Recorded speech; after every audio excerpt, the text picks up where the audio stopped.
Hello, hello, hello everybody. How you doing? Good morning. I know, morning stream, very weird. Who am I? The chocolate show has already started. I'm on my way. We're in Bryant Park right now. Just getting my equipment on. I hope you guys can hear me. Just so you know, my speaker is off today, but I should still be able to hear sound alerts through my phone. Just a little quieter because this is a paid ticketed event. I'm not 100% sure they will let me stream there, but I'm pretty sure it's fine. I've seen people stream at chocolate shows before, and I've been there before. My camera's tiny, maybe they don't care. Well, let's get on our way. Welcome in, everybody. Good morning to you all. Yeah, Bryant Park is cleaning up from the Winter Village. The last of the tents is going away. There's construction going on. Steam coming out of the bottom of the park. Carousel is still going. Very pretty carousel. Right over there.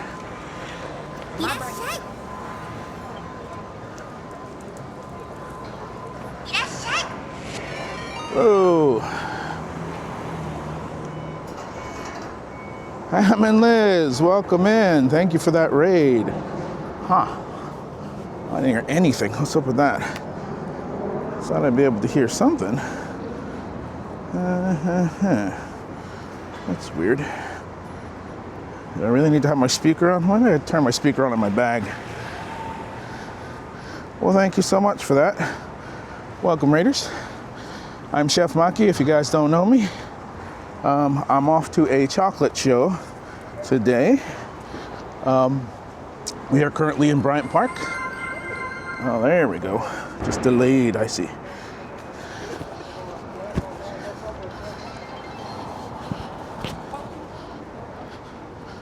Ham and Liz, I don't know what you guys are doing. I hope you guys weren't up playing games this whole time. Isn't it kind of early for you guys? I don't know. Well, welcome in, welcome in. If you guys do not currently follow, do go check out Ham and Liz Gaming. Very cool people. Ham visited New York a little while back, and we met up for a little bit there. That was kind of fun. They do a bit of traveling around and a bunch of gaming as well. Where is he now? Where is Ham these days? I know Ham's traveling around a lot on the West Coast. I don't know if he's still over there.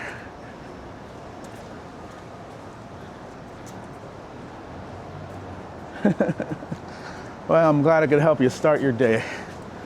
We'll see. This chocolate show is differently named than the previous chocolate show I've been to. The last one I went to was the International Chocolate Show. This one is called Salon Du Chocolate. So, I don't know. It doesn't seem like there is an international chocolate show, so I'm thinking it's the same show, but we'll see. I might have to go full POV mode if they kind of don't let me do the selfie stick thing. I imagine they will. I mean, they got one more day tomorrow and they want to sell tickets. I'd imagine they let me do it. We'll see. But if they say no, we're gonna go dark for a second, then I'll come back in once I'm inside, because what they don't know is not gonna hurt them. But I'm pretty sure it's fine. All right.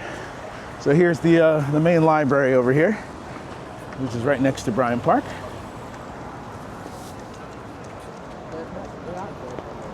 Oh, that's good. That's very good. Just realized I didn't check the address of where the hell I'm going in a little bit. It's around here somewhere. Let's go ahead and check that first. We are now on 5th Avenue. Oh wait, isn't it on 6th? Let's see. Where the hell am I going? Nope, it's on 5th. 2 blocks down. Okay. 3 blocks down. All right. I know where I'm going.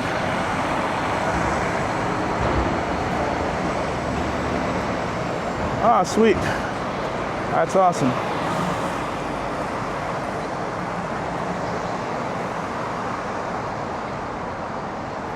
Thank you so much, Tizzy, for looking that up for me. I knew the address, I just wasn't clear where that was compared to where I am right now. But it's 3 blocks down, so should be fine. It started at 10, so I'm a bit late, but it runs till 6 or 5. So I think that's more than enough time to check everything out.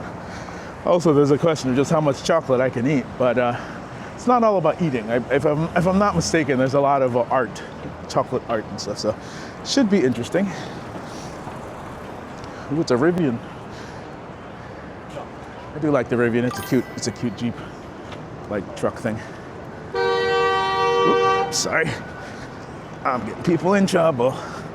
Remember, jaywalking is not illegal in New York City.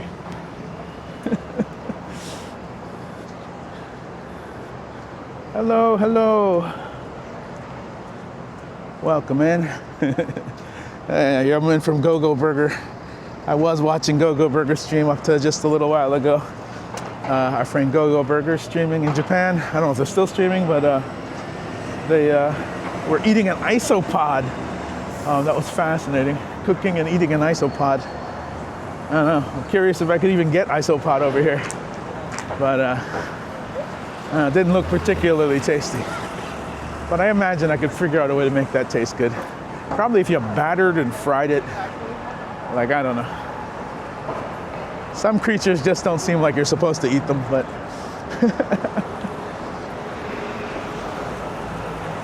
Fancy 5th Avenue. technically we're a little bit low for the fancy part of Fifth Avenue. There are some nice little stores here, you know, little gems stuff, things like that. Oh, here's the chocolate shell.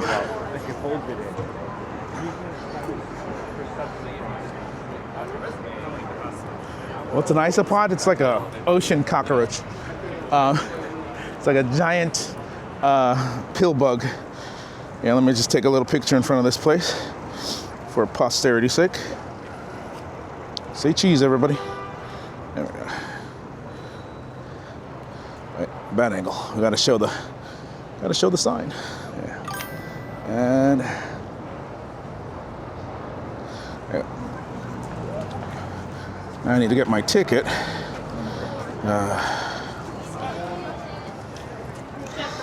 Where is my ticket? Yes. We show you lots of pictures. Oh, I just meant now. So Like a group photo of us. I just meant.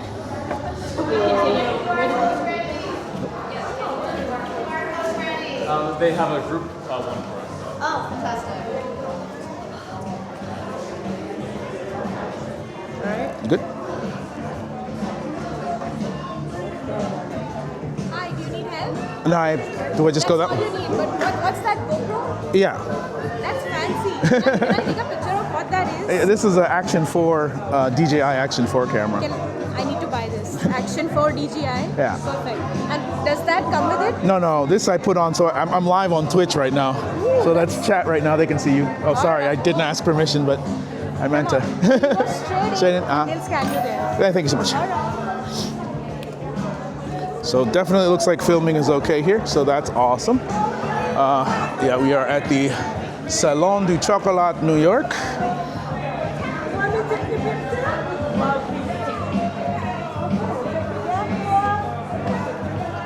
Shall we get our picture taken, everybody? Oh, they're ads.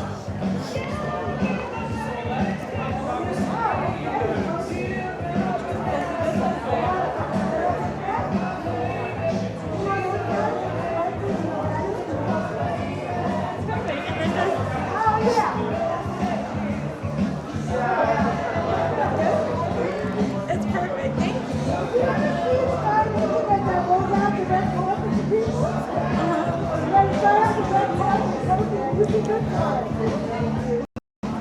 Can you take my picture? Thank you so much. You want to take off your gear? What? No, I wanted the whole, yeah. Thank you so much, appreciate you.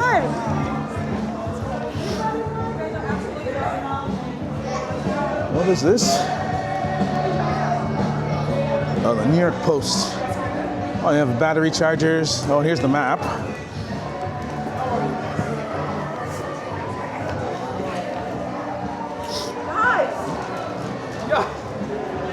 Oh, thank you. Good. There you go.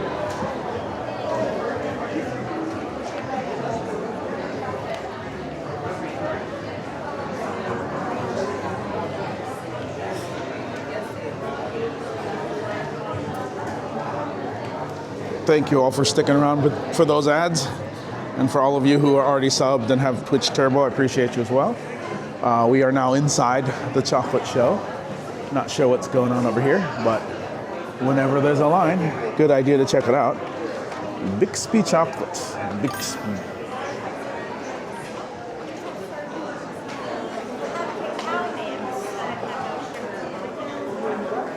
Actually, let's wander a little bit. Then we'll choose where we want to be on a line. Oh, they got water, they got drinks.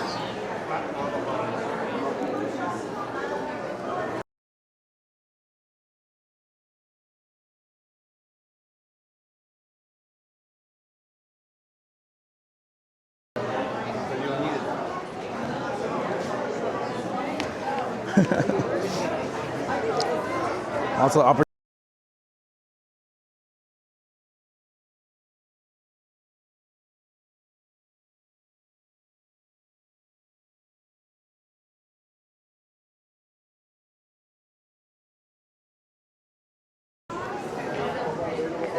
the business opportunities. There's like free swag apparently. Oh no, you gotta buy those bags. All right. Digger in my Ooh, vanilla beans. Well, I haven't had fresh vanilla beans in a long time.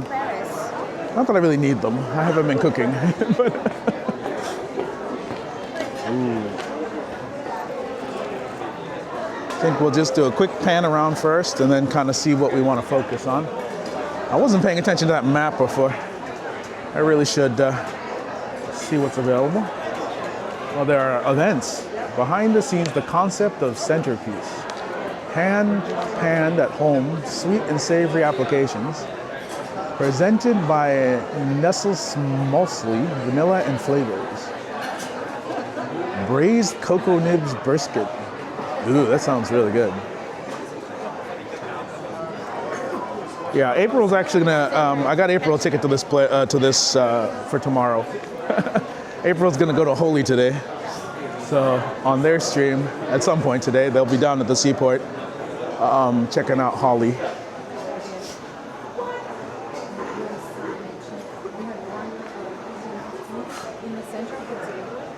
Yeah, so this is how chocolate is formed. It grows as a pod, then they ferment and dry them out, and then they dry. Yeah, they dry, and then they extract and they get the beans out of it, and they roast them, and then they crack, refine, and then tamper, and they get chocolate. But yeah, it is. You can't just get that. You have to ferment them, which is just one of those things. If you think about it, like how we figured out chocolate is definitely by mistake. Like someone left one, and it rotted, and then they dried it and thought, oh, maybe we can do a thing. Oh, I wonder if I could buy a cocoa pod here. I've always wanted to try to make my own chocolate, but I could never get my hands on a cocoa pod. Yeah, so this is roasted cocoa beans, but that's a raw cocoa pod right there, cut in half, which is pretty cool. Fruit pulp. Cocoa fruit pulp. So is this like the white stuff? Or is this the outside part of the nut? I'm curious what that is. That's fascinating. I have a chocolate making workshop. Wow, look at these old molds. These are cool. I might grab one of these.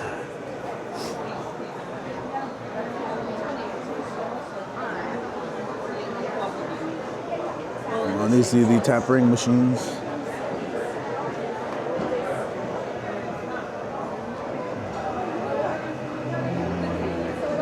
Oh, they're doing it right now.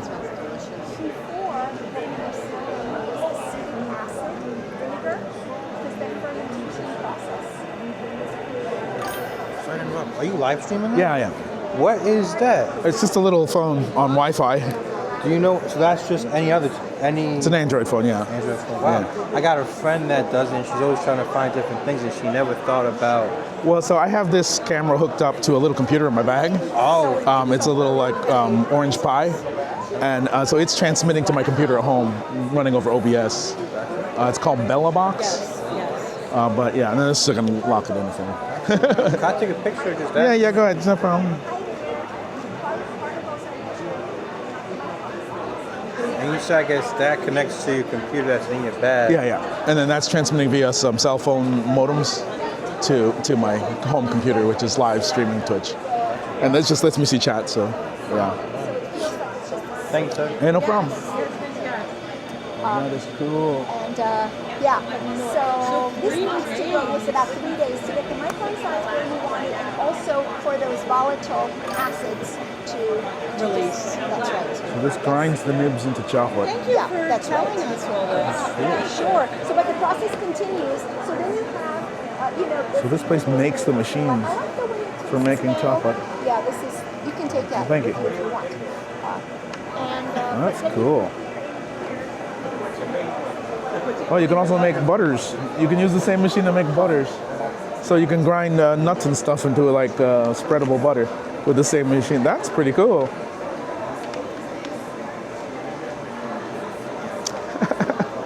Well, it's really tiny, so people are always kind of, impressed by it.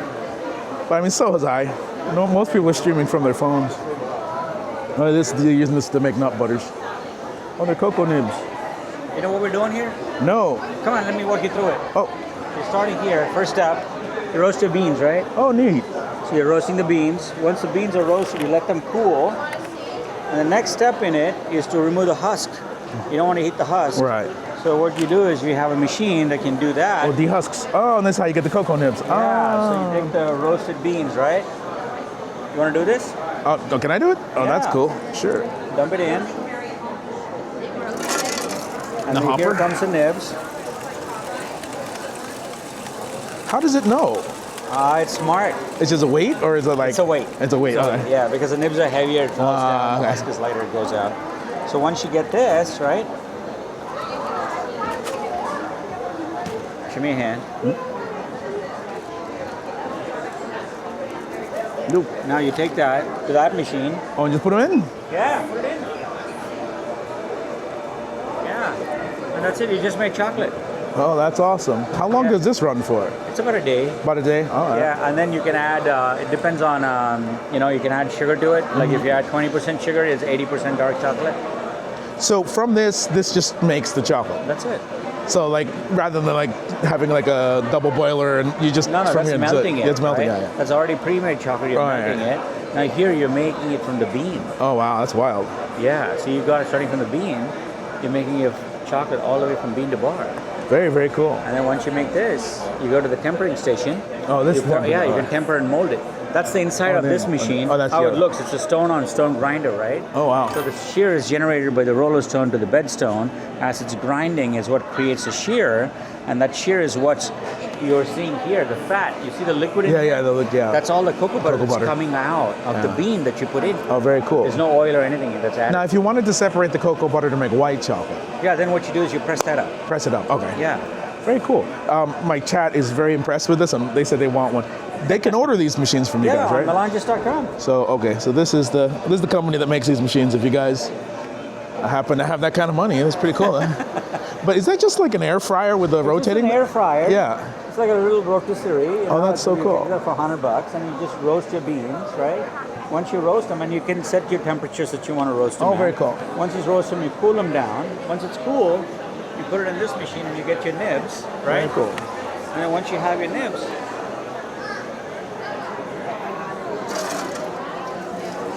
you take the nibs, and then you put it in that machine. Technically, you could eat the nibs, right? You can eat it, yeah. Mm. You can. It's like you're eating your yogurt. Yeah. You can make a granola bar out of it. And I saw there that this can also just make butters. Yeah, you can make your own nut butters, like almond So butters. this and this, or just that you need? Yeah, with just that. Just that you can make yeah. butters. Oh, that's Yeah, cool. If you just take almonds and you grind them, pre-grind them to a flat flour type, Yeah. add it in, and you make it into very smooth butter. It'll make it smell. Oh, how much one of these machines go for? The smallest one we make is like $350. Oh, that's not too bad. Yeah. Oh, that's cool. Thank you so much. All right. Appreciate you. Thanks for stopping by. That is cool.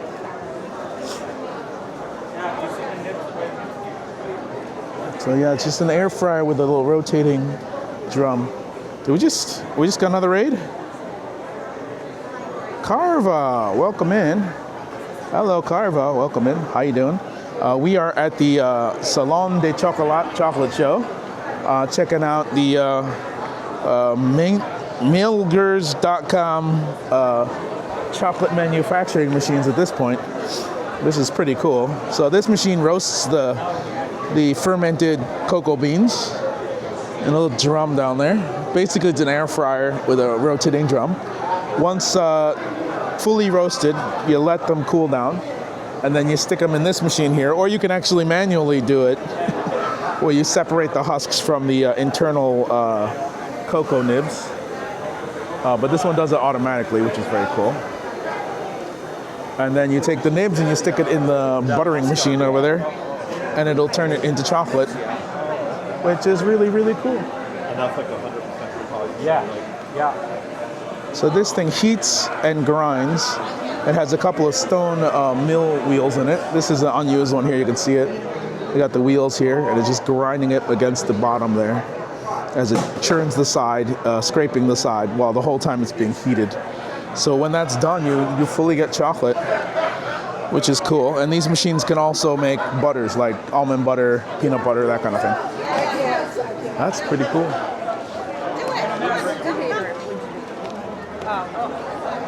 I'm like tempted to grab a couple of roasted beans, take them home with me.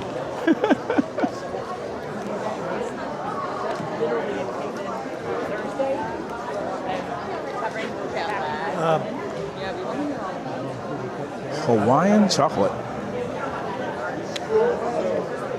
Oh my God, this place smells amazing.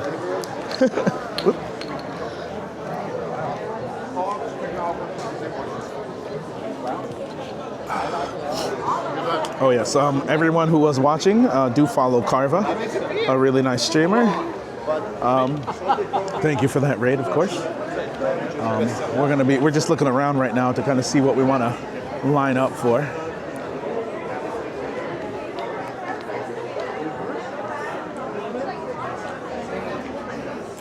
These look like trading cards. What are these things? Oh, they just give you little samples. That's cool. Share the common family. Ooh. Oh, this is Jack Torres's. So Jack Torres is a famous chocolatier. He's done some amazing stuff. I almost had an opportunity to work with him once. Unfortunately, the boss I had at the time was greedy and saw the name and was just like trying to milk him for money. Well, meanwhile, I was just like, please let me work with you. But I've watched a lot of his videos and I've even been to his stores. He has a couple of stores here in the city. But this is Jack Torres' chocolates. But he does some really clever things with chocolate. And this chocolate is really tasty. This is all just sort of basic chocolate stuff that he sells at the store, but good to see it. Oh, sorry. Hold on, I gotta get a little video. Oh, they got Easter stuff. I always forget about Easter. It's not my religion, so. And what we got over here?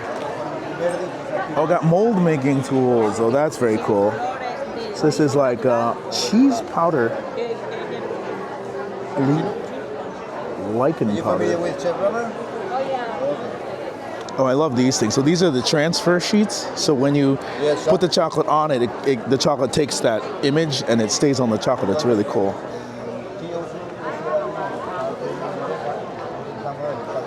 They have all their little, so they basically can make chocolates with patterns on them like this. It's very cool.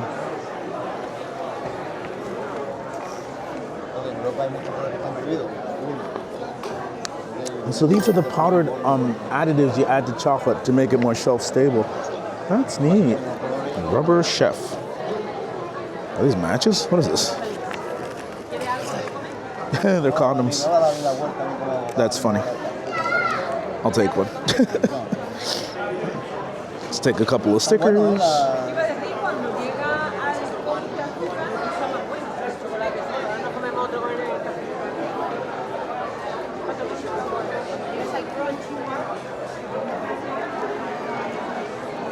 Where are you guys located from? Texas. Texas. Okay, Yes. cool. So you sell all the little additives and the coloring and stuff. Very cool. Everything online. So can you get custom images? Yes. Oh, you can order custom images. Oh, that's very cool. Yes. Cool. We customize the transfer sheet, the molds. Very, very Even cool. if you want a special color, we can do it. Oh, you can do a special color. Oh, very cool. Do you have a minimum order, or Sorry? is there a minimum order amount? No, there's no. So if you just want like 2 sheets, you could just do 2 sheets in like a party or something. Oh, very cool. Very, very cool. Thank you so much. White cheddar, but do you have mascarpone? Mascarpone? Yeah. Do you have powdered mascarpone? It's a canned koozie. I don't need it. So, because we have more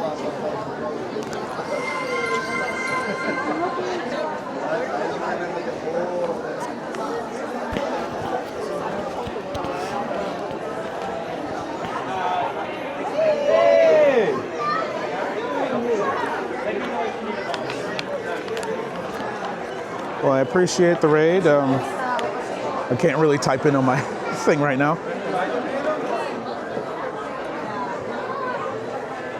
Oh, here's that map. Let me just take a look at what's going on with this map.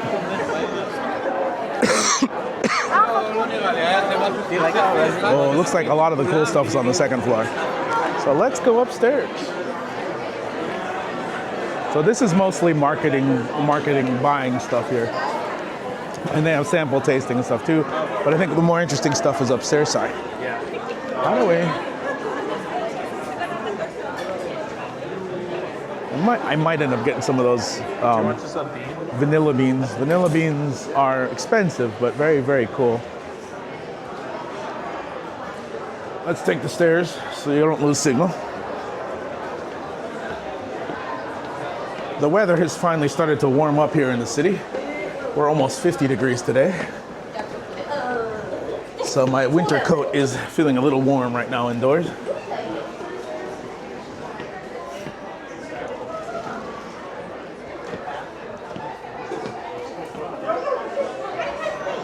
Whoa, what is that?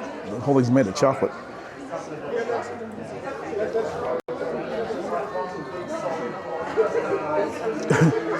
I love it. Look, it's the prescription bottles of chocolate. This is a massive. Oh, these are cocoa. These are roasted cocoa beans. Oh, that's cool. Oh, I might have to buy that. I think that's funny.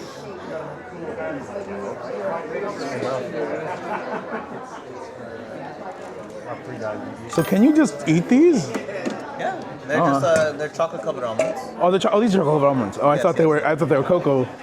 I thought they were cocoa nibs, like cocoa. Yeah. They look just like cocoa beans. So I thought. All right, well that's cool though. Yeah, there is a prescription on it if you read the details. Yeah. Okay.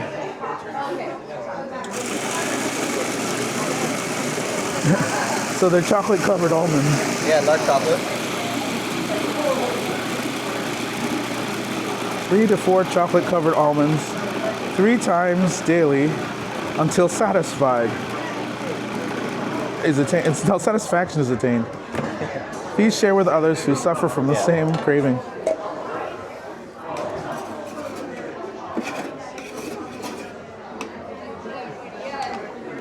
Do not attempt to drive and open this container at the same time.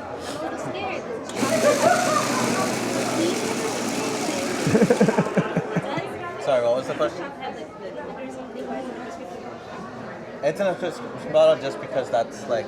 Wow, look, like they're making a chocolate sculpture. It's just straight chocolate covered almonds. It's just in a nice package. Oh, they're making a minotaur head. Yeah, we use it around a different. Oh, I've never tried to make anything this big with chocolate. That would be so cool to do, though. Not a lot of people. Wow. The lighting here is better too. That is so cool. How is it? It's delicious. It's cherry blossom and savory.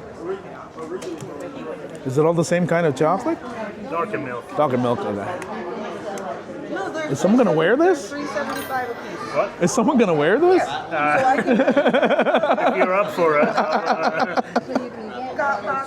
Yeah. It's a minotaur head, right? Not I lying. know, yeah. Yeah. Like a buffalo. No, you're fine. We're doing them individually. Oh, I love these kind of chocolates with the shiny domes. There's a lot of purveyors. This is here. really That cool. would be insane.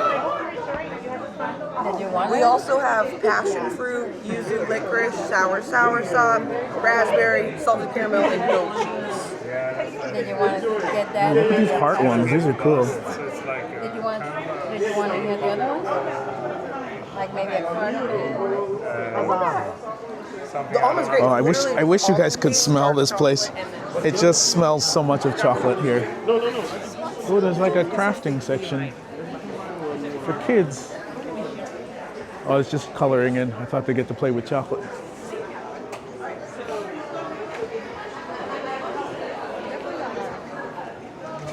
So the kids get to learn, oh, there's face painting, storytelling. They learn how chocolate is made. That is cool. It's called the Bite-Sized Kids Zone. That's funny. Oh, here's a little refreshment area. There's a lot of free drinks. That's pretty cool. How'd I known? I wouldn't have brought my own water.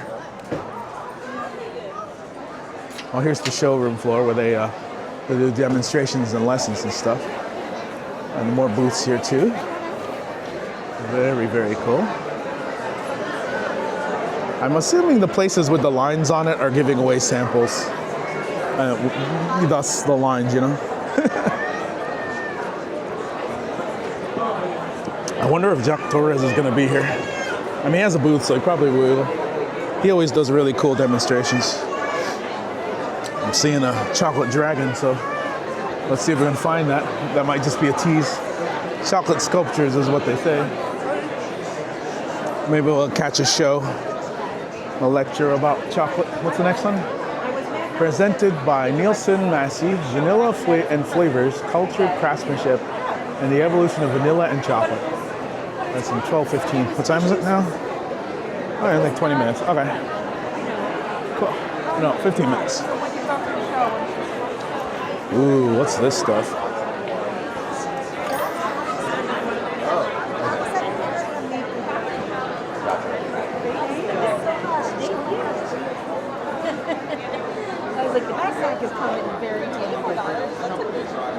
It's maple syrup. Wow, that is some fancy looking maple syrup. We also have a ghost pepper maple syrup, pancake mix, maple vinegar, and apple cider. Maple vinegar. Actually, mind kind of explaining? Oh, yes, 100%. So we're all wood-fired in the Hudson Valley. We have amber, dark, and very dark maple syrup. They're all the same process and sweetness. It's just the sap changes throughout the season when they make it. So usually earlier in the season we produce lighter syrup, which is more delicate in flavor, and then throughout the season it gets darker and more strong with vanilla flavor. So amber will be the most delicate flavor, dark's a little bit more robust, very dark is the strongest maple flavor, and then our ghost pepper maple syrup is our dark maple syrup infused with ghost pepper and guajillo chilies. And you're welcome to try anything. And then we also have a maple vinegar and a apple cider.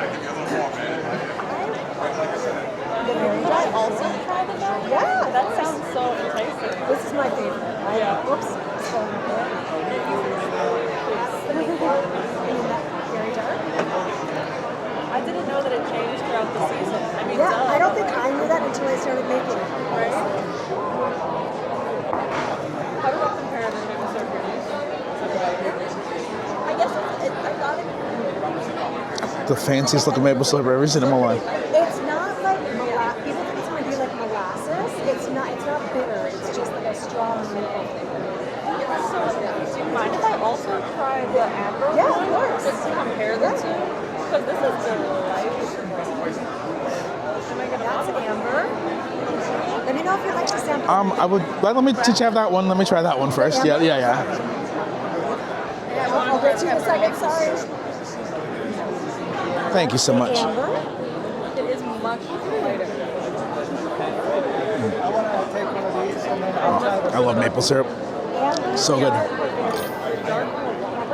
All right, that's a pretty good maple syrup, I gotta say.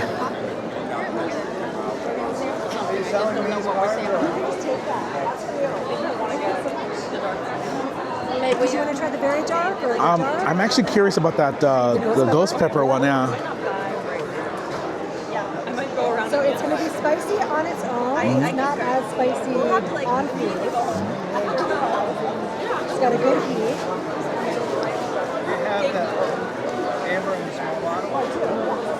So little bottle and Then they have the apple cider. Back right before we leave and we'll buy. perfect. All right. Yeah, that's definitely ghost pepper. Whoa. That's actually really interesting. The sweet with the spicy really makes a good contrast. Welcome in, Chuck. How you doing? Smitty, thanks for that stream streak. Appreciate you. It's syrup. Whoa. That is ghost pepper maple syrup. I'm actually curious about the vinegar as well. They do have a ghost pepper maple syrup. I just wanted to taste the syrup, the regular maple syrup. Hi there. Hi. Would you like to try?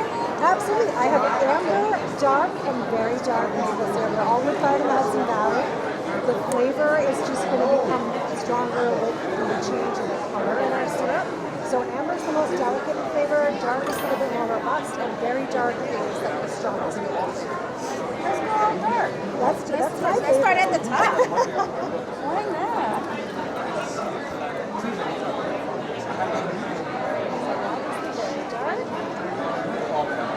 Could I try the dark as well? The very dark? Yeah. Yes, absolutely. Oh my gosh, that's good. And then I'd like to try the was it vinegar? Vinegars? Yeah. Yes. Thank you so The much. very dark. And that's the So most that's what robust. we That's produce what's later in the delicate. season. It's got like the most concentrated maple flavor. Taste it. Oh, that's a much richer maple flavor. Oh, the I would almost attribute it to, so like the very first one I had was like a standard maple syrup, pretty good, really tasty. This one is like almost like a dark chocolate, like it's a combination of like the dark chocolate, like chocolate to dark chocolate, but it's like a much richer maple flavor. That's very interesting. And then this is our maple vinegar. Did you want to try the maple vinegar? Or Yes, the yes. apple?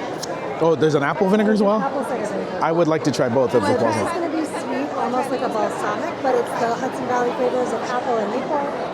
And then we barrel aged it in New York I'm just not State sure barrels. about the jalapeno. I mean, I Okay, haven't I see. So that's a vinegar with maple tones. That's actually really interesting. That would be really good with certain savory dishes. Oh, that would be. That's really tasty. Actually, I really like that. Cider vinegar and maple vinegar. Hey, Alex, welcome in. So the maple vinegar will be I'm at the Salon Du Chocolate chocolate show. apple cider vinegar. And I am trying not chocolate, but maple syrup. There is one more vinegar I'd like to give a try. I'm just going to give him one more. And so this is our apple cider vinegar, all Hudson Valley apples fermented in oak. And then you can try the ghost pepper from them last year. Oh yeah. Oh. Now, ultimately, I don't think I've ever downed straight vinegar before, but I like the first one better. The first one's better, but the second one, I get it. It's got the apple tones to it. Actually, I felt like the first one had more apple tones. Is it mixed up or No. that one's the apple one, and then the This one, is the apple, it's just the sweetness. Sweetness is a little stronger. Bring out the flavor of the apple more. And you don't dilute it at all, so it is a very strong acidic cider. how much is the first one is what? The first vinegar. The first, that was the maple vinegar, so it's a Stranded blend maple between vinegar. apple and maple. Oh, so that I like that. How much are those? That is 24. 24? The apple cider is 16. Yes, that would be nice. They only come in one size, right? The maple vinegar, we have a mini one. Oh, you mean five? Okay. Cool. Can they try the ghost peppers? I'd like to, but Well, I probably should have done that backwards. Did the vinegar first and the maple syrup later. The maple syrup was really, really good. Nothing specifically to do with chocolate, but you could combine those flavors. Little known fact: if you add vinegar to a chocolate dish, it creates a heightened sweetness that you wouldn't get normally. I have a chocolate cake recipe, a double chocolate cake recipe that uses vinegar in it as a leavener. Oh, thank you guys for sticking around for those ads. Ooh. This is a special.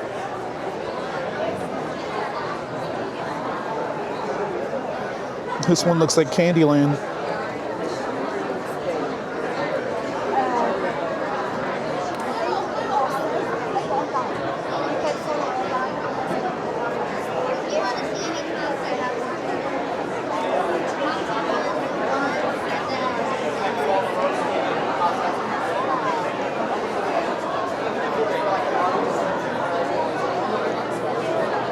Panamanian chocolate with love.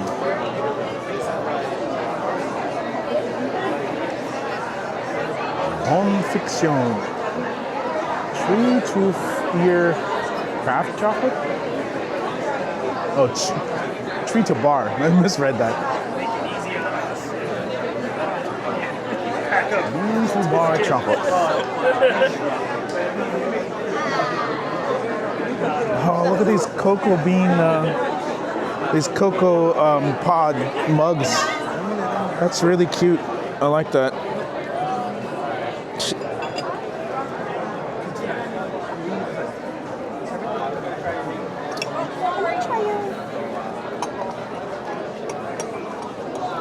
thank you very much.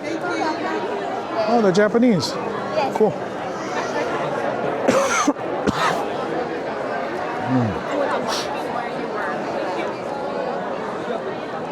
Which is the most popular? Most popular is this milk chocolate with roasted green tea, Oh, hojicha, hojicha. and this milk chocolate with pepper and soy sauce. pepper and soy sauce. Yes. これ味見たいやけど。Got it. Alright, thank you so much. This is pepper and soy sauce. Yes, please.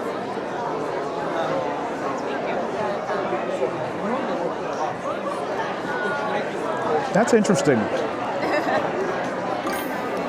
It's not as like intense as you might think it would be. It's very chocolate. It has like these tones of soy sauce and pepper. Oh, the pepper comes in at the end. That's really interesting. Actually, I really like that. That's pretty. That I haven't encountered that before. That's very cool. And we use miso and dried green seaweed. Oh, can I try the miso one? Miso.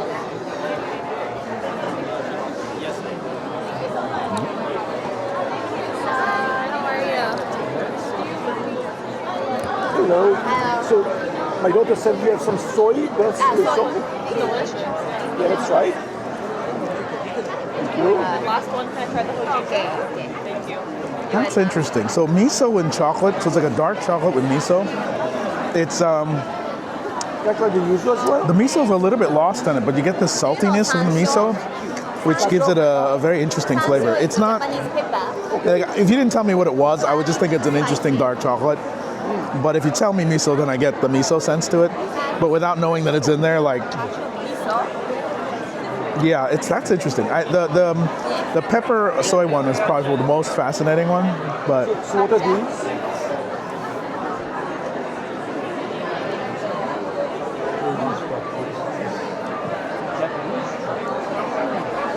Miso. Wow, that's right. Yes. That's your very unique flavors. Yes. Because we came from Japan, so we use some Japanese ingredients. But you're doing it here, or you just came for the show from Japan? Only just the show. Okay. Wow, nice. this one's really interesting. Is it? The soy pepper one, it's love a that completely different flavor from anything else I've ever had before. Can I try the hojicha one? Hojicha, yes. I love the soy one. Yeah. Probably Yeah. I want to get one for So that's okay. So the tea one is chocolate. Like it has like a little bit of tea flavor to it. If you like dark chocolate, you like chocolate, you'd love that. It's just the standard. It's like a good with a little bit of extra umami to it, which is nice. See, the aftertaste gives you that green tea, that rich matcha, the roasted matcha, the hojicha flavor. That's kind of cool. I kind of dig that. Yeah, I feel like I just drank some hojicha tea. My mouth has that flavor to it. I definitely want to get me one of these pepper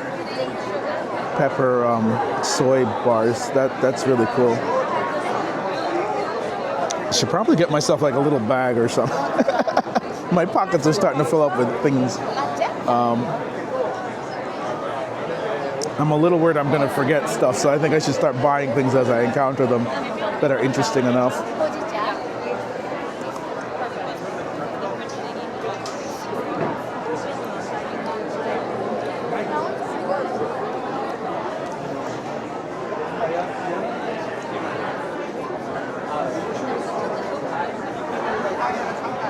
You can try them. I would recommend the soy pepper one. It's unique and very interesting, yeah. But all of them so far I've tried are really, really good. Can I get a soy pepper one? Yeah. No, I want to buy one, yeah. Okay, thank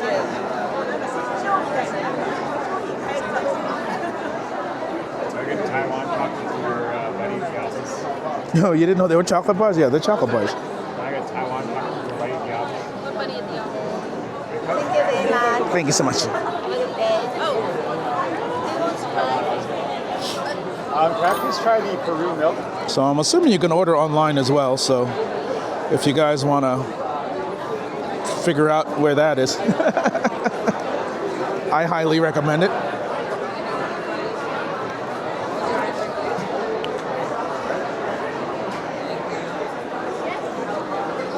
Oh, Royce is here. I know Royce.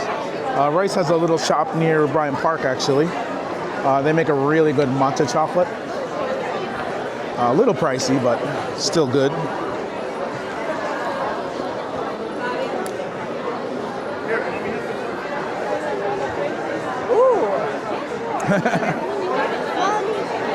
Hi, Butters.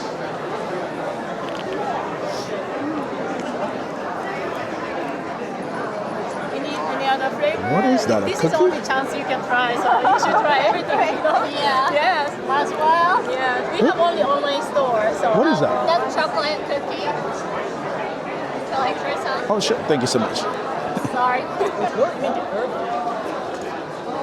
Oh, that's very rich. And then we got dark chocolate, milk chocolate, white chocolate with matcha. It's got the fruits in it. And chocolate covered pistachio, chocolate covered popcorn. How much is the cookie? It's $5. Can I get one? Hi. Would you like to have some dark chocolate brownie cookies? Sorry, it's. I'm gonna. Sorry. Would you like to have that? Oh, I'm gonna give you a big piece. Sorry. Thank you so much. Thank you so much. Appreciate it. There.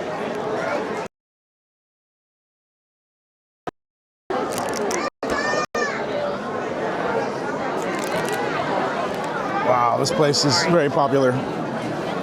To be fair, today is the first day of this show. So I'm sure a lot of people wanted to come and see it.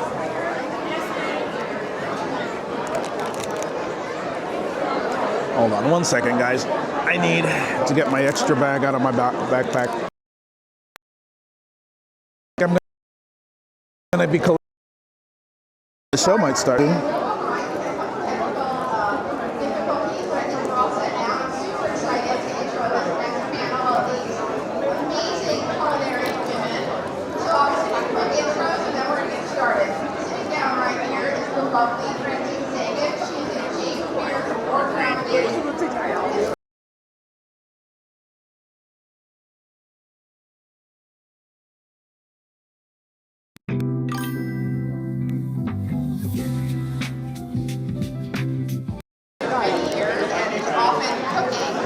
Versus doing a panel, but today she's doing our moderator. Next, in the middle here is Chef Chi Hui. She is a pastry chef and chocolatier celebrated for her refined, global, influenced approach to chocolate and desserts. A little bit of a mouthful. With experience in Michelin-star kitchens and luxury hospitality, she's known for blending technical precision with bold flavor combinations. Her work highlights chocolate as both an ingredient and expressive medium for modern pastry. And then right here to my left is the lovely Alexandra Reposado, and she has this fabulous book out, and if you don't have it, you should run and get it. You all have a recipe print out there in front of you, so definitely try it at home. Alexandra is also a James Beard Award-winning food writer, which you might recognize from writing the dessert column for the Wall Street Journal for 15 years, and she's the author of 4 books, most recently Gâteau and then Chocolat that she was.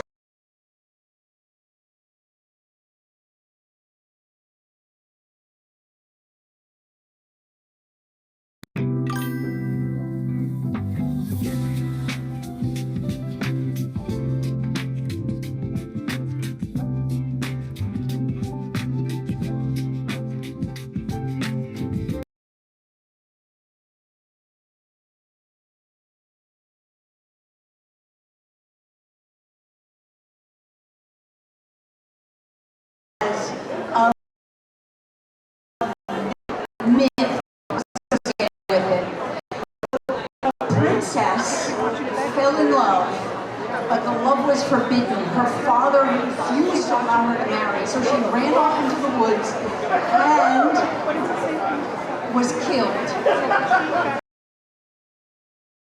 The spot where she died, a vanilla plant grew, and it was given special.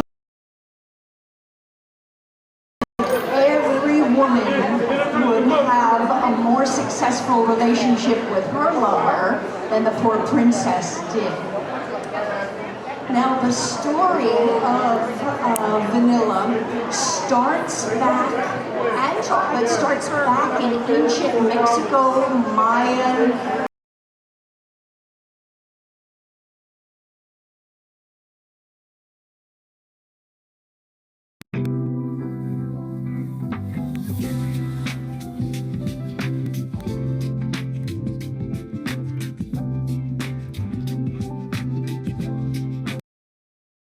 and they cut open the pods because because if anybody's ever been to a cocoa plantation, you know that the fruit around the cacao bean is delicious.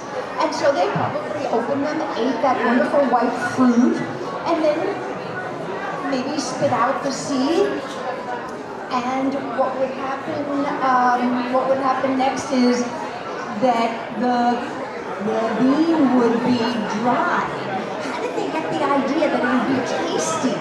Probably when they spit it out near a fire, they started to smell an amazing aroma, because when the cocoa bean isn't roasted yet, there's no aroma. So they accidentally probably found it out that way, picked it up, started chewing.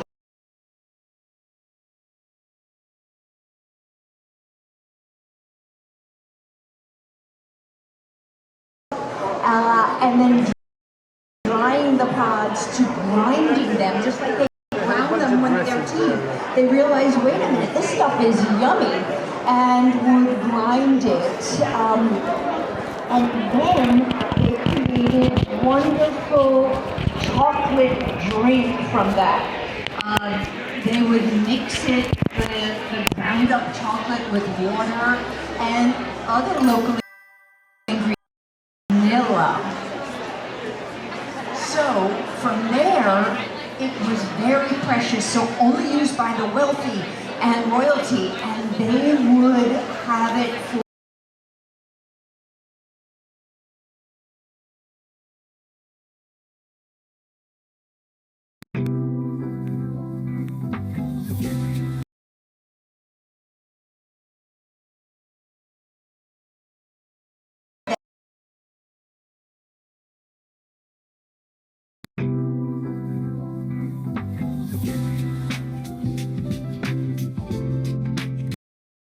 no chocolate. Buddha got chubby on something else. No chocolate in ancient India. There was no chocolate or vanilla until the famous conquistador and explorer Cortez.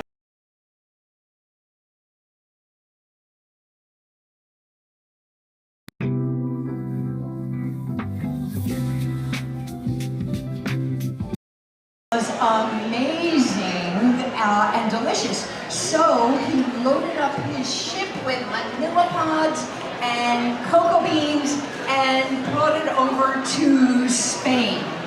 And there it spread from Spain, where they knew how to make this drink, and they made the drink from chocolate and vanilla. It spread throughout Europe. But first, this vanilla chocolate drink was only for the very, very wealthy, and vanilla was only playing a minor role. It was just a flavoring. It was kind of like a vanilla Robin to chocolate Batman. And it wasn't until later that vanilla and chocolate separated even more, and vanilla especially was associated with luxury and sex and passion, especially in France, and with Madame Pompadour, who's famously loved chocolate and vanilla treats. She told her friends that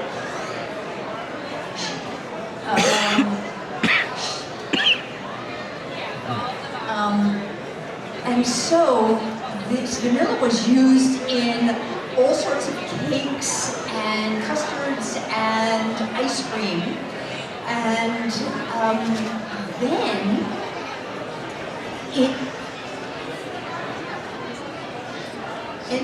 in France was very popular and became associated with this wonderful exoticness of it.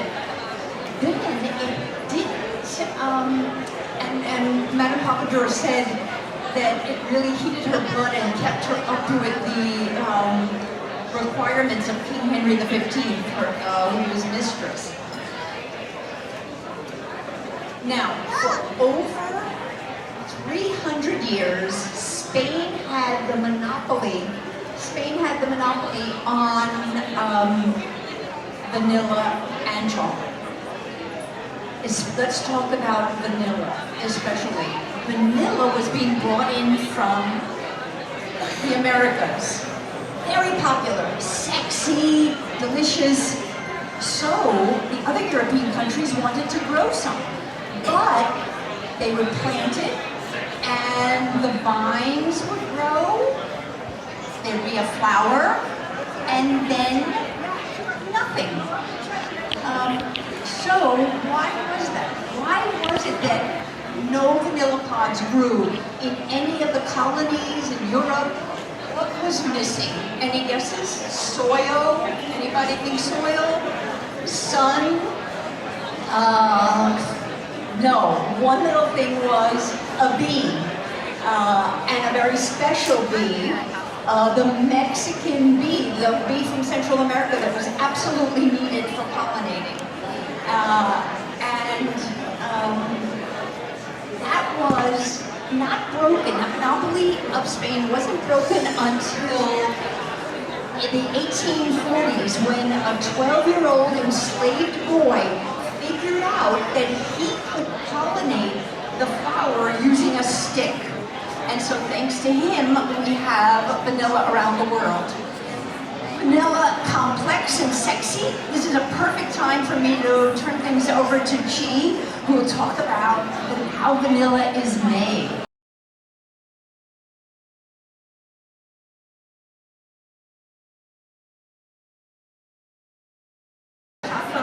Sorry.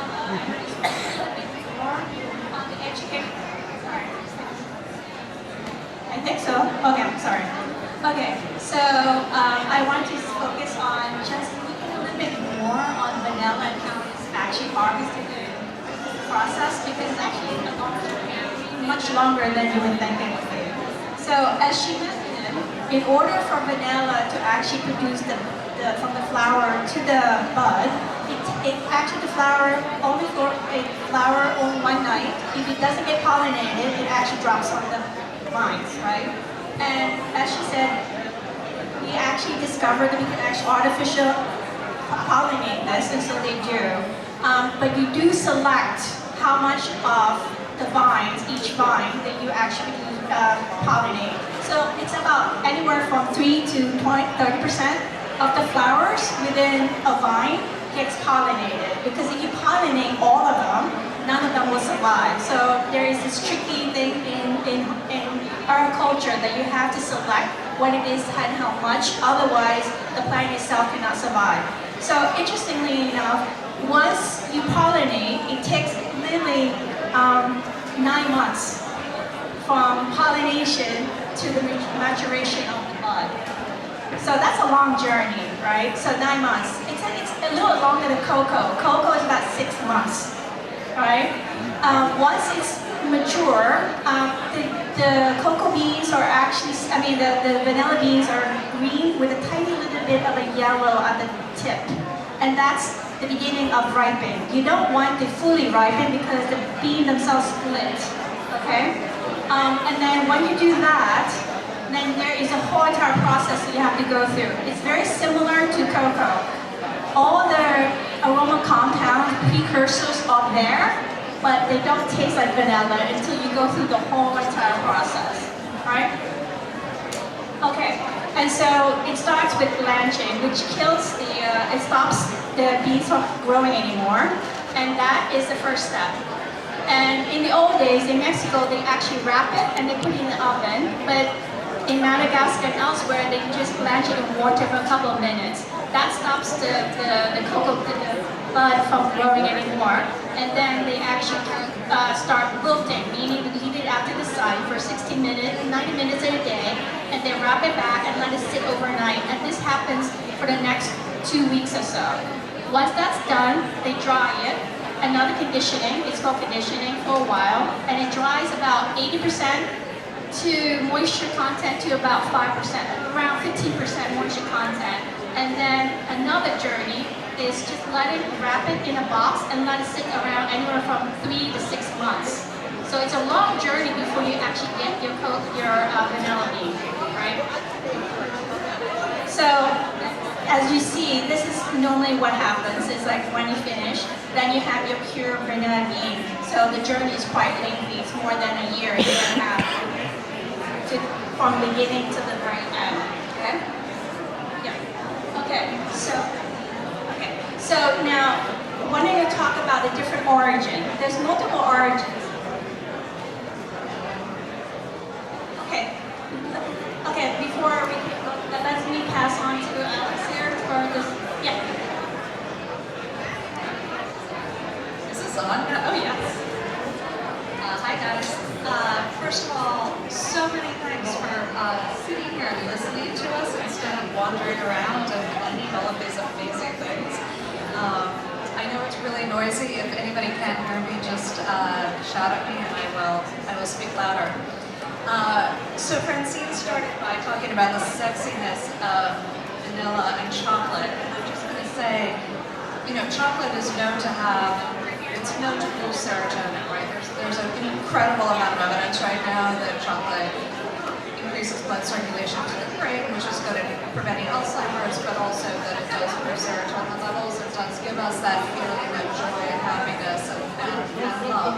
So I think the combination of vanilla, which really is all about nostalgia, it's all about bringing us back to our memories, back to our childhoods, combined with the sense of being loved that chocolate offers, is just a dynamo combination. That said, I think that there really are two ways, because I want to talk a little bit about baking. There really are two different ways of approaching vanilla and chocolate together, and they're very, very different. And one of them is for vanilla to become a backdrop, right? I mean, I think in America, we tend to, if we're doing the mise en place, to make anything from a banana bread to a chocolate cake, kind of reach for all, you know, the flour, the eggs, the butter, the sugar, and the vanilla, and it's almost become second nature. It's almost become a way that you would add salt to meat, right? And I think the other way to look at it is to take the vanilla all the way forward and make it the star, make it the center. My focus tends to be on France, where I grew up, and one of the things that I find really different in France is that vanilla is usually a central ingredient in pastry, meaning that if you go and you get a vanilla cake, it will have vanilla bean, it will have vanilla extract, it will have vanilla powder, it will even have sometimes a vanilla liqueur in it. It will be that thing, so that when you take that first bite, what you're getting is flavor. You're not getting sugar first and foremost. The French tend to make desserts with a lot less sugar, so they're going up with flavor and down with sugar compared to us. I would say in the recent kind of 25 years, French chocolate makers have started to add more and more vanilla. And one of the things that I think it does is it allows for the illusion of sweetness, because we associate vanilla with sweetness, we associate it with sugar, without pushing forward the sugar. Yeah. Oh, okay. Just want to make sure you can hear. Sorry. And so to me, go ahead. Okay. Oh, okay. Yeah, go for it. Yeah, please don't taste it yet, because I want for us to actually go through this. It's a tasting. You want to do that now? Okay, sorry to interrupt. So there are two bonbons, and they're made, everything's the same. The only difference is two different vanillas. So this way you can understand the different origin and impact on the flavor profile. Okay? So if you can wait for everyone to have their chocolate, then we can go through the tasting together. Right. So I want to highlight there is two vanillas in there. One is Madagascar, which everyone knows, and the other one is Uganda. It's another perfect profile that I actually like. It goes really well with the chocolate, and yeah. So the difference is the one with color is Uganda, and the plain one is Madagascar. Okay. So does everyone have chocolate already? Okay, so we can start. I suggest you start with the Uganda. And the Uganda is the yellow one with facets, yeah? So just bite it, let it melt in your... Yeah, let it melt in your mouth and just start thinking about what you're tasting. So, register a few flavor notes coming through. There's also textural because there's a lot of beans. This is very ludicrous, by the way, because you know I'm working with Lisa Massey, and they were very generous with the vanilla beans. I put a lot of vanillas in there. You can taste it, right? You can taste the crunch. The crunch is coming from the vanilla beans. Highly unusual. The exterior is very crunchy. Exactly. The interior is very creamy. All right. That's The vanilla tones are very, very strong. It's beautiful. The chocolate is highlighted. It's well balanced. The vanilla is actually a little different than Madagascar. The cocoa is amplified. Nothing pokes out. It's really beautiful. Now, it's quite good. If you want to now taste the Madagascar, you're going to taste there's a huge difference between the two. Okay?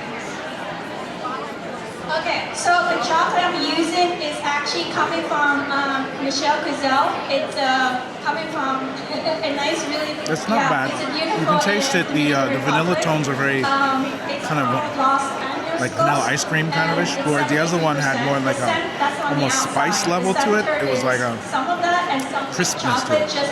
This one, I've had something similar, but it's very... The vanilla tones in the chocolate kick up the chocolate taste a bit. Everything's the same. The only difference is one vanilla versus the other. Okay. So have you noticed? If you taste the Madagascar, have you noticed there's a quite different departure from the previous one, right? This is more of your traditional creamy, very bourbon, woodsy, oak, vanilline, balsamic flavor profile that you actually kind of come to associate with vanilla, versus the former one, the Uganda, which is very fruity and cocoa-y. So that's the difference between the two vanillas. Okay? Yeah. Would you like to talk a little bit about how you would use vanilla in baking? Yes. So and then we'll turn to questions, but I would say of the two different real ways to think about using vanilla, one as kind of that primary ingredient and the other as that background note. Because vanilla does offer this kind of lush nostalgia and sweetness, think about it when you're baking to, for example, in my recent book, I add vanilla to a crème, which is essentially chocolate silk. It's something between a pudding and a mousse and a pot of crème, and it's incredibly easy and really good, and it's meant to be something that just is luscious, that takes you back to childhood.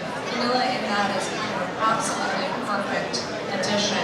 It's also great in a flan, something that we don't have a lot of in America, I don't think, at least the US, but when made really well, I like it. Just as a beautiful taste. Again, when you have that creaminess, your body almost wants that vanilla taste to carry it. Clafoutis, a dessert that I hated growing up because the clafoutis in school was so horrible. It was like a rubber mat. I have come to really love it, and I make a chocolate clafoutis with raspberries and add vanilla to that. Again, it's really it evokes childhood for me, that dessert. And another way is to think about, because chocolate is an incredibly intense flavor, think about not combining them outright in the same recipe, but make a vanilla sablé and dip half of it into chocolate, or make a hot chocolate and add vanilla to the whipped cream instead of to the hot chocolate, so that you're actually getting in every mouthful, you're getting a little bit of both, and you're mixing those two things together, especially when you're working with different right temperatures, right? A nice, really hot, hot chocolate with really dark chocolate, and then a nice, cool, tangy, fairly sweetened vanilla infused chantilly. Don't forget that we're having a wonderful giveaway to everyone, so stay seated.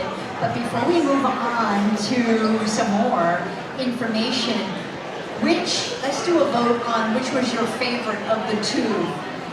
The gold one, the other one. Gold wins. Is that why you picked gold? Yeah. It actually pairs so well with the chocolate. I mean, the chocolate by itself tends to be very acidic and it's very astringent, but it's very cocoa. However, when you put it in the Uganda, it actually evens everything out and actually creates a little bit more of a balance, as well as the fruitiness coming out, as well as the acidity. You know, and the cocoa component comes out. It's really beautifully balanced. Is that a vanilla that we could afford to incorporate into our cooking and baking?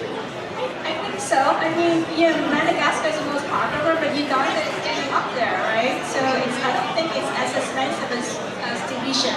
So, Alex, can you give us an example of how you'd use one versus the other? The two vanillas. I would probably make 2 pot de crème. And I actually love to serve like a white chocolate and a milk chocolate and a dark chocolate pot de crème in little containers on the same plate. I would probably compare the two that way. Will you tell us a little bit about flavor development? You go about that. So if I was to actually make a dessert, I love vanilla. So I would use, depends on what it is. I would gravitate towards the Tahitian for maybe something like ice cream or cream chantilly because it's delicate, right? You want to highlight the floralness coming out of that. But if I was to actually make something like chocolate, then I'd want to use a Uganda, something a little bit more earthy, more cocoa forward.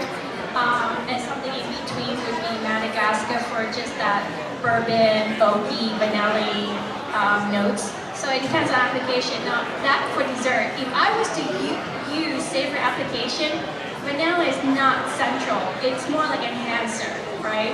So if I was to roast some, let's say some squash, I'll coat it with a little bit of olive oil, but I also have a little bit of vanilla in it. It's not there to be a meat player, it's more like a supporter. So it actually brings up and highlights some of the attributes that's natural in the squash or some vegetables. I'm just going to ask, does anybody ever use vanilla in their savory cooking? A few adventurous people. Maybe now after this we're going to try it in some more. I like these vegetable ideas. Yeah, actually the other thing is if you do mix stew, use vanilla. It actually would create a lot of depth in your stew. Like beef bourguignon, if you add a little bit of it, will give you a beautiful depth of complexity of amplification of everything going together. And by the way, one of the great products that has really come to the fore recently is vanilla powder. And just we were talking about that actually before coming in here because Nancy makes a great one, Marilla Petro makes a great one. You're seeing more and more of them. It allows you to add vanilla without adding liquid, which is essential in certain recipes. And it also, one of the things I love to do in baking, because aroma is so important, right? And if you bake something early and then you bring it to the table, it's not necessarily going to still have that smell that it did when it was baking. Think about, adding a tiny bit of vanilla powder to a little bit of cocoa and sprinkling it over a cake at the very end. And then when you bring it to the table and you take your first bite, you're getting that incredible whiff. Because the taste and smell are obviously so associated. But really, really think about bringing the ingredients that you most want to shine to that last minute. In restaurants, I think you'll sometimes get a spritz of something. But at home, I think that the vanilla powder is just gorgeous. Alex, what is the powder made of? What part of the vanilla pot? It is made of, tell me, Yeah, so what it is you take the vanilla, pure vanilla bean, you dry it, and just completely ground it up. So it's literally the bean itself, the whole entire thing. So if you want, you know how extract doesn't have any specks of beans in it, right? The taste do, but it's wet. So the bean powder is fantastic. It's like in between, right? You have the whole entire bean grounded up. So you just sprinkle it. When I make a vinaigrette, I add it in. So you have specks of beautiful, beans in my vinaigrette, right? I do that also in glazing. So when I roast my vegetables with carrots, beautiful. I put butter and I actually add the vanilla powder and you see specks of beans on the carrots. So it's actually fantastic, very versatile. So we've talked about vanilla in sweets. We've talked about vanilla savory. How about liquid uses? Did you know that at the end of the 1800s, both Pepsi and Coke had vanilla as a main ingredient? Back then in America, vanilla was the flavor. So it was featured in both of those. So why don't we talk a little bit about vanilla uses, Alex, and hot chocolate maybe? So, hot chocolate, obviously. There's a recipe in my book for the Angelini, which I know many of you probably know and love, hot chocolate, which does have vanilla in it, and it's absolutely sensational. I also really like to go boozy in what I cook and what I bake, and Beef Ferrari makes a great vanilla liquor, which is worth thinking about for a cocktail, but it's also just fantastic to put into a little bit of chantilly or into something you're baking. Another thing I love to do, and this is actually, this is not a drink, but going back to vanilla powder, is every once in a while in your pancakes, instead of doing a cinnamon sugar, just try a vanilla sugar. It's really, really good. And what about boozy vanilla? Okay, simple syrup, instead of just simple syrup for a cocktail, you have vanilla in it, right? So what it does is the vanilla amplifies all the other aromatics. So if you were to make a Manhattan, okay, you have your whiskey, right, and you have maybe a tinge of orange and your maraschino cherry, but I suggest adding a little vanilla in there would actually brighten the whole entire thing. So vanilla actually is used everywhere, and at the moment I'm working in a beverage development company, and we use vanilla quite a lot actually. It highlights a lot of components. It doesn't call itself to itself. It's more like it amplifies everything else. So when you do cocktails, I suggest using a little bit of vanilla in it. Oh, and you said simple syrup. Speaking of simple syrup, which is basically when you create half sugar, half water, boil it, create a syrup. Add some vanilla to that, add a little bit of rum, add a shot of espresso, and just use that to brush a cake. Right? It's kind of classic French version of a genoise, a sponge that can absorb a tremendous amount of liquid. But it's also a great thing if you have a pound cake or something and you want to just give it a little bit of extra moisture the next day or extra flavor. Absolutely gorgeous. Before we take questions from the audience, could we talk a second about any innovations in vanilla that you're both seeing? I think there's the powder itself is fantastic. I mean, before it was just mostly vanilla extract, right? And then vanilla paste was kind of great because as a baker in a pastry kitchen, you use paste quite a lot because you have that specs. But now that you have this powder, it's fantastic. I use it in chocolate. Any application that requires any liquid is great. Especially, let's say you make a chocolate bar, and you want a little bit of application and also balancing of the complexity, you can't use extract, right? It seizes the cocoa butter. So it's actually a great application in that case. It's just take the vanilla powder and put it in with the chocolate. I would simply say this isn't exactly an innovation, but something to think about is Alain Ducasse, who makes, I think, some of the greatest chocolate in the world, always talks about if you don't make chocolate, you cook chocolate. The temperature matters enormously. Chocolate doesn't like to be shocked with cold, it doesn't like to be shocked with heat. likes a gentle bit of TLC, I would say. And when you add vanilla, it's also really important. If you're adding a powder, you want to get it in there early because you're infusing, let's say, cream with it. But if you are making a whipped cream that's cold, you probably want to add the vanilla, cold at the end. If you're adding cake, you want to obviously add it to the batter. But if you're making let's say, a chocolate sauce, you don't necessarily want to get too hot with either the chocolate or the vanilla extract. You want to keep it at a nice mild temperature so that neither are being super shocked, I would say, by temperature.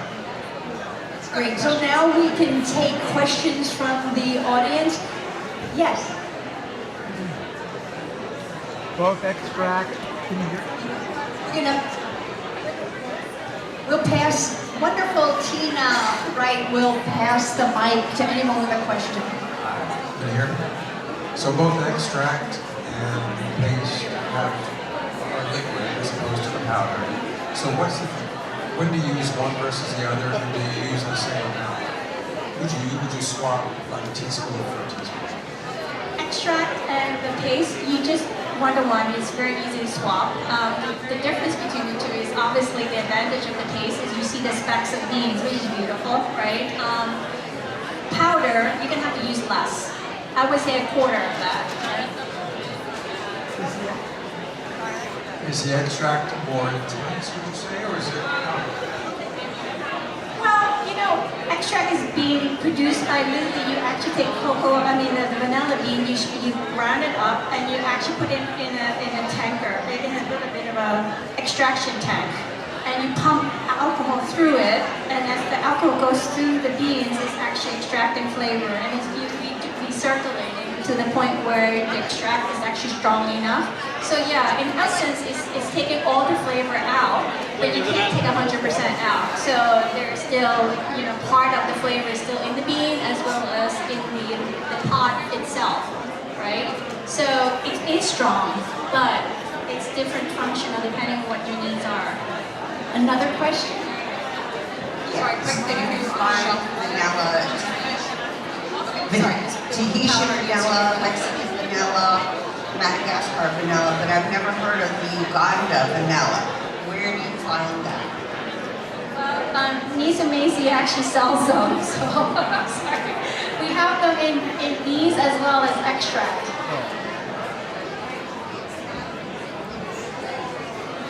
You can get them online and with the company, through the company, and then probably gourmet bake shops. Another question?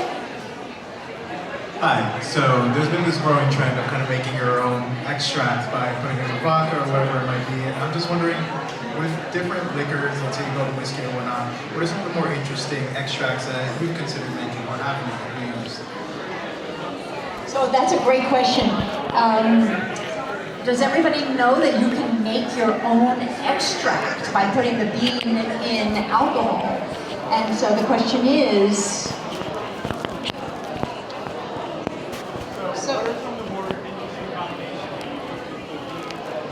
so which alcohol or other liquid that would extract the flavor would be interesting? I like to stick a vanilla bean or two in Mr. Black coffee liqueur, which is just super great. So I would say I do like that kind of coffee vanilla mix there. I do feel like vanilla and bourbon is a good combination. I'm not a vodka drinker, although I know that's kind of the way to go. I love florals. I love orange blossom water. And I think there's something really beautiful in adding a little bit of vanilla to orange blossom water. I'm kind of taking that from the perfume world, where you will also have, orange blossom as a top note and kind of vanilla as a base note to kind of give that roundness at the end. But I think it's a great combo. Okay, I wouldn't veer away from the vodka. I would put armagnac. So if you just soak vanilla with armagnac, it's going to be great. And then if you want to, just with a tinge of some floral notes to it, and a little bit maybe elderflower, that would be fantastic. How long do you infuse the bean in the alcohol for the best result. If you do it without any heat, I would say about a good 5 to 7 weeks. Yeah? Yeah. Francine, I have a question over here. Over here, to your left, to your right. Hi, thank you so much for your presentation. I was wondering if you could speak a little bit about how the industry is managing climate change and how the industry is planning on continuing to meet demand, the global demand for vanilla. So the question is, how is vanilla coping with some of the climate changes and how moving forward? You know what? That's a good question. The issue, you're right. I mean, with different weather patterns, especially when it's a lot of rain, the tree actually, the vine itself suffers. So they actually spend most of the energy actually producing, growing instead of flowering, right?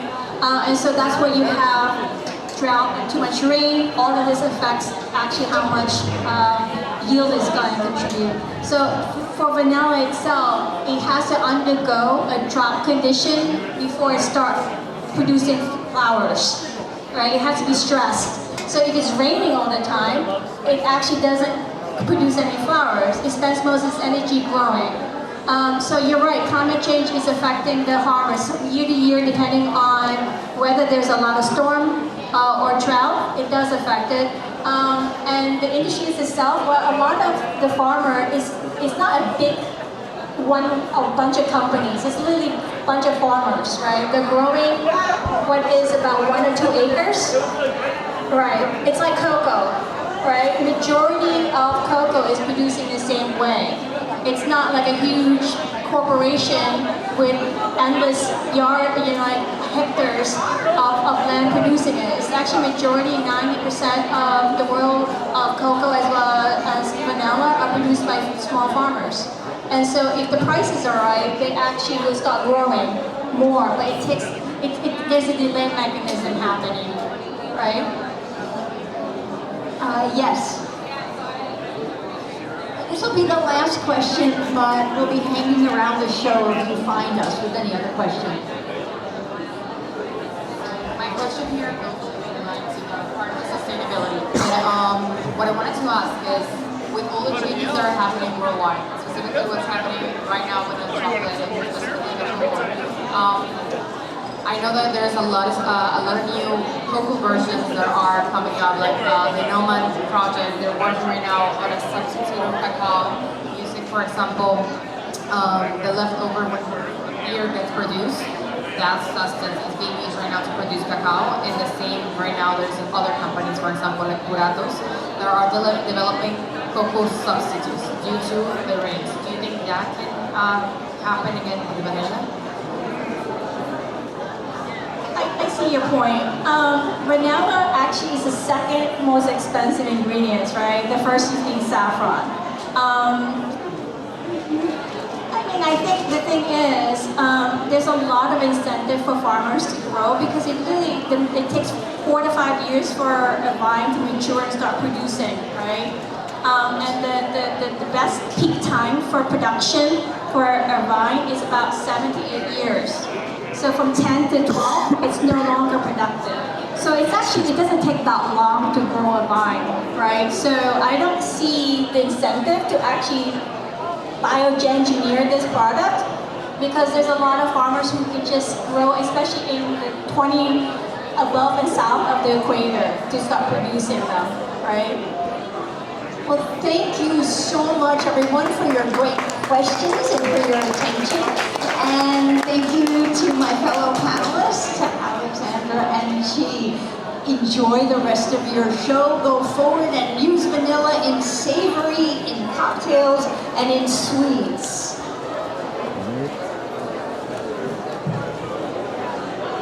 Well, that was super informative. But we will move on and look at the rest of the show.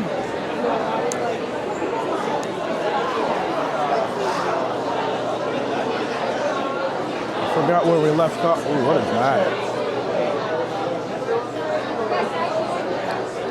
Amaretti martini mix. I do like the little bottles. These are very cute. Pistachio cream. Nut butters. Interesting.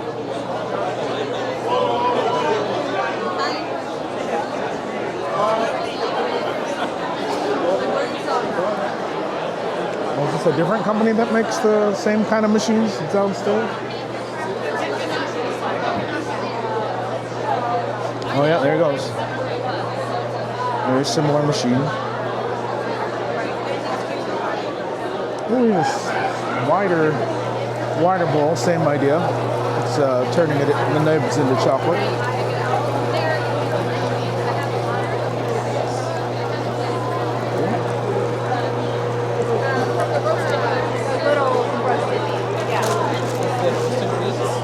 Then you just pop it in the cracker.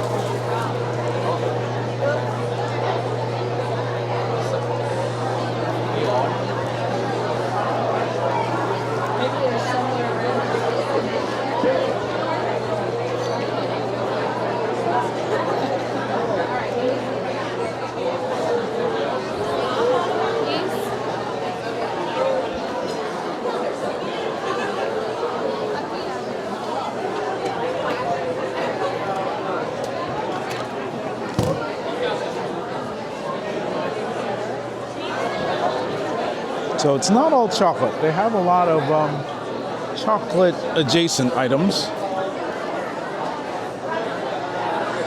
which is interesting. Ooh, a chocolate fountain.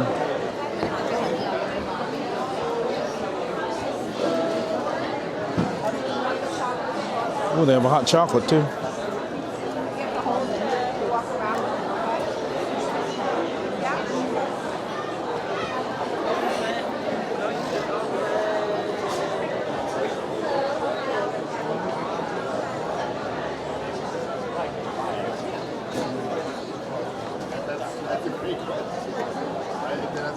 Ooh, the chocolate fashion showcase. Let's go take a look at that. What?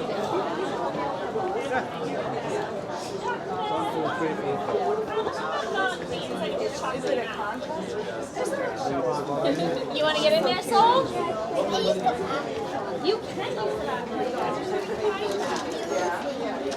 That's like. This one is called Lady Glory. Have fun. We're gonna bring it back to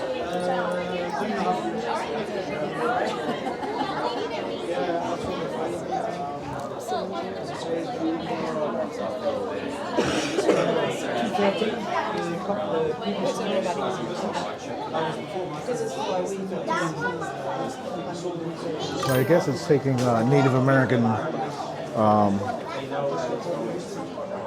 inspiration. And I'm assuming the crown is made of chocolate.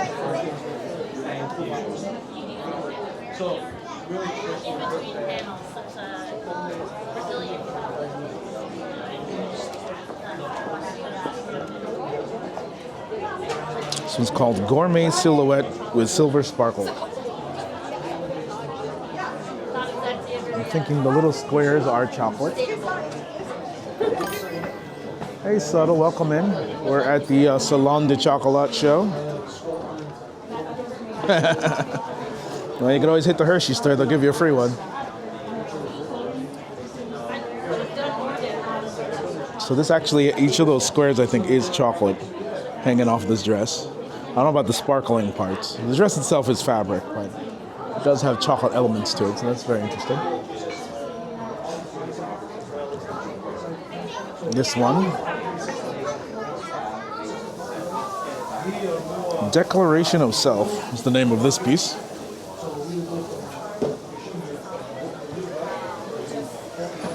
Interesting that it's Declaration of Self, but it's wearing a necklace that says we.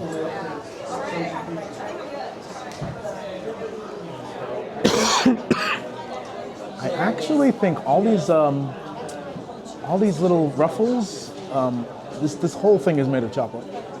Like I think even to the mannequin in the back. That's pretty wild. It's unfortunately a bit far from me, so I can't quite get a good shot of it, but that is actually really cool.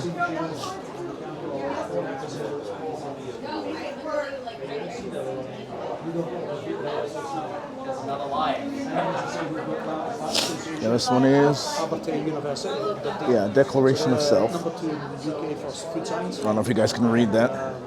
I'd read it to you, but I can't see that text. It's too small for my eyes. I'm old. This one is Egyptian Majesty with Shades of Chocolate. Yeah, so you can tell where the chocolates are. There's chocolates around the neck piece here.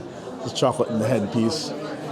Along the belt, hanging the little accessories, those are all chocolate, but the rest is all cloth. Which is still cool. There's also like a little Ankh chocolate thing over there. Oh, is that like Osiris? Oh, it's a cat. It's a chocolate cat.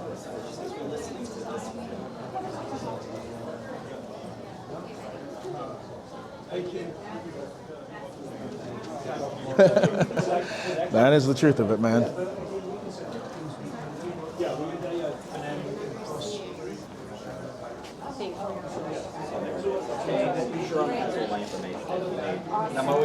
I do feel like this room is slightly underlit for these displays.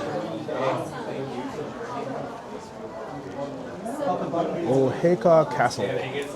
No, this one is called Estella Grace.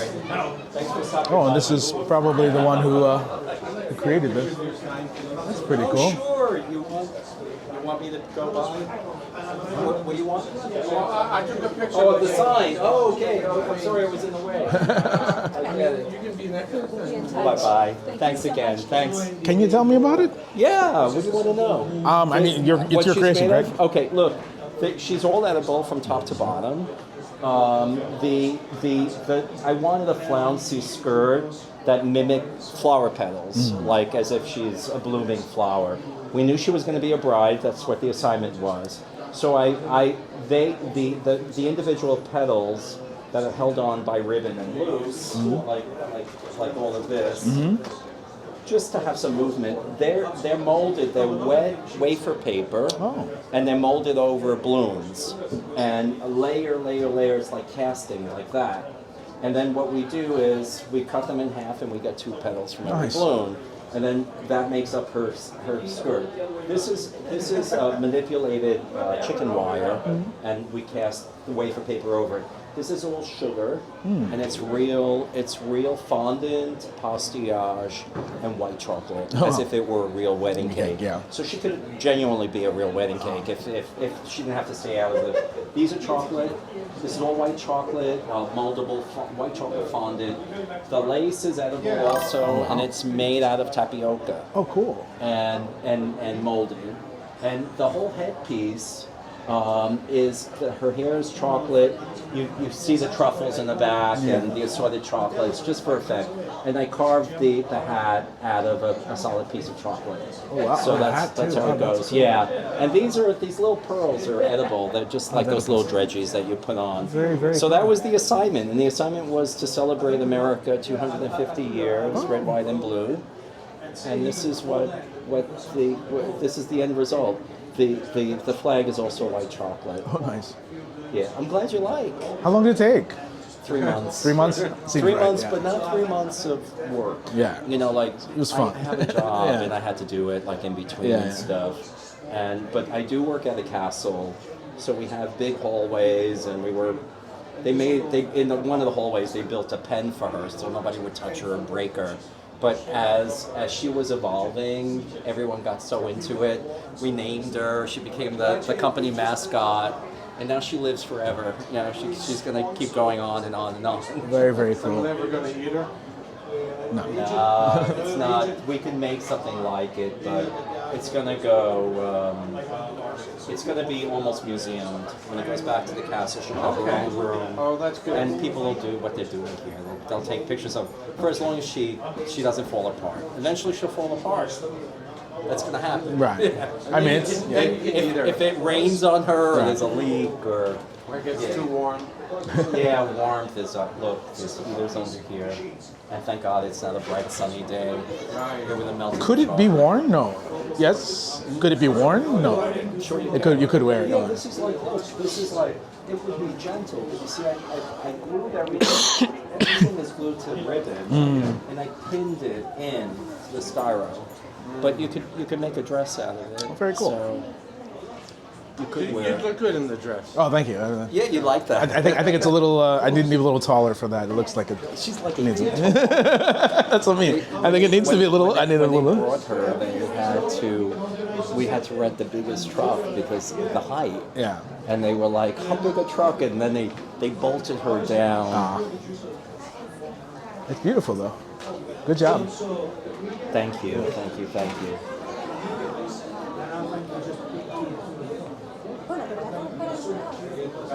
Thank you guys for sticking around through those ads.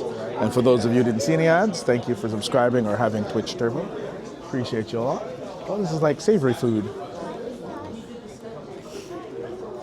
I believe there is more around this way, unless I am wrong. Well, maybe I'm wrong. Hi, sir. How are you doing? All right. You like traveling?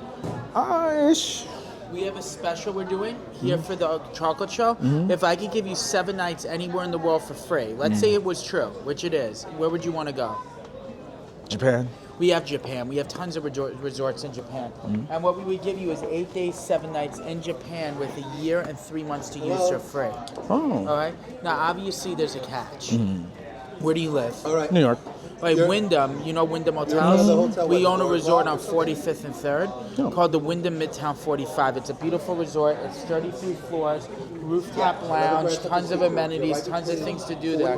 And we're trying to get more and more people to start staying with us at Wyndham instead of Hilton, Hyatt, and Marriott. Right. So we invite you to go on a tour here, a 2-hour tour to hear about Wyndham, hear why we're better than Hilton, Hyatt, and Marriott, why when you travel you should never travel with Hilton, Hyatt, and Marriott. And just for doing a tour, just for hearing about Wyndham, that's it. What we get out of it's word of mouth marketing. We hope you fall in love with Wyndham. You're going to want to come back. And what you get out of it is 8 days, 7 nights to any Wyndham resort anywhere in the world for free. Oh, wow.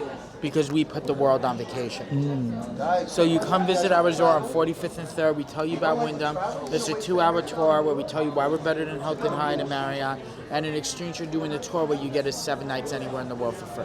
Very cool. How would I set up that? So I would set it up with you now.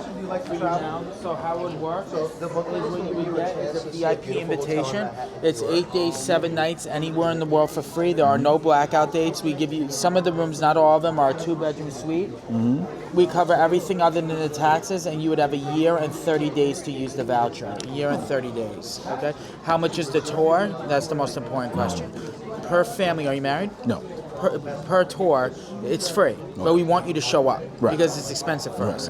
So it's $60 deposit to reserve your spot for the tour. Oh, but you get it back when you You go. get it back when you go on the tour. I see. And because you're good at cameras and photos, I'm the regional marketing manager.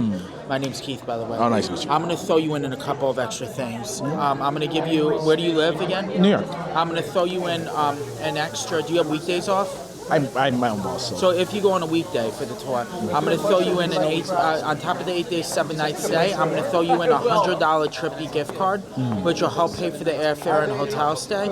And if you don't reschedule and you go on the tour, I'll throw you an extra 3 days, 2 nights to 24 different Club Wyndham resorts in writing. And you'll get an email confirmation before you leave our room. All right. Interesting. I'll think about it. I'll come back Let me around. ask you on this that. question. If you knew it was only a 2-hour tour, you wouldn't do the tour? Well, no, my issue right now is I'm actually live streaming right now, and I feel like I'll sign you up real fast. Yeah, I want to show them the rest of this. I'll do it in exhibit less now. than 2 minutes. I'll think about it. Okay, no I'll come back. All right, thank you so much. I mean, it sounds pretty good, but I just don't travel very much, so I don't know. Hey, what do you guys think? Think I should sign up for that?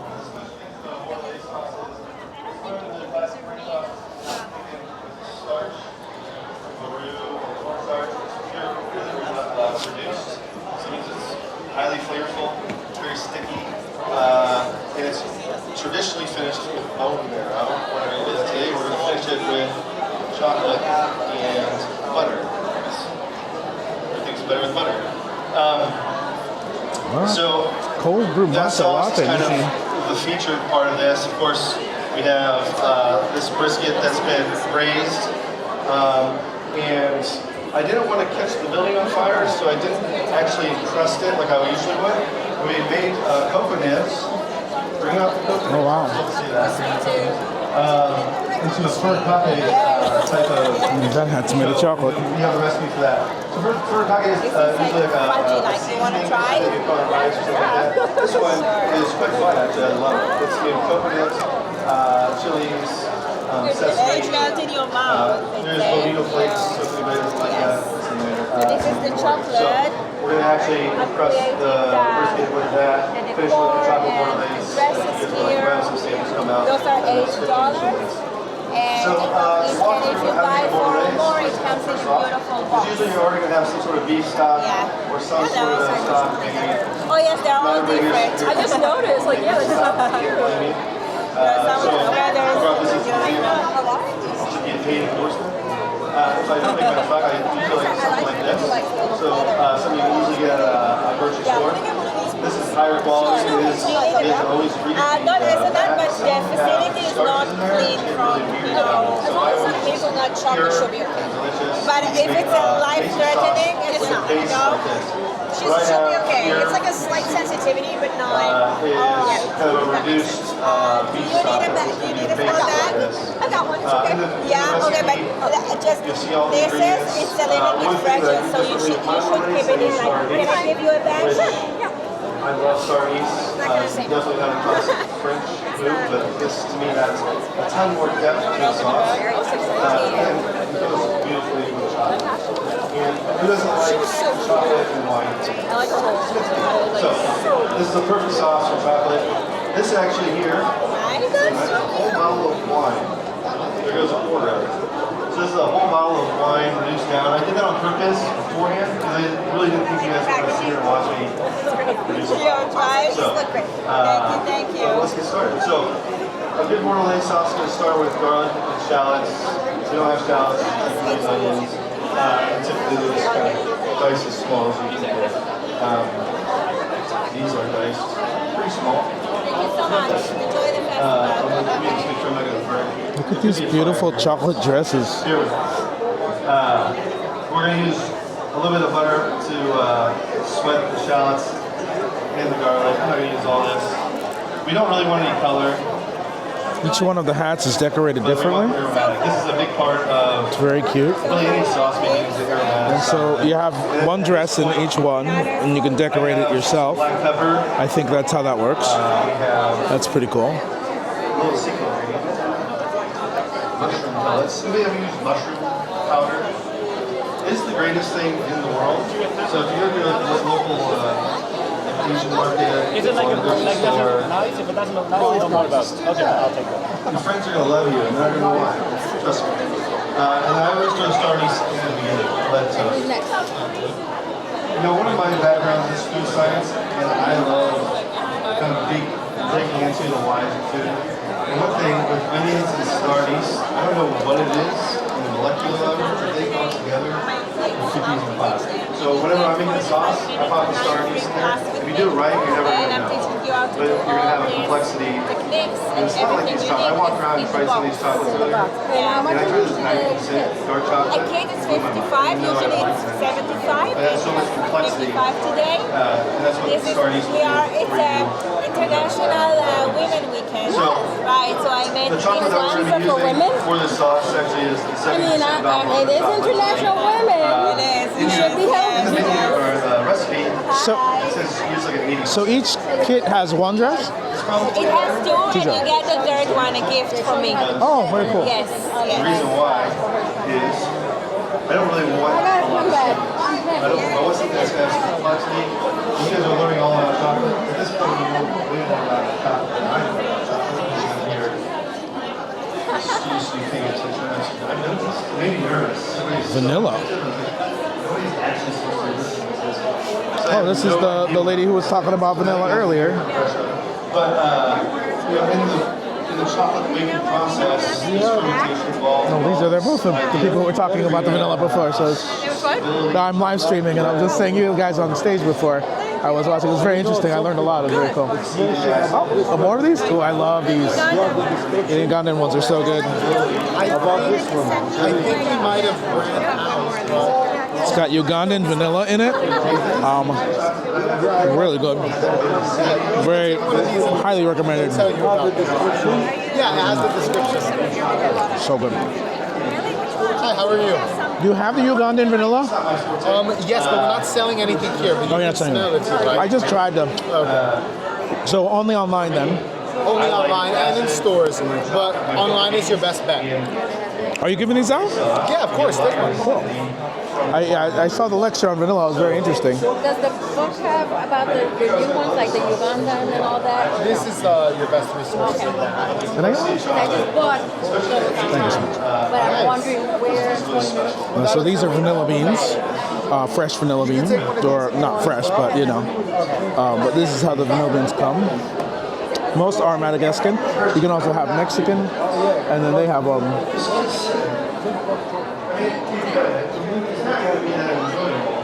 I can't quite read that, but that's from another location. Maybe that's the Ugandan version. Is this the Ugandan one? No, this is Tahitian. Tahitian. Oh, so Mexico, Madagascar, Tahitian, and Uganda. I didn't realize they had so many places. And there's an Indonesian one. Oh, there's an Indonesian one. Yes, Oh, that's very cool. Indonesian one's it's a little bit woody, a little bit smoky.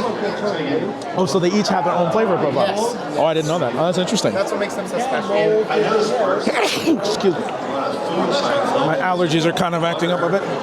Chocolate are so, it's crazy how simple they are. Both of them melt at body temperature, both are made of proteins and fats. They're really emulsification. I mean, this is actually an emulsification. Mayonnaise is an emulsification. 1 second while I This is the same thing. POV mount you for a second. The microwave over there, doing great, got oily. This means the emulsification of the oil. But what that does is this gives us thickening ability. So, all right, so here I can ramble on. I told them, please tell me when I go over my 2 hours. Some of you here. Here, I'm getting a little more color than usual. It's not going to matter. Just don't burn it. We got a little bit of color. The shallots are getting a little translucent, as they say in all the cookbooks. Sure thing. So this is already reduced for the sake of TV magic, but we're going to go pop it out. And French sauce making, we call it offset, until it's dry. Yes, you want to take it till it's less fully dried out. This is a lot of reduced oil. I'm not going to reduce this all the way down until it's dry. That would be fairly intense. But if you were making any kind of sauce or home with red wine, you're going to deglaze your pan, right? All a little bit. So you squeak those up. You're going to reduce this down till bigger bubbles sort of appear and it's almost gone. If it's already gone, you wait a little bit too long. So you just want it to barely be gone. It's like still there, but it's gone. It's natural. Oops, sorry guys. Anyway,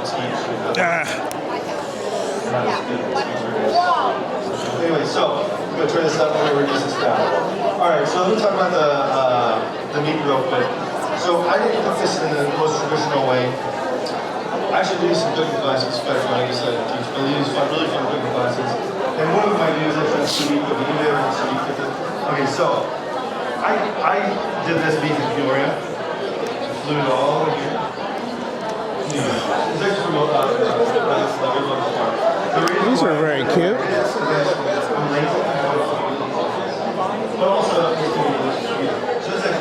I'm curious about these little eye-shaped ones. The little teddy bears are cute.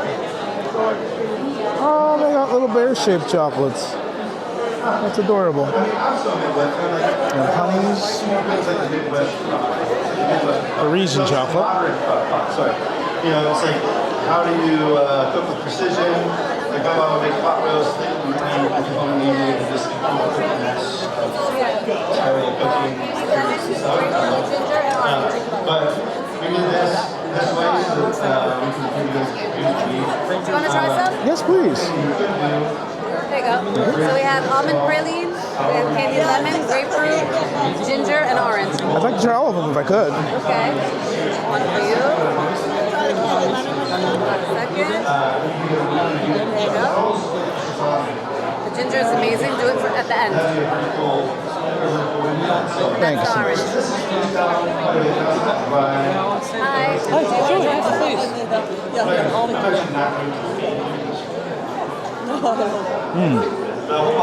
Oh, they actually have the fruit inside. That's interesting. I forgot what she said it was, but... Ooh. That's decadent. It's vegan, gluten-free. Oh, I like that one. It's got a nutty flavor to it.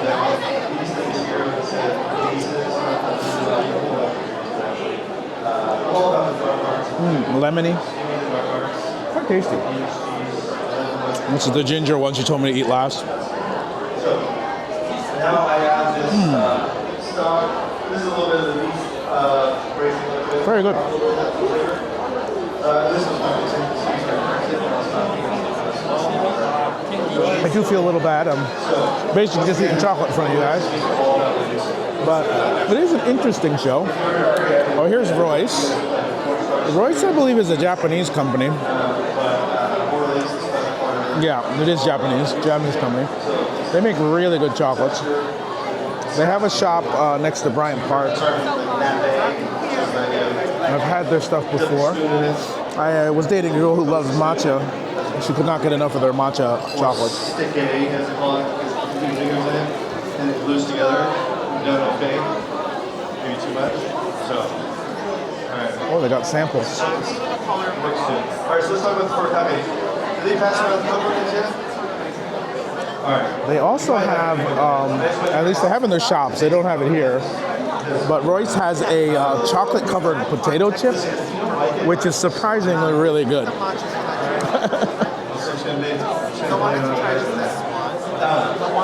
Okay, so one thing I love about forkame or mixtures of seasonings, if you will, is, I mean, you can find a great balance in a lot of different things. This is the first time, I'll be honest, I made some cocoa nibs, and I love these. I might do this more often.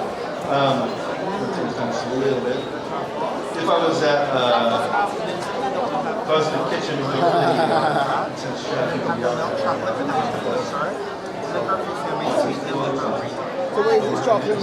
Yeah, that's the chocolate-covered potato chip. It's really good. I've had it before. Yeah, matcha, milk chocolate. These two has a brandy liquor, less than 1%. This is liquor-free, semi-sweet, and dark chocolate. Did I try the matcha? Roasted, that's the keyword. Thank you so much.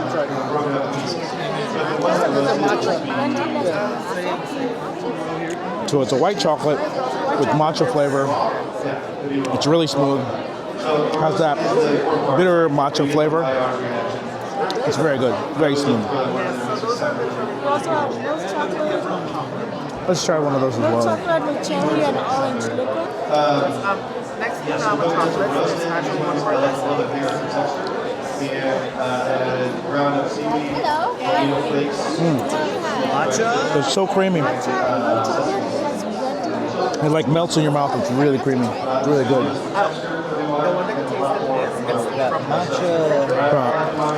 The price point reflects how good it is. It is quite tasty, but they're around $20 to $30.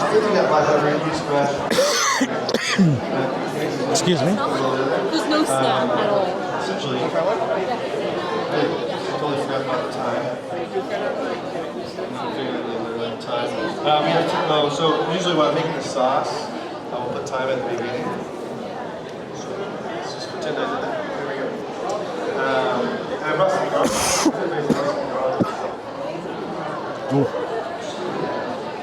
So, all right, it's reducing, and we're just gonna pretend like it's.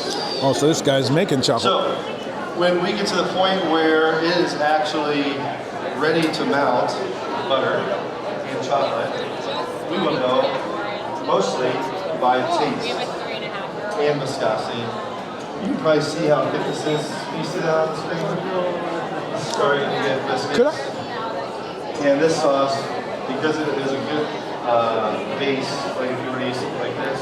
Can I get one of these small bottles of the vinegar? What are you shooting for? What? What are you shooting for? I'm live. I'm on Twitch. Yeah. Amazing. Yeah. A lot of the classic French sauces. So, normally what I would do right now is I would take a sieve, this. Thank you so much. Right before I would add all of I have a bag. I'm okay. chocolate stuff. And Yep. I'm back at the maple syrup stand because I wanted to grab some of that vinegar. Or serve, you don't want to serve the star anise or the thyme. So, Thank you so much. So this we're going to strain to a new pot. If you only had one pot, you could just strain it into a bowl and put it right back into the pan. Set that off to the side. And now we'll continue with this. So this is for the sake of time. I would typically let this cook probably for at least 20 more minutes with the onions. And just the longer that you can let it reduce, the better flavor you're going to get. There's still a ton of flavor left in all those ingredients. So before I add this chocolate and stuff, anybody have any questions about Bordelaise sauce? About Peoria? I mean, what's that? Oh, that's a great question. I should have said that. So, I'm a big Pinot Noir fan myself. I know a lot of people use Cabs or darker. I like Pinot because I just think they have a lot more earthiness. But anything darker, red, the drier you get, the more intense it gets. Pinot to me is a great balance of earthy, fruity, dry. Get into the Cabs, you're going to add a lot more tannins to your end sauce. You have to remember you're concentrating the wine. So whatever that wine is to start, it's going to be that times 10 when you're done. So a lot of cookbooks are like, oh, we use Cab. Just stick with Pinot. And maybe I'll get beat up for this one. Pinot Noir is king. That's the best wine in the world, if you ask me. I mean, I lived 6 years in Sonoma County. I got spoiled with good Pinot. So Pinot Noir is the way. And you can see how these bubbles are getting bigger. Can you see that? I can't see what you see. That's a great sign that this thing is reducing and it's ready. The bigger the bubbles, the meaning the more the proteins is concentrating, meaning it's ready to take on some fat. And that is, if it was in a restaurant scene, I would see this and be like, okay, I need to either turn it down or get ready for disaster. Meaning, if I keep going, it could either burn or break if it already has fat in there. So I have this really fancy, really cute French whisk, which is my favorite whisk. I've had it for 10 years. I love this thing. You can obviously just use a whisk. Or an immersion blender is actually the best. So when emulsifying anything, you usually add it in parts and then whisk. Once again, I am habitually lazy. I am a workaholic and lazy at the same time. I don't know how that works. That makes me highly efficient. So if I was to make this at my restaurant, I would be making more than what I'm making here. I would pop it in a little blender, and I would just pop everything in the blender and just go to town on it, and not worry about whisking, to be honest. Now, but for here, I'm just going to get real cute for you guys. We're going to start putting some butter in there. Now, I think in the recipe, if I remember correctly, I did like 2 parts butter, 1 part chocolate, maybe. The reality is, you're going to add fat and butter and chocolate until you get the consistency and flavor that you want. Yes, you could add too much. Absolutely could. But you do what you want. Just keep adding butter. So it's all gone. I'm from Illinois. I got 17 layers on right now. I don't even know why. Yeah, and the cool thing about sauce making is as soon as you start adding butter, it gets glossier. And actually, I should say, when you're doing this, you want to do this off the heat. because you really don't want to keep boiling it after you add the fat. You really don't want to keep boiling it. So what's going to happen is it'll break, meaning the fat and everything will start separating. All right. So this is the fun part. I actually should have chopped these up just because it make it easier on myself. But this Valverona stuff is delicious. It'll melt pretty easily. We're going to add this, and then we're going to taste. And then I'm going to pretend I did a great job. How was that? Was it okay? It's good. Was it texture good? All right, we're good. Yeah.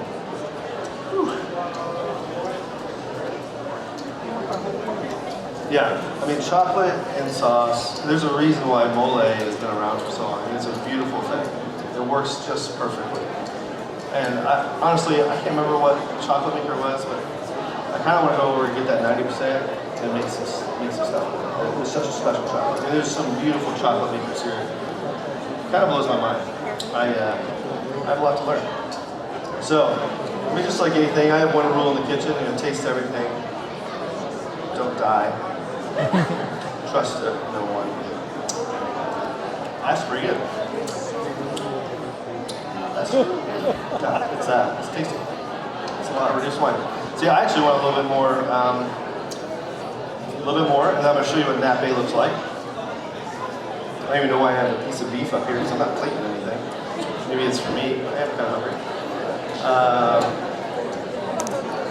Yeah, any other questions? Wine was good. Thank you.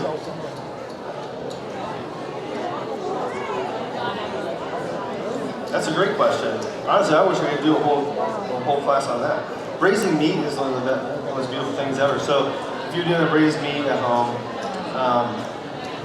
the best way, you're gonna, whatever it is, it's gonna be a braised piece of meat. Let's say a chuck roast or something is a classic one. You're gonna season it and sear it. Always sear it beforehand. And then you can have the same base that you're gonna use for your sauce and use it for your braising liquid. So, like you would take this, follow instructions, dilute it. I bring it up to a boil. I put your roast into a pan, a braiser of some sort. I mean, you can even braise in something like this. It's a small enough piece of it as long as it's not plastic.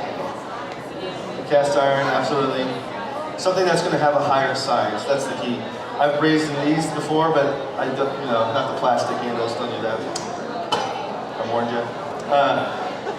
Put your braising liquid that's already been brought to a boil.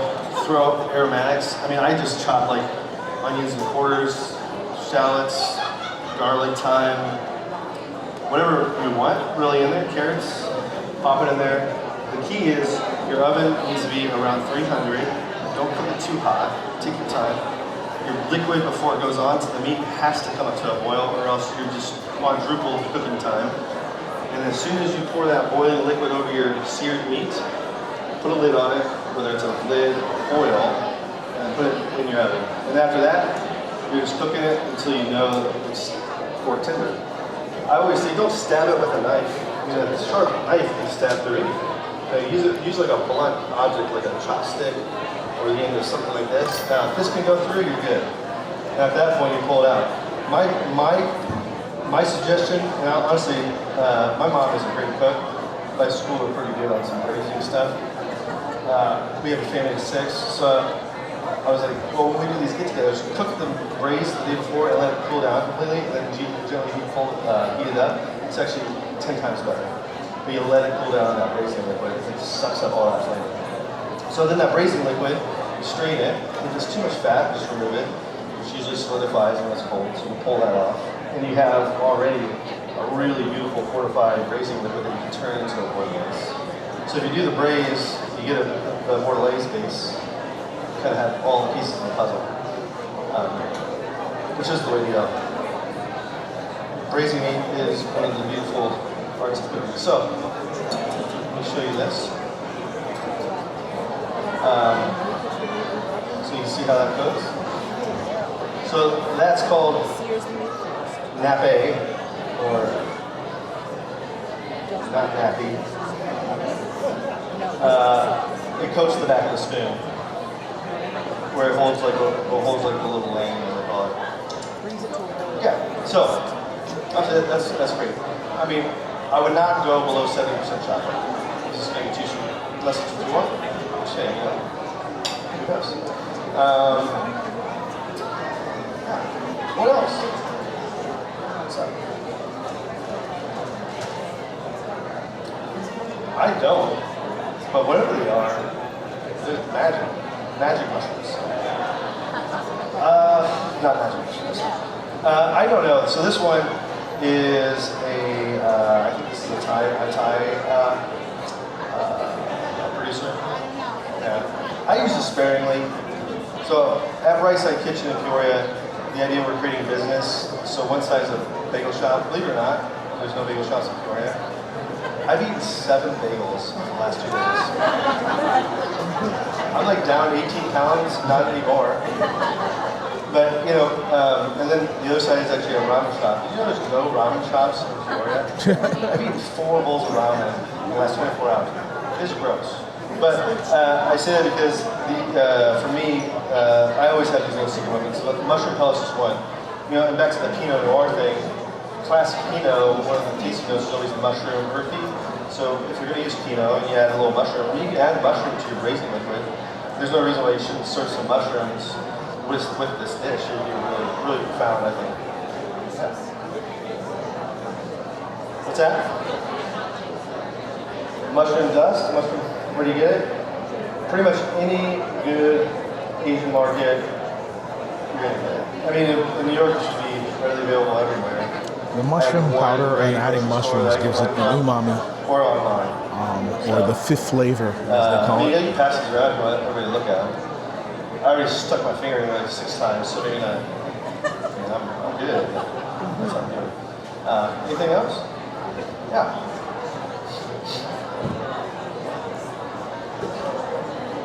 Oh, usually it's just like in a plastic bag. Man, I should have brought some mushroom pellets. I knew you guys would love that. They're addicting. Yeah.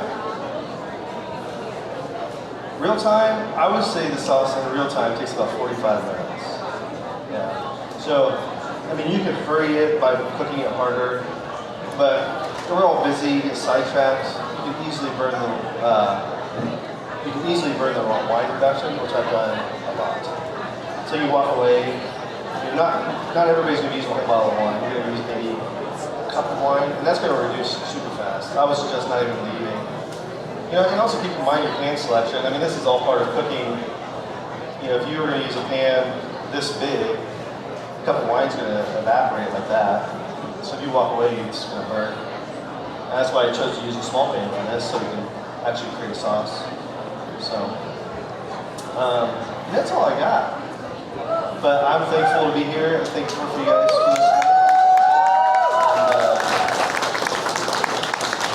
I was going to try to serve a whole brisket per person, but I just couldn't fit it on my check bag. I apologize. Yeah. Well, thank you so much. Enjoy.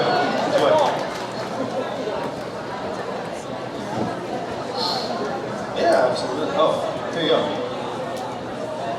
Sag was not able to get a sample. Miners is really good. Would have been nice though. I love this one. All right, let's return to downstairs and see what's down there. I do love the way these chocolates look. They're so pretty. So usually done with acrylic molds, but doing the different colors and the styles, of course, is up to the individual chocolatier. Very cool stuff. That's the start. 1 cup of red wine to start. So when it's finished, it's going to reduce that. And you're going to end up with like a tablespoon of It's wine. right here. Oh, is it just the... Oh, it's over here. I see. Sparkling water. And restrooms.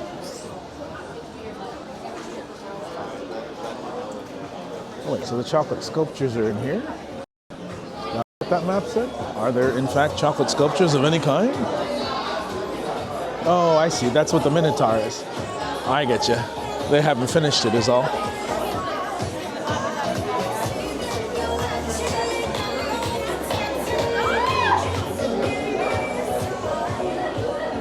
So in actuality, I feel like it would be better to come here tomorrow. But I'm not coming here tomorrow. Tomorrow I have a couple of other things happening. There's some LEGO events happening this weekend. And then there is the Princess Festival in Japan Village. So I will be streaming that tomorrow. But if you guys want to see the progress of this sculpture, you can check out April Anonymous' stream tomorrow. She'll be at the show. If you could smell this would be so good. This is the chocolate. Chocolate smells so good.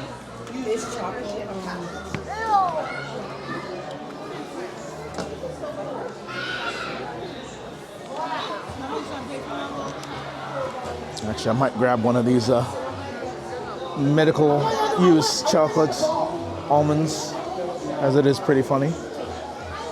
They have a hot chocolate and the protein bars.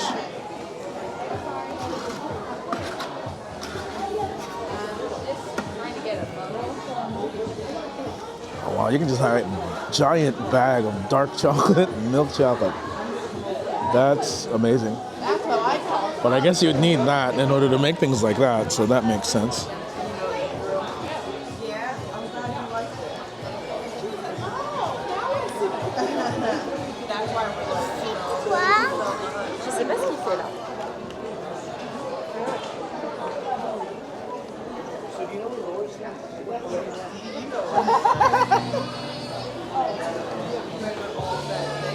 I recently saw an Instagram video featuring a Japanese lady who came to America asking for these containers. Not specifically of chocolate almonds, but just because they don't have prescription containers like that in Japan. You just video him making this thing? Oh, I want that bag. So that is Chef Hakan Martesian. That's that guy right there. I want that big bag to go master. You going That would make sense. What are you gonna put our stuff in there?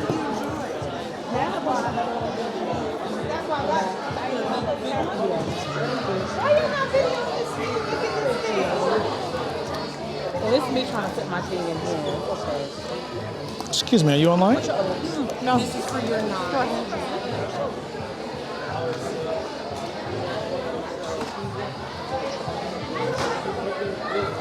Fill it from our backup here. Of course.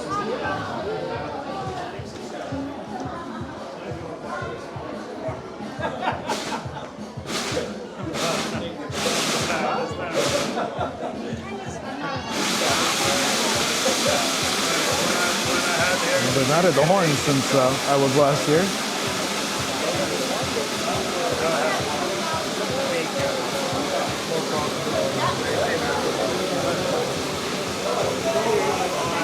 Thank you so much.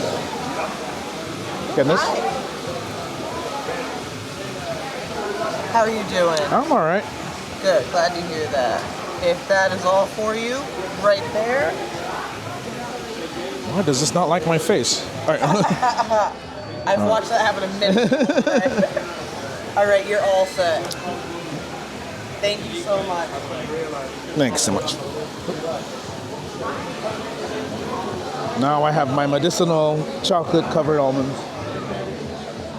This, of course, is the children's recreational area with crafts and painting and things of that nature.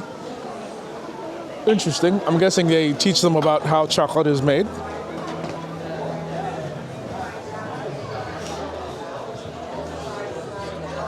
You can also, and a supply of free drink, thanks to Perrier.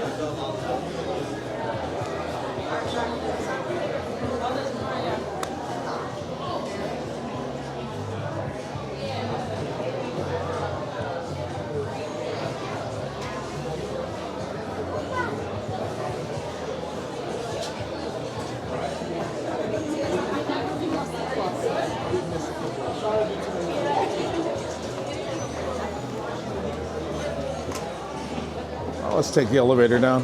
You going down?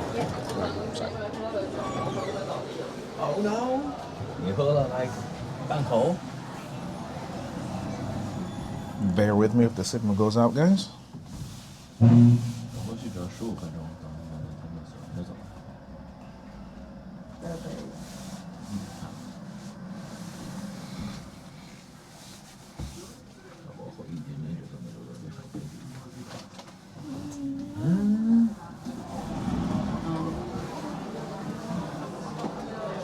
So they'll talk to him when he gets there and, you know. About what? Signal did not go out. Well, that's good.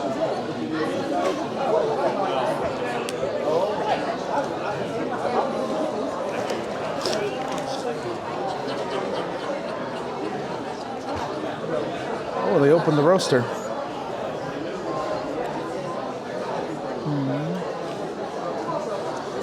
Not gonna lie, I kind of wish I had one of those machines.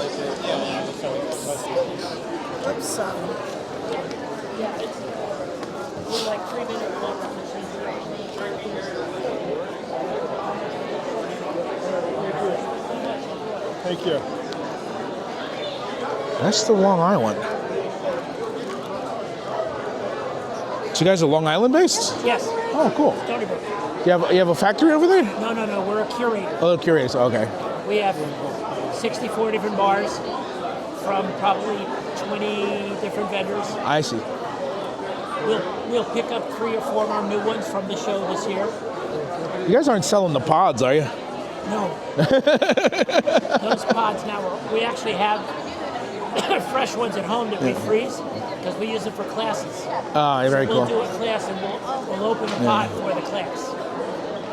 It's always one of those things as a chef, you know, it's like I've never done it, Right. but you're always like, could I do it? I want to try, but it's like, you know, seeing all that, I'm like, I don't have any of that equipment, so I'm like, We bring a little spoon so they can taste the goop. Some people love it, some people hate it. Dude, I noticed, I think it's these guys selling, I think they're selling the goop. I think so. What do you use it for? The goop? Yeah. You don't, so you can see the beans right there. Yeah. Those are dry. But they're packed, I should ask them, maybe it's not the goop, maybe it's something else. Could be they're selling the butter. Oh, maybe So that's when true, it yeah. goes through the process, it comes out as a butter.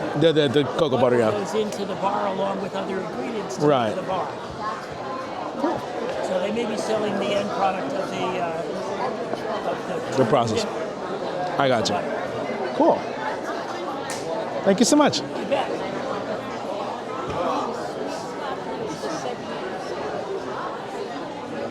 Free 2 bars, sweet, honey sweetened.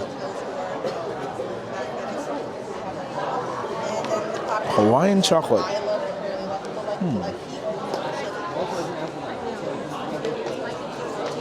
also have like 3 or 4 of them. No, I'm waiting for her. Go ahead.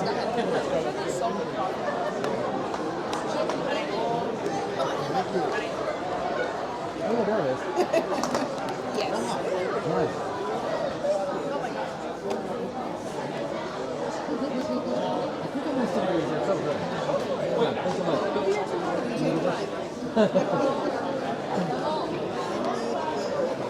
Yeah, that's really good. Cinnamon 80%. Macadamia nut. Sea salt and smooth.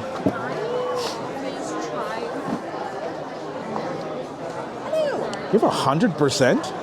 Am I seeing that box right? Yes, 100% dark chocolate, no sugar added. Would you like to try it? I'd be very curious. I don't think I've ever had 100% dark chocolate before. Ah, that's clear mind. 100% dark chocolate, guys.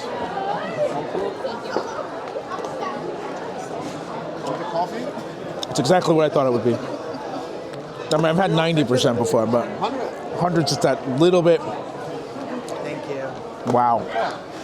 It always makes me question, how did chocolate become what it is today? If that's what it tastes like when they just kind of made it by accident. Somebody somewhere was like, I like it. But it's like more intense than black coffee. It is so like, that's wild. Which ones do you have over there? We have our sea salt, macadamia nut, our original, and cinnamon. Can I try the cinnamon? 100 to me is not chocolate. This is not 100. This is Yeah. In my word, chocolate is sweet. I'll try macadamia. I'll choose Cinnamon and 80% cocoa and honey. One ingredient. this is our cinnamons. Thank you. You want one for 40? Oh, that's really nice. Actually, after eating the 100, that's really nice. But that's good because you got the honey tones with the cinnamon. It's like 80%, so it's not too sweet. That's really nice. Ooh, it's almost got a little bite to it too. That must be the cinnamon, right? You have a chili one too, huh? I do have a chili one. The chili one is our traditional, so it's not the honey. This is just our regular chili, 80%. Oh, and all the other ones have the honey in it. Yeah, so only these have the honey. Oh. These have the regular, either monk fruit, cane sugar, or jug chocolate. Monk fruit? What's monk fruit? So monk fruit is a sweetener that a lot of people will use if they are diabetic, so it doesn't spike their blood sugar. Oh, I happen to be diabetic, but my blood sugar is well controlled. Okay, fantastic. So I'm okay to come to things, I guess. But let me give that a try. The monk. Well. The monk fruit is just our regular bar. It's just, again, right. Instead of the sugar, it is monk fruit. No, it's good. I can taste the difference though. It's like me with like vegan stuff. I'm always just like, that's not meat, but it's not sugar, but it's good. It's good. What's the most popular? So out of our honeys, it tends to be the sea salt or the macadamia. Out of our traditionals, the chili and the salted coffee. Can I try the macadamia? And red wine. What normally people like? Thank you so much. Why would they? Because it's very beneficial. Can't go wrong with that. Macadamia and honey chocolate. That's beautiful. I can see why that's popular. Also, from Hawaii, they know macadamia nuts. So, how's it come? Comes in bars. So our honeys come in the bars like this. Our traditionals come in bars like that. Can I get the macadamia honey? Macadamia? Yeah. Macadamia honey. And I also like cooked with it. So I added to savory dish, beef stew. I've been kind of spending blindly for a second. Let me just make sure. Yeah, I didn't think so. All right. Yeah, take it out, honey. I'm all day. No, I got. Do you like spicy? No, I just keep using the same card, and I need to not do that. No, I know. I was asking you. Do you like spicy? I'm okay with spicy. It's amazing. I always monitor that. Whenever I'm streaming, I end up like not paying attention to how much I'm spending, and then it's like declined, and I'm like, what happened? And then it's like, oh yeah, okay. Would you like a receipt, honey? Yes, please. Yeah. Would you like a text or email? Email would be better, yes. Email. Thanks so much. Let me get it.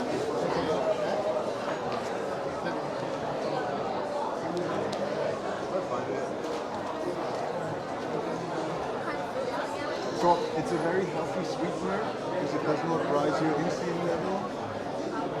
Thank you so much. You're very welcome. And you have availability online as well, right? So I can just order it. Thank you so much.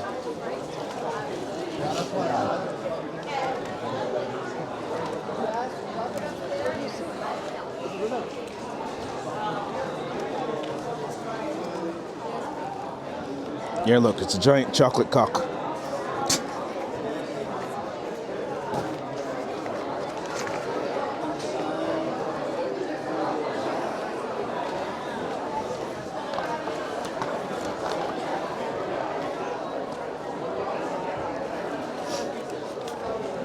I'm assuming this thing is hollow, yeah? It's hollow, right? Yeah. Just checking.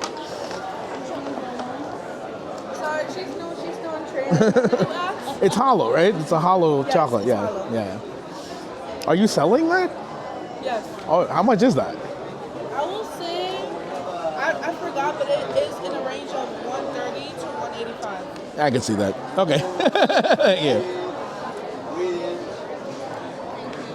Oh, these are very cute. Very New York centric gift idea. It's kind of cool. Excuse me. This one's got the Statue of Liberty and the ferry on it. Subway in Coney Island.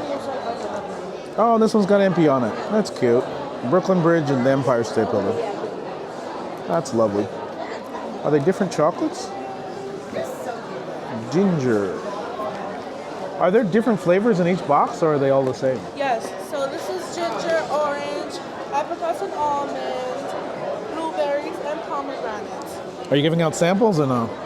Currently, no. Yeah. We ran out. Ah. We're waiting for more. I see. What's the most popular right now? The orange pills are the most popular. Orange pills are the most popular. That's a shame because I like the Statue of Liberty Brooklyn packaging. But if it's not a popular flavor, then, you know, might be interesting. It's weirdly not sold as much as the others. Makes sense. It's a little more intense, so yeah. Well, thank you so much. Yeah.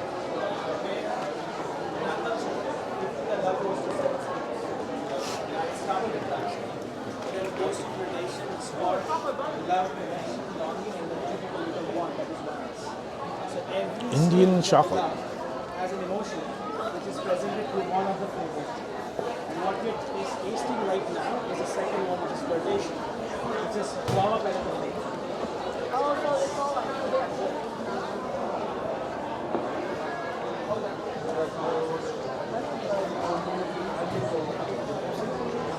This is Love Collection. That's the signature. 7 stages of love. Attraction, flirtation, the spark, love, connection, longing, oneness. There's 2 onenesses. There's 2 onenesses and a chocolate coin. How interesting. Lychee, blush, rose, shimmer. Guava, spark, chili, tease. Ginger heart, dark intensity. Rabi silk, slow melt. Golden saffron, salted caramel. Golden saffron, salted caramel sounds fascinating. Fig depth, rum linger. Hi, how are you? Tulsi calm, fennel glow. Yes.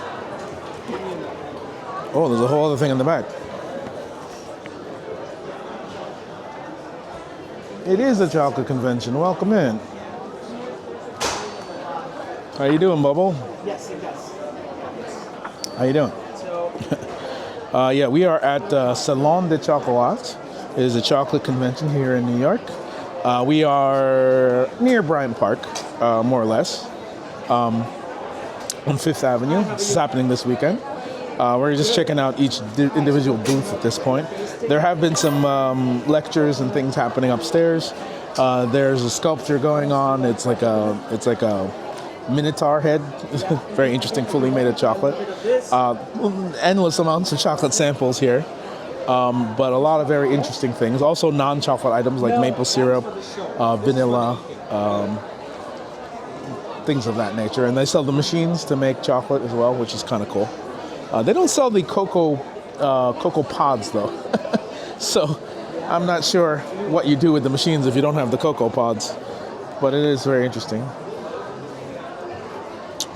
Let's see what else they got here. Signature collection. Guajara ritual, saffron velvet, savory crunch. Amistar Ode, mango glow, gentle tang. Lucknow crown, kulfi cream, pistachio hush. Mumbai monsoon, chai warmth biscuit crunch. Kendall Hyman, coconut floral sacred.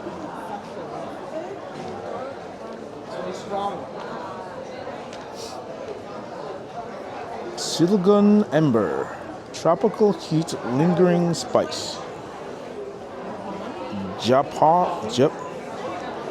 That is really hard to read. Japaru Quench, bright spiced cooling.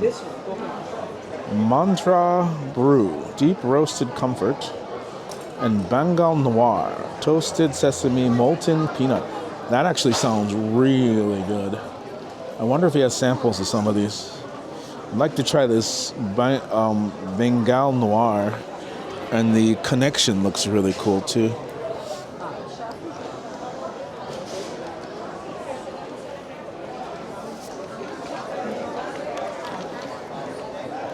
Indian chocolatier.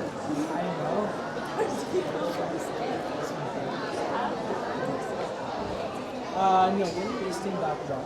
We're tasting coffee. We're tasting coffee, coconut, and mango.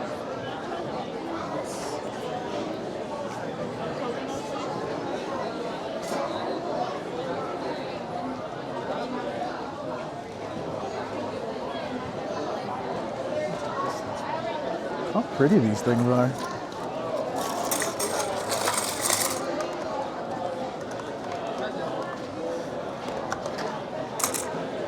Do you have all flavors available for tasting? No, just three. On Signature Collection, we have the coffee, coconut, and we have mango. Okay. And the Love Collection, we have pâte de fruits, which is guava. So this is the Love Collection. The this is guava the one. guava. And then, yeah. I was actually most curious about the noir and the connections. Yeah, that's my favorite, by the way. That sounds really interesting. Yes. But I'm assuming you get them in sets, right? So you get one of each kind. Yeah, one of each kind. So you couldn't just like a whole box of just no. Okay. Okay. We want to go through. We want you to take. The journey. Yeah, the journey of the theory. Okay. Yes. How much is a box? This is 32 and this is 60. I see. Which one would you recommend me try? Of what you have in samples? The try. I think you are a coffee lover. Then go with the coffee. Coffee? Can I try the coffee? Yes.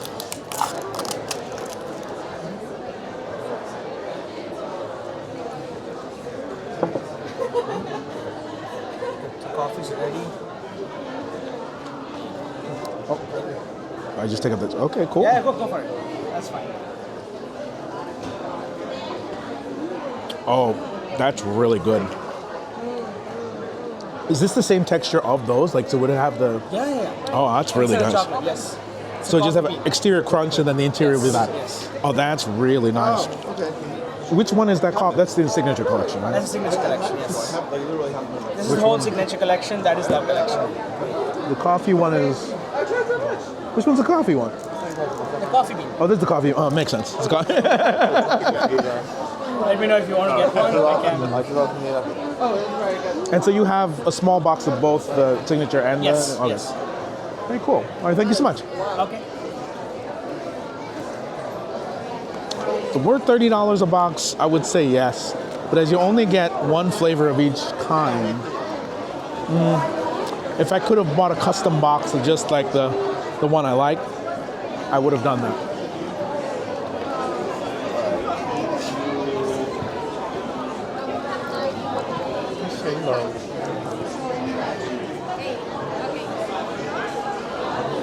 Oh, this is an ice cream place. This looks good, eh?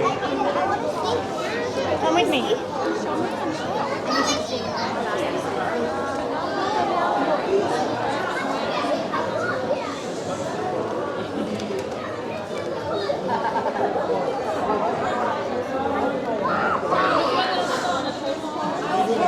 Is the ice cream free? I think so. Like when you see a line like this, I'm like, it must be free, but I want to be sure before I get on that line. It's free? Yeah. This place is tiny.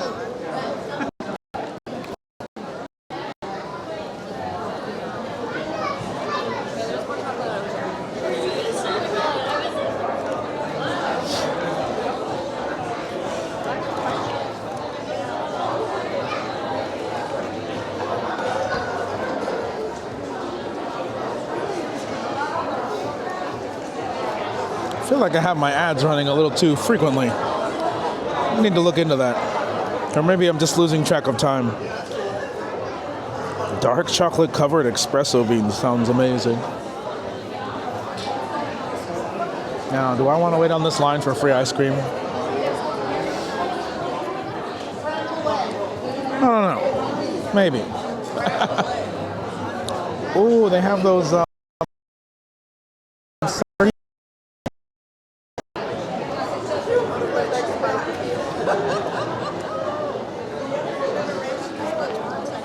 What is this? This is dark chocolate covered blueberries. Oh, that's a good one to try.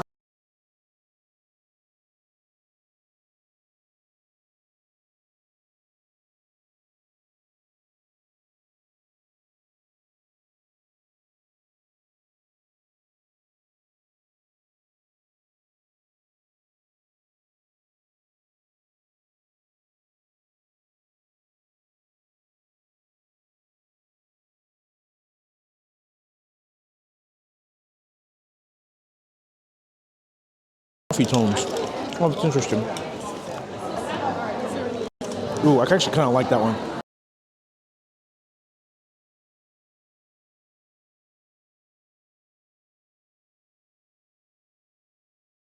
Sticking around during those ads. I realize a lot of you are lurking, but appreciate you.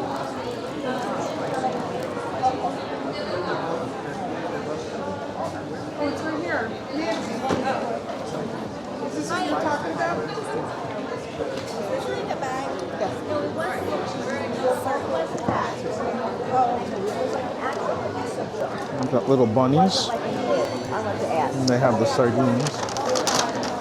There you go. Thank you so much, sweetie. Thank you. Oh, and here's a little catalog. Oh, thank you. Hi, I have a question. Yes. When I walked in, It's a chocolate lobster. there was some sample here. It was chocolate. It was very delicious. It was sardines. Oh, it was sardines. Oh. Can she do you have any more that she could sample one? Do you have any more samples? We're totally.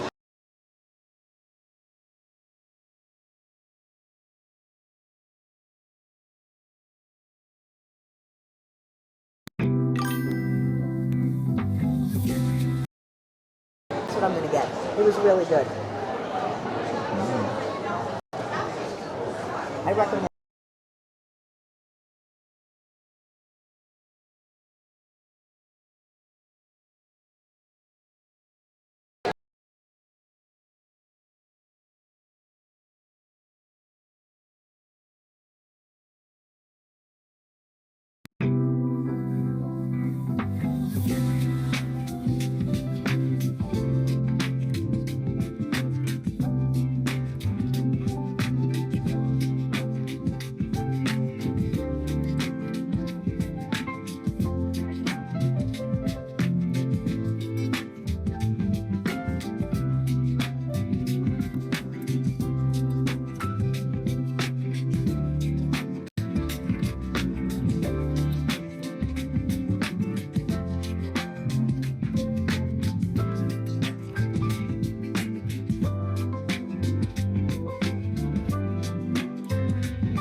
Welcome back, everybody. Sorry about that. I wasn't monitoring the heat of my my stuff, and I didn't have the fan on, so everything in there got really, really hot. I mean, it's still kind of warm. I should probably wait it out a bit. If you guys want to see how the sausage is made over here, this is my Bella box. This is the little mini computer I have that is running my system. Here's the 2 modems, and I have a third connected over here to my MiFi device. Which allows you guys to see me, which is kind of cool. We've kind of pretty much seen this whole chocolate show at this point. I could wait online for free ice cream, but I don't think I really need it. So I think I'm gonna pop back outside. I think it might be better on the equipment if I'm outside where it's a little cooler. Got my little fan active now, but it's really struggling to do its job.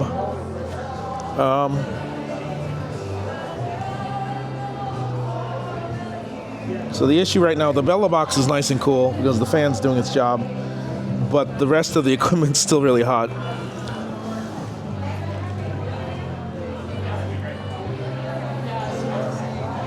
I definitely need to probably get a mesh bag of some kind when the summer comes around, because this is going to cause me some issues. I hope you guys enjoyed the chocolate show. I certainly did. I had absolutely my full of chocolate.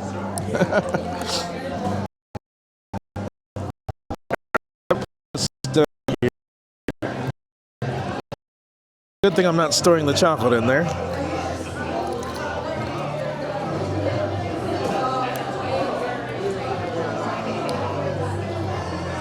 You doing here? La la la la la la. All right, so it's 2 o'clock, and the chocolate thing is basically over, unless I want to buy some more chocolate. So there is something else I can take you guys to. I was gonna save it for tomorrow, and I might go again tomorrow anyway.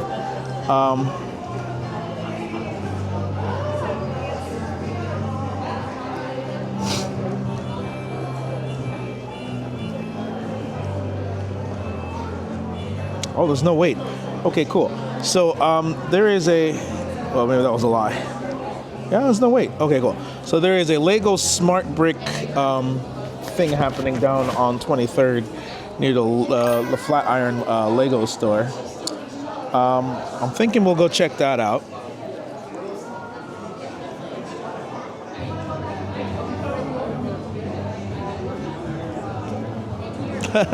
Appreciate you, Tizzy.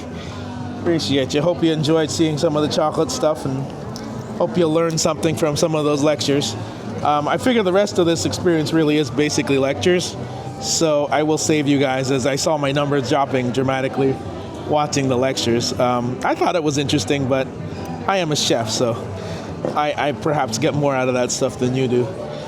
So let me go take you someplace fun. I got my fill. I got a whole bag full of stuff here. So from what I've been learning while walking around here, this is its own thing, and so the International Chocolate Show is a whole separate thing, which would mean that I might be able to go to that too. I just need to research when it is. Maybe that's just not every year, but I used to go to the International Chocolate Show all the time. Maybe that thing rotates and goes to other cities and stuff, but yeah, we will. Wait. I've loaded up my bag with free drinks, so I have drinks. Oh, goodness.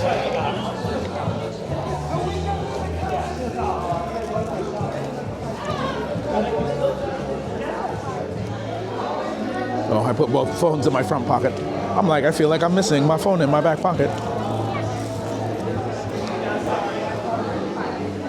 Yeah, so this chocolate show is happening here in New York today and tomorrow.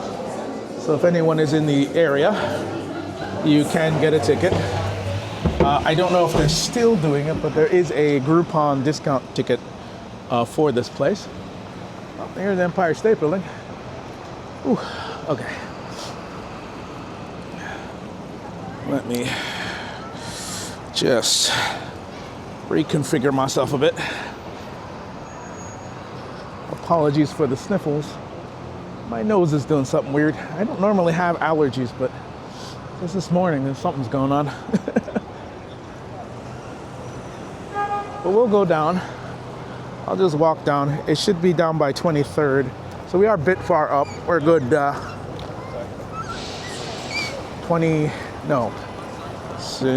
16 blocks up from where we need to be. But that thing's going on until 5, so we have more than enough time. So I'll go down and check out the Smart Brick exhibit, interactive experience down on 23rd Street. So for those who don't know, LEGO has just launched something called the Smart Brick, which is a interactive LEGO brick that makes sounds and lights and creates more play opportunities with the LEGO. Seems pretty cool.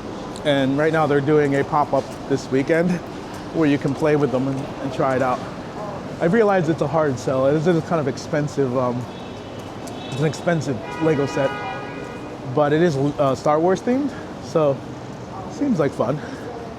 I've actually bought a set myself already because I really wanted to play with the technology.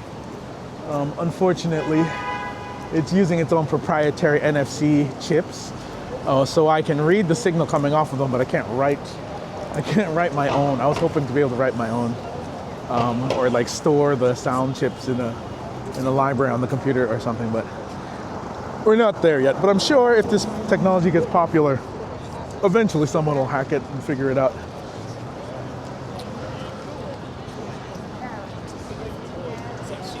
I realized I put a cookie in my bag, which is hanging by the side of my leg here, and whamming into me with every step. That poor little chocolate cookie is probably completely destroyed. Oh well, I'll eat delicious chocolate crumbs. Ooh, I love the aesthetic of this whole place here.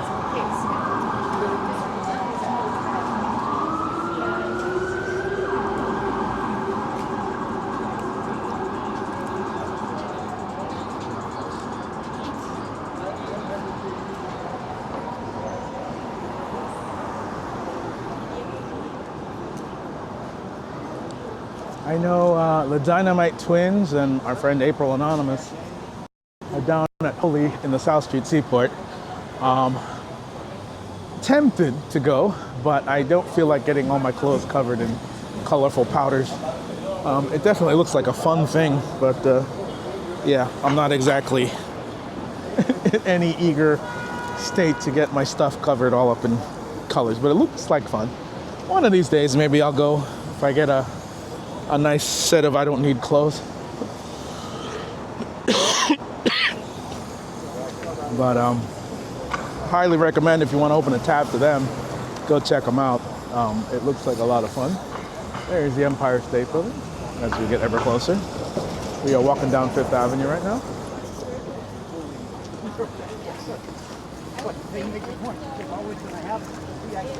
Now, for those who do not know, avenues run north and south through Manhattan, and streets run east to west, or west to east, depending on which street you're on.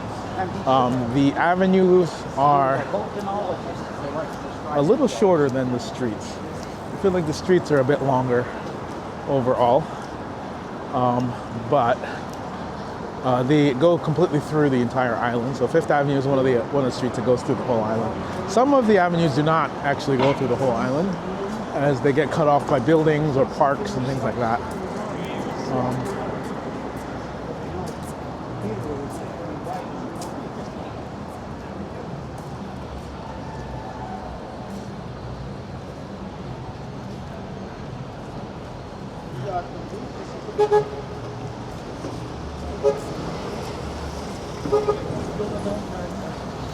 This black and white place that's empty now. This used to be a place called VR World. It's a virtual reality arcade. Unfortunately, it didn't last very long. People always have a very hard time getting into virtual reality, but I really enjoy it. I have my own VR headset. I just gave my my old Meta Quest 2 to my niece, I don't think she's using it. I got myself a MetaQuest 3 now, so little pricey. And I always question why I chose that over, like, say, a PlayStation 5 or a Switch 2. But when I got it, those things weren't really an option. So, seeing I had the option to get a MetaQuest 3, I decided to get a MetaQuest 3. I haven't used it as much as I'd like to, but you do need a little bit of area to play in, which becomes a problem in my house because I have a tiny little apartment. I have to literally fold up my bed into the wall to give myself play space. As I leave crap on my bed, it's not easy to fold my bed in the wall. I gotta clean up first. So that is like my problem, but that's a me issue. I just need to be better at that. Well, the birds are coming back out again. We are definitely approaching spring, so that is fun.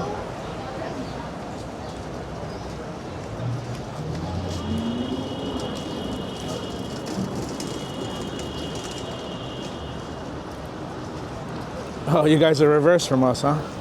That's interesting. So this is the Empire State Building from the very base. And just 2 blocks down from the Empire State Building is Koreatown. We should go up the Empire State Building one day. I should stream that. I haven't been up the Empire State Building at least 30 years. I mean, it's a bit of a hassle to get up there because of all the tourists and stuff. But I imagine if I went during a weekday, it probably isn't that long of a wait. I should do it sometime. I should just do like a tourist day and just do all the touristy stuff so you guys can see it. Wait, I want to see how to get to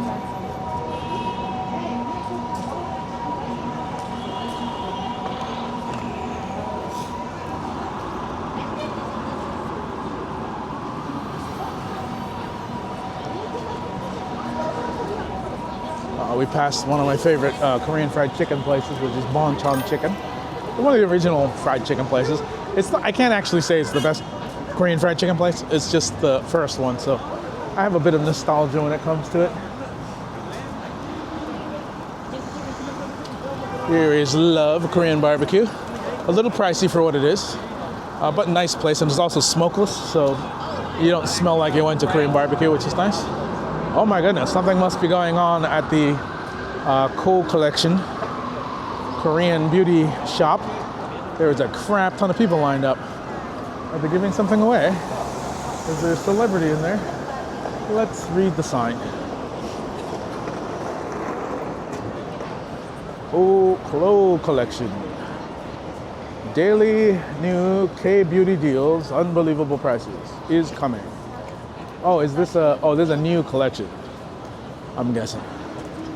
Interesting. Unfortunately, I do not require any K-beauty products because I am a guy and I don't know how to use them. I mean, it probably wouldn't hurt for me to learn.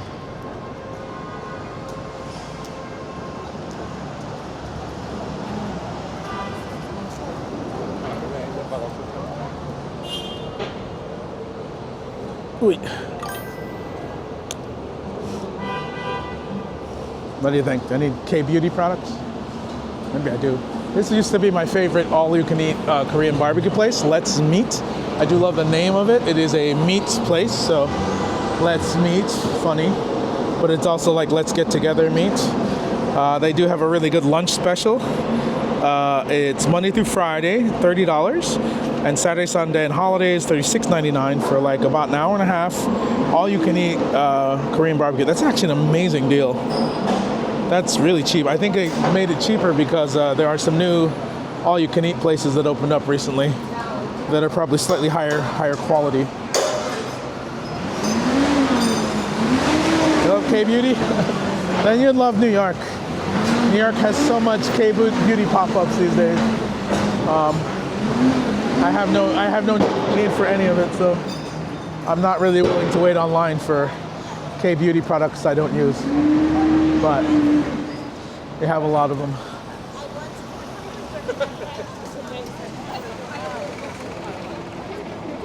I have one sleep picture. Does your neck of the woods have a Koreatown? I feel like more and more Korean culture is kind of spreading throughout America because of like K-pop demon hunters and such. Boba tea, I think it's just starting to spread all over the place.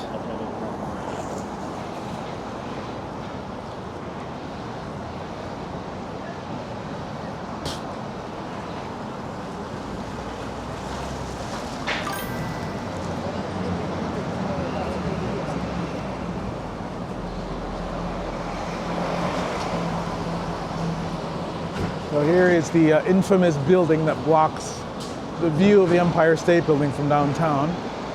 It is still not finished. I believe it has no funding, but still maintenance work is being done on it. It is such a stupid building. It doesn't even look that interesting. I don't know. I think the only way they could make this thing justified in its existence is if it had some kind of screens on it, so you can kind of make it invisible. I guess that would be dangerous for airplanes, but it's so stupid. Why make it so tall and block the Empire State Building? So dumb. And it's so plain too. It's not like it's a miraculous looking thing. I can hear them working on it. So I guess they're still working on it. I was kind of hoping they'd take it down. As far as I know, there's nothing structurally wrong with this building. They just ran out of money, which is kind of a testament to how the city is these days.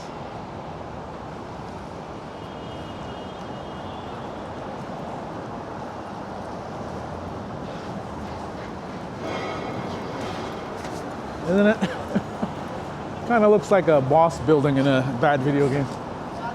Yeah, go to the top floor, get the umbrella chairman's code or something.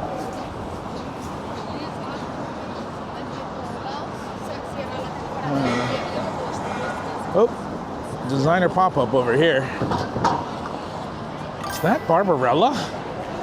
Shoe, oh, this is the shoe place. Oh yeah, this is the shoe pop-up. Man, a lot of people want some shoes. They are a bunch of designer shoes right now, up to 70% off. Designer brand name shoes. Yeah, I heard about this. Lucky for me, I don't care about designer brand name shoes, so I don't need to stand on that line. I don't know, is it wrong? Are my priorities broken? It's entirely possible my priorities are broken. The things I care about are things like Legos, crane machines, chocolate, candy, pastries, cool sci-fi shows. Speaking of cool sci-fi shows, have you guys watched the new Star Trek Academy? I enjoy that. That's actually a really cool show. Very based in super future Star Trek, which I kind of like the super future Star Trek because it broadens the concepts away from the technology we currently have. A hidden, but it's interesting. Slightly different Star Trek show, but I do enjoy it.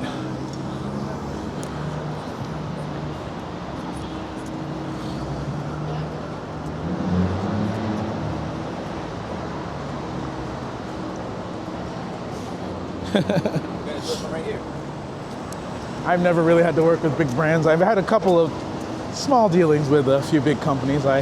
Last project I was working with was actually Hard Rock Cafe. That project's not done yet, but it's not my project. I'm sort of like, there's middle people involved. Oh, that's a weird looking Cybertruck. I don't know about the Cybertruck. I don't know. Oh, here's the Museum of Sex in Super Funland. I really have to schedule my stream for this thing. I really want to stream this place. It looks so cool. It's so much fun, but I'm not sure how to do it without getting banned. But I want to try. One day. One day we'll do it. Probably after I create a Discord and create announcements and tell people I'm going to do that, because there is a high chance I might get banned, but probably not permanently banned, just a couple of days. Yeah, no. Good sentiment, Izzy, good sentiment. I mean, I kind of look at it, and like, I really like the DeLorean time machine from Back to the Future, and the DeLorean looks cool. And I get that they kind of looked at the DeLorean and said, like, how can I make a car like that? but I feel like they took all the wrong things from it. Like what made the DeLorean cool was those gull-wing doors, and it was like, yeah, it kind of imitated it, but it didn't quite match it right. I feel like our future cars aren't quite right, because we were supposed to have these really cool, slim, smooth, rounded looking future cars. Like I like the way the 1950s looked at the future, the whole Jetsons mentality. I really enjoyed that. I really enjoyed the way they thought our future was going to look, with the hover cars and the like 50s style curved rounded buttons and such. We never got there. We're all flat screens and, you know, angular weirdness. So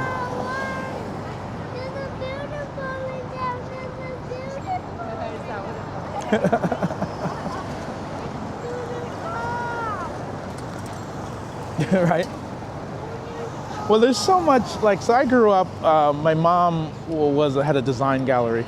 And so there was a lot of design related things my whole life. And so I've seen a lot of really good design, I've seen a lot of really bad design, and I've even touched with really famous designers. Like I've interacted with them as I was growing up. And so now, like, they weren't famous then, but they're famous now. So like I got to see how their styles changed and stuff like that, which was kind of cool. But there's definitely this element of design can overshadow function. And so good design, in my opinion, works with function. So it should be like functional but cool. But equally, like, perhaps I'm more angled towards an engineer, where I feel function is a little more important than design, but design is just equally as important. Like, it can't just be an ugly looking machine that works, because that's cool and it works, but if it doesn't look good, it's not marketable, it's not as nice to have in your life kind of thing. But it can equally not just be like this beautiful art piece that doesn't actually do what it's supposed to do. But there are some very famous designers out there who make products that look great but don't function well at all. So it's kind of funny to see it that way. Yeah, the car of the future, Homer Simpson's car. They actually sell a toy version of that. I was almost tempted to buy it, but I'm like, it's such a stupid, it's one episode of The Simpsons. I need a $150 toy car of that thing. It did come with Homer though, but it's still, I didn't need that. We are now at Madison Square Park, getting very close to the pop-up I'm trying to head to. That is the Flatiron Building, still under construction. When they are done, hopefully sometime this year, it will light up at night, and it will be condominiums that I will not be able to afford to live in, but still cool. Someone could live in there. Imagine living in the Flatiron Building. I don't know, it's probably haunted. Hey look, this bench is finally not covered in snow. Such a weird bench. I'm convinced this bench is just slightly offset, like not angled right, because this is meant to be a table, and it's super slanted, so you can't put anything on it. So I feel like the whole thing is just shifted a little bit too far one way, but probably fixable, but I don't think they're going to do it. Oh, there's that new art over there. Oh, that's right, there's a new art. There's two new big art exhibits. There's one over here with the big eye, and then there's another one down in the meat packing. We might go check that out a little later.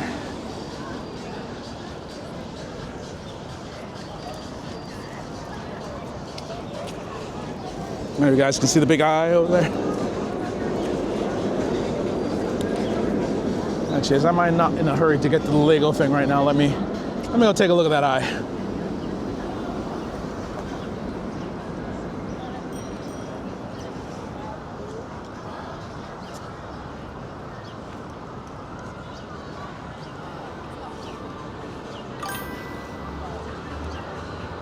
No, it wasn't always condos. It was originally office buildings. For the years and years, it's only been office buildings. You couldn't live in there. But they're modifying the whole thing to be condominiums now. So it's shifting over from commercial use to residential. But that takes a lot of work in New York City. What is this thing? Flatiron Nomad. Oh, they have like an interactive info bar thingy coming up. That's cool. Good use of space. They left the Mr. Pink thing up, but Mr. Pink is gone. I guess they just haven't had time to replace it. Wow, this thing is massive.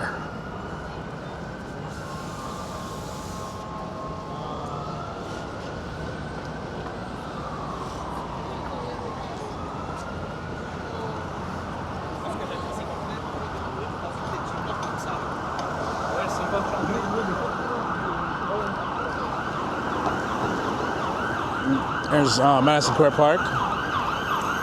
We're gonna get a nice view of this art over here.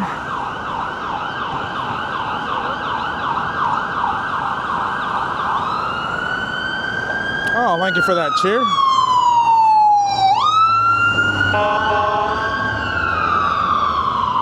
Actually, that reminds me, I can turn my speaker back on. All right, let's put you right here for a second and stare at that eyeball while it stares back at you. And I will grab my speaker bag and hook it back up again.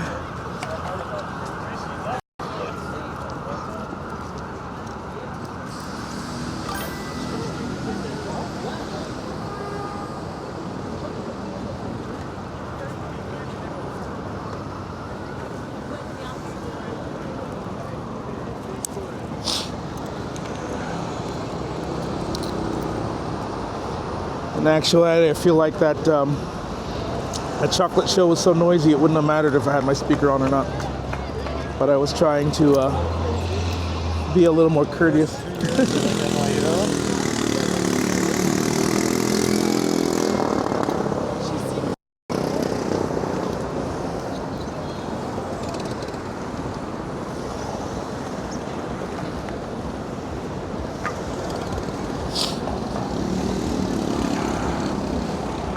Oh goodness. Nope, not ready yet. Hold on. Let's turn my speaker on.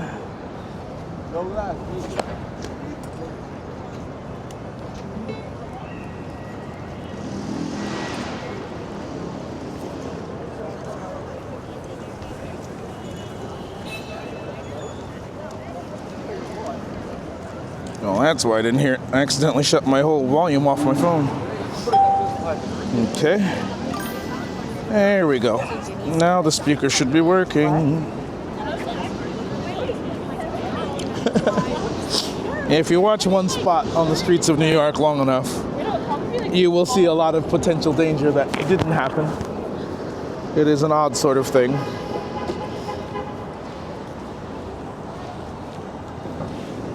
I guess you can call it like city chaos or something. All right, let's go take a look at this eyeball. A little closer up now.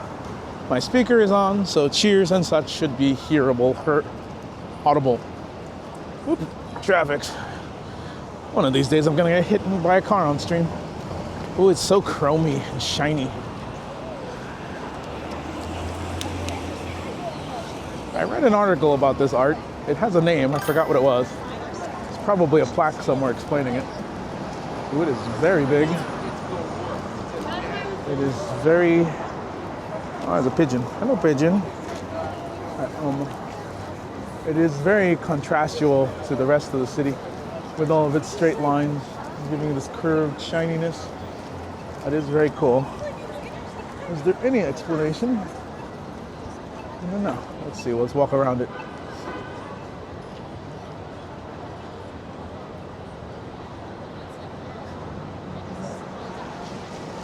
There's no explanation. I like this robot brewing coffee or beer.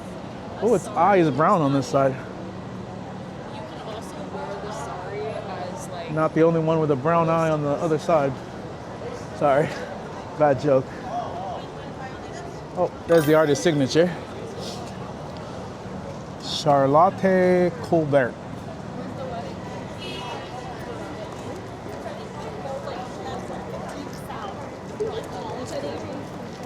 I don't know if it's an evil eye. I feel like kind of similar, but not quite an evil eye.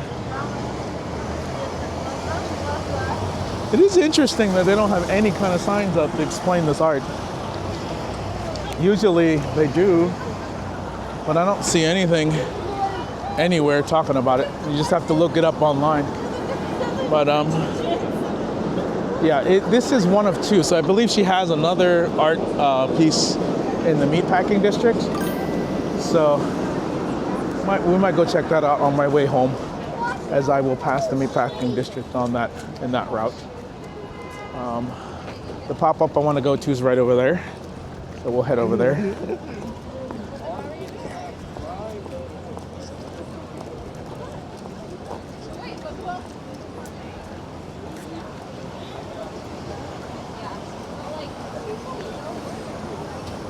Oh, Tizzy, can you, I believe you do /title.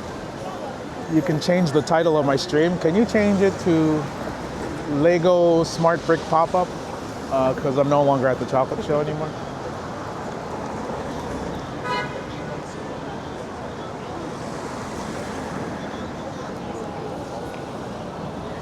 No.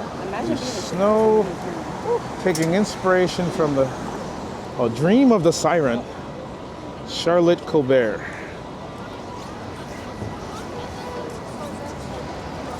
Okay, so what?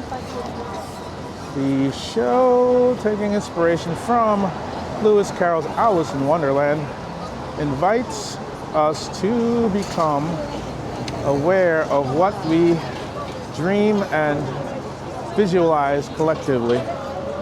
Interesting. But now you have to buy a set.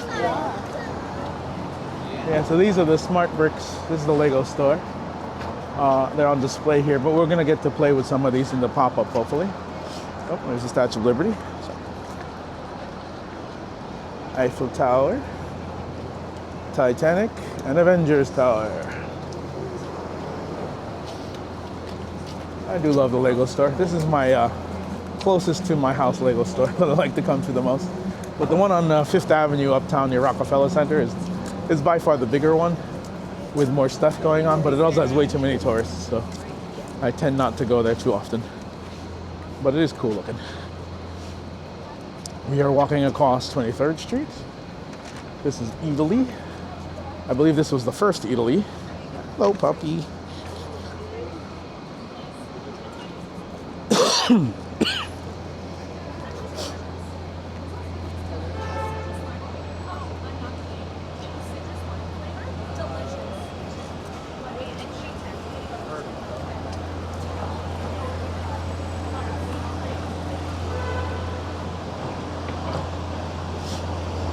I think they thought there were a lot more people lining up to check this thing out because of the whole waiting list QR code thing that I have on my phone, but it says there's no line.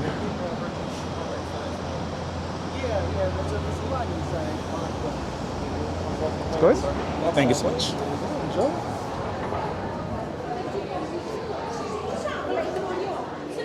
Ooh. There's a C-3PO over there.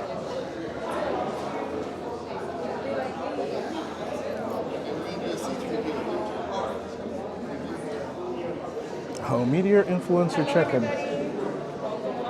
Do you know if there's a registration for influencers? I'm not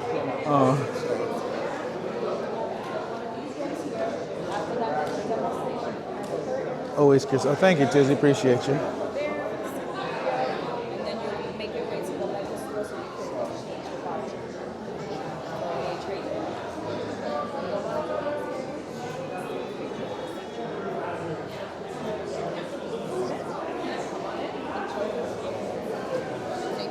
Hello.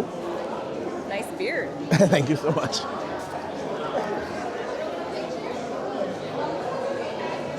So it looks like there's a little bit of a wait to get inside and play with the smart bricks. It's inside a giant smart brick, so that's kind of cool.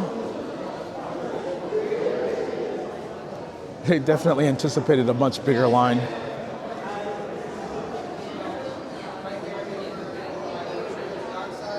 Bring the galaxy home.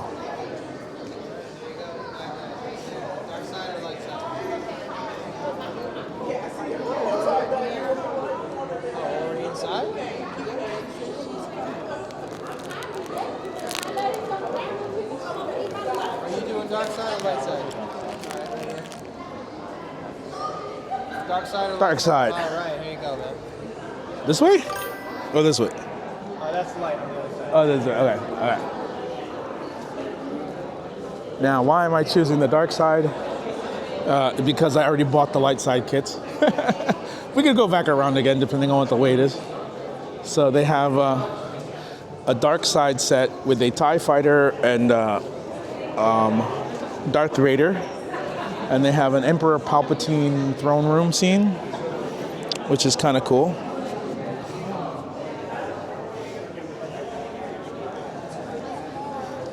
There's a difference between light side and dark side. I don't know which one you want to experience.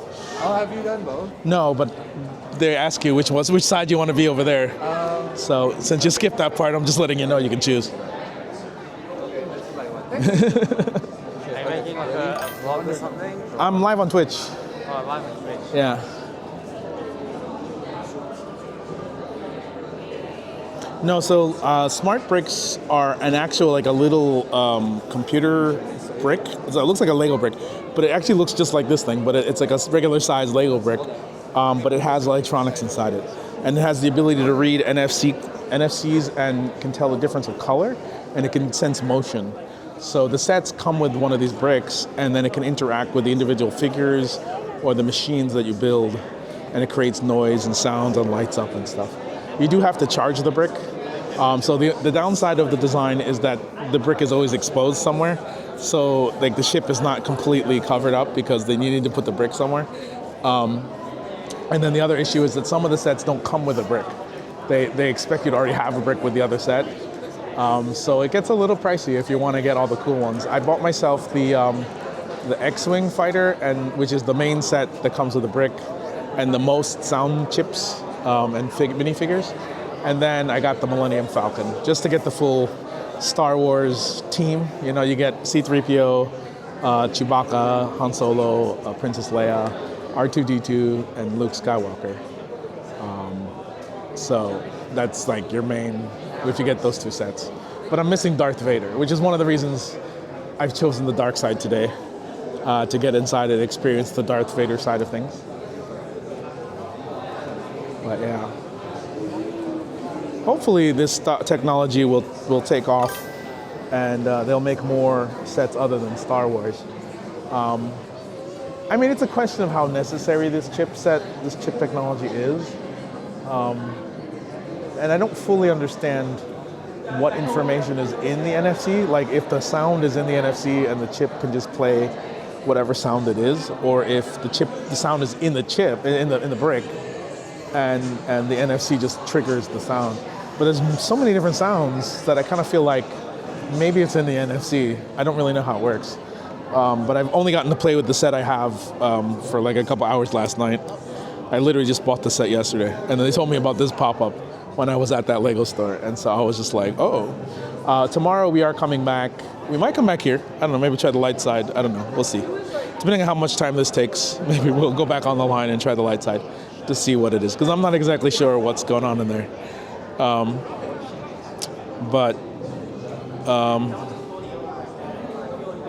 But yeah, that's weird. Oh, okay.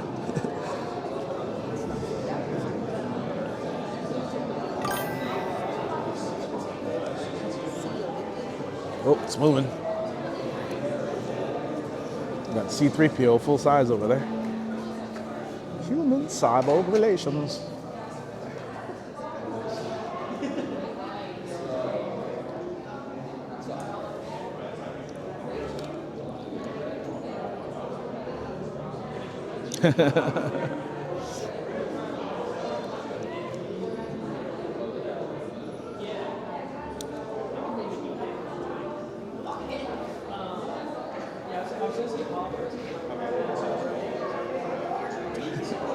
I was tempted to get the, we'll probably get to see it, the Emperor Palpatine throne room set.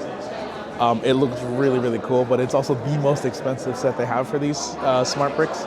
It comes with, I think, 2 smart bricks, and it comes with Vader and the Emperor and a bunch of stormtroopers and stuff. And it comes with its own little ship, like a little, I don't know if it's a rebel ship or a bounty hunter ship, but it comes with a ship and a bunch of stuff. It comes with a lot of stuff, so it makes sense for the price, but at the same time, all the Star Wars Lego sets are kind of expensive for what they are. But I'm always when it comes to like, it's within the range of affordability.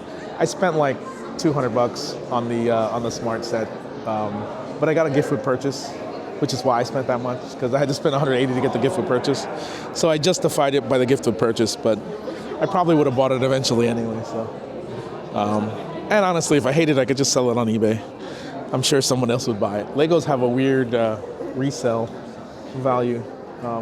Once like a kit stops being sold, they become very valuable. Looks like we might, I hope we're in the next group of people that get to go in.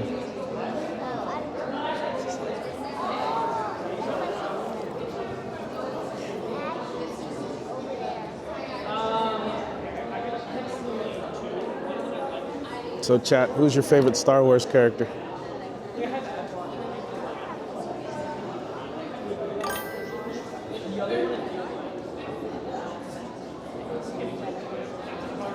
Yeah, that's the whole thing, right? With Star Wars in general, we're presented with Luke, we're presented with the Jedi, and we're presented with the idea that the Jedi are the good guys. But the more you look into it, the more you think the Jedis were not the good guys. They were kind of overly, like, nah, it's okay. You're allowed to have your own opinion. Or shall I say, you're allowed to be wrong. No, I know a lot of young people love Jar Jar Binks. But yeah, no, I'm definitely old school Star Wars, so Jar Jar was not my favorite character, but I respect the fact that younger people enjoy Jar Jar. He wasn't made for me. That's the thing. I mean, I love Grogu and the Mandalorian. Those are really cool characters. In the old Star Wars, I think Yoda was one of my favorites. But I think it's funny because when I was young and I first watched Star Wars, Luke was my like my idol. Like I wanted to be like Luke.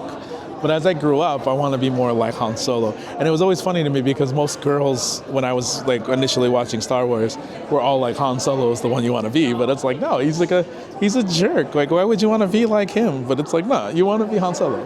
Han Solo's the cool guy.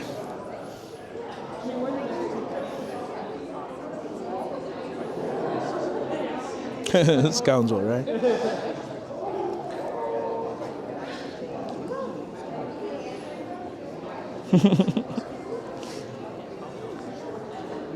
Yeah, I still feel like, yeah, he didn't, I don't know if spoilers for the newer movies, but I feel like they didn't do him justice in the way Han Solo's story ended there. That is not great. Oh, the light side open up.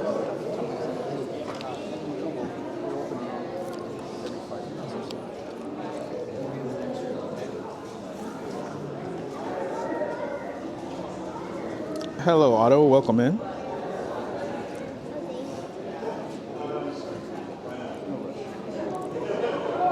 The Stormtroopers are pretty cool. I actually like the droid figures of the Lego, just because they're their own molded pieces. But, yeah. I have way too many minifigures right now.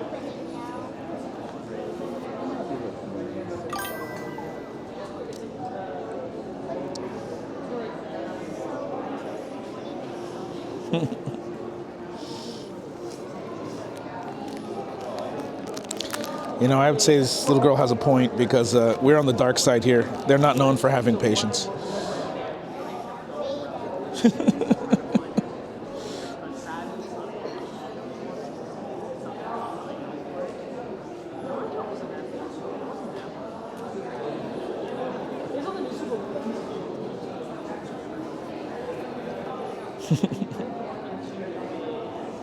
There are some really cool Star Wars sets out there. I was lucky enough to get the Dark Falcon from Rebuild the Galaxy. I haven't built him yet, but I do like that it comes with Darth Jar Jar and a light side Darth Vader, light side Vader.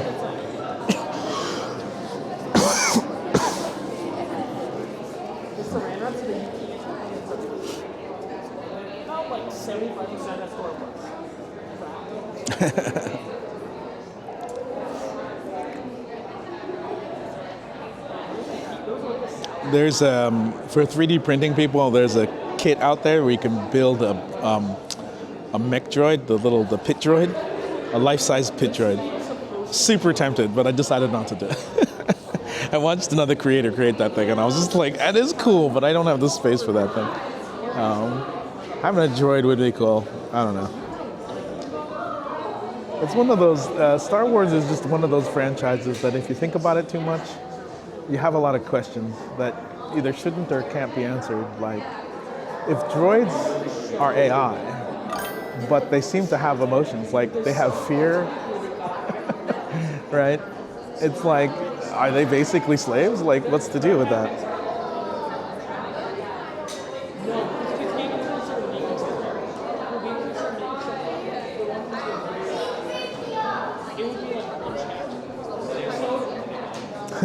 Oh, that's pretty cool.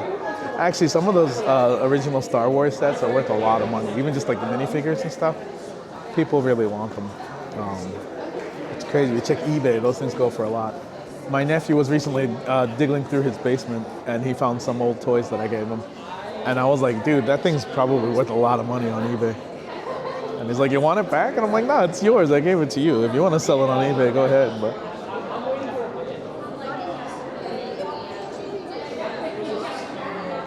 okay, so the sets are called SmartPay, not Smart Brick, but it has a Smart Brick in it to be SmartPay. I do think it's funny that this whole thing is happening inside of a Smart Brick, as if we will get to see inside of a Smart Brick.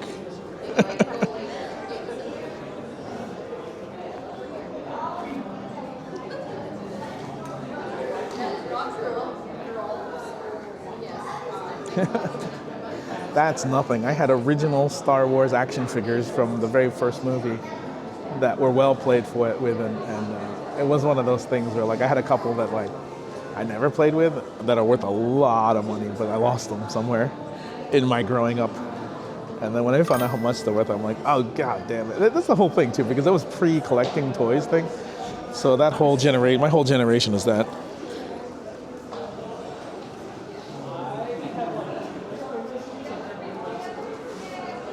Oh, so you grew up with the collectible mindset where they're not allowed to open the packages. Yeah, so once my niece and nephew were born, me and my sister would always buy double of everything. So there'd be one set to collect and one set to play with. And so my niece and nephew never understood why we're always buying two of everything. And it's just because one is for collecting purposes and the other one was to play with.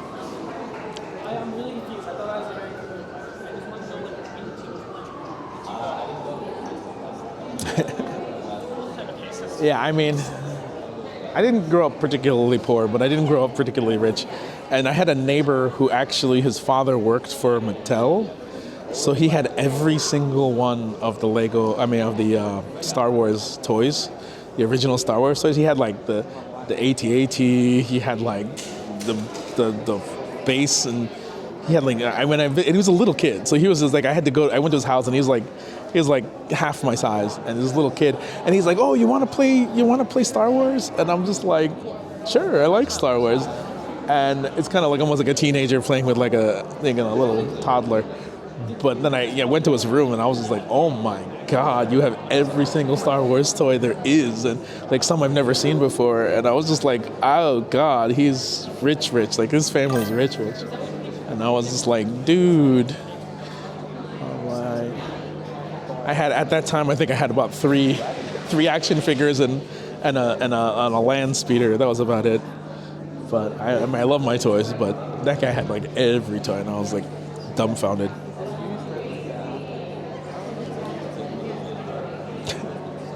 Same. I have maybe 30 unbuilt Lego sets, but partially, I kind of want to do some Lego building streams.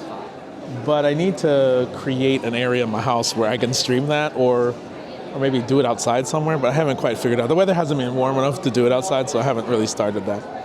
But I do love building Lego. Actually, tomorrow's stream will be started as a Lego building stream because there's a free build at the Lego store. Actually, it may be true in your area if you're in the United States. Look it up to see if your local Lego store has a free build tomorrow. But to promote these Star Wars SmartPay sets, Lego is doing a free build where you get to follow the instructions and build something at the store, and they're little lightsabers. They're like little Darth Vader style lightsabers. They look really cool. Or maybe they're Luke's. I don't know whose lightsaber it is, but it looks cool. But I'm going to try and hit that tomorrow and build one. I always try at the very least get the instructions on the build so I can buy the parts later and build it myself. But if I can get there in time, they'll give you the parts. And so you can build it and just you get to go home with the set, which is really cool. But not all LEGO stores do it. Like I know those airport stores don't do it. But official LEGO stores will usually have a build in there. But there's a website. You can see if they're doing it. But it's tomorrow. Tomorrow from noon, I think. Yeah, so. Well, the line for the dark side got really, really big.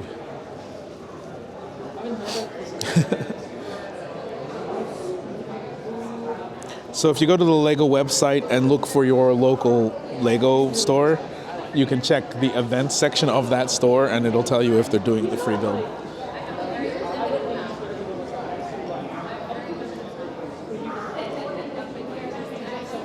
Okay, here in New York, we have 2 LEGO stores and both of them are doing the free build. One is uptown in Rockefeller Center and the other one's over here at the Flatiron. But like I said, the Flatiron's the one I go to because it's just closer to my house. Also, the Fifth Avenue one is very small. Though there was one build they had, I forgot what it was. There was one build they had I really wanted to make, but they ran out of kits because they didn't send enough kits to the Flatiron. And they said they probably have more kits up at the Fifth Avenue at the Rockefeller's location. And but by the time I would get me there, they would run out. So I never got that. I got the instructions so I could build it myself later. So it was the Harry Potter butterbeer cart. That's what it was.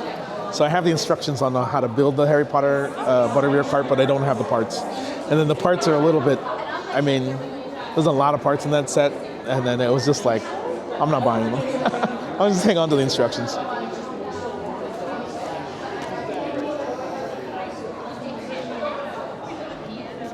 But if you guys like LEGO building, I recommend a fellow streamer of mine, Pan Fred Noodle.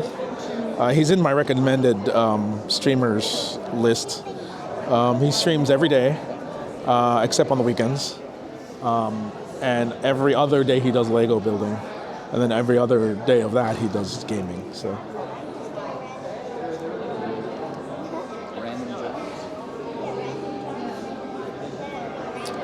I understand it. Agoraphobia, especially this day and age with technology and just the world being the way it is, it's understandable.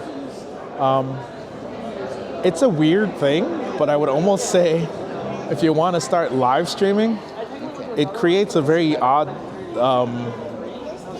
feeling. Because on one hand, I'm here by myself, right? On the other hand, I'm here with you guys. So it's like I'm alone, which gives me comfort because I'm a little bit of an introvert, but I'm not alone because you guys are here, and so I'm sharing the experience, which gives me a reason to go out, right? Because like there's a lot of stuff happening in the city. Like even this chocolate show, I may not have gone to the chocolate show if it was just me. I did get I got the tickets on sale, so I might have gone anyway, just because lots of chocolate, and I love chocolate. But oh, we're going in. Oh, we're not in this group. So close. How dare you make the dark side wait? You'll be the first one. That's what I want. I'll be the first one for the content. The dark side has no patience. You're making us wait. It's gonna get angry and get darker.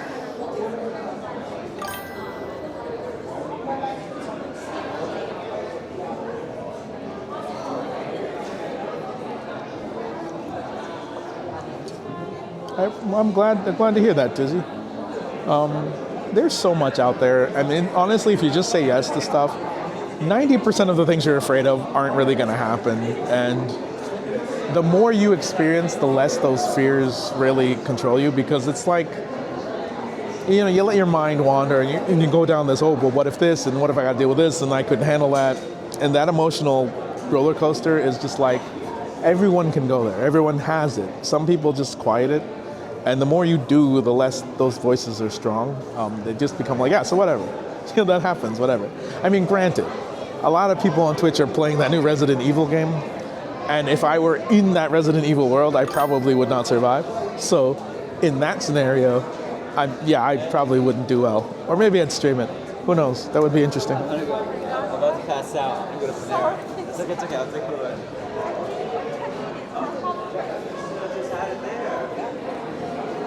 Well, that's the thing, right? Live stream is fun. And like during the pandemic, I got into IRL streaming, like watching IRL streams and stuff.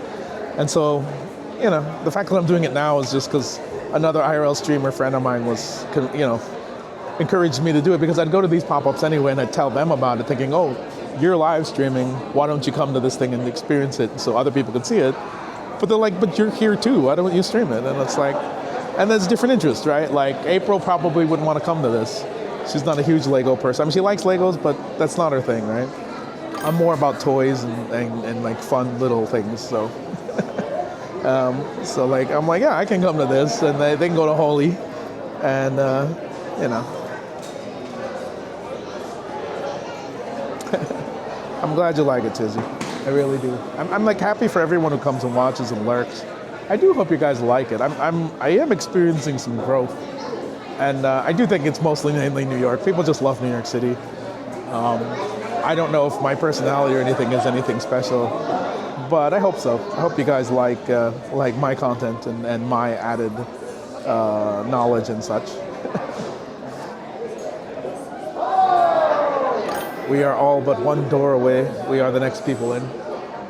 Here's the giant smart brick.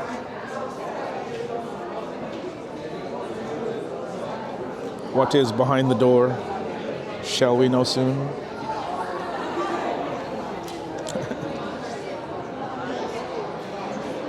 I'm glad you think so. I definitely realize people seem to think I'm very smart, but I've had that my whole life.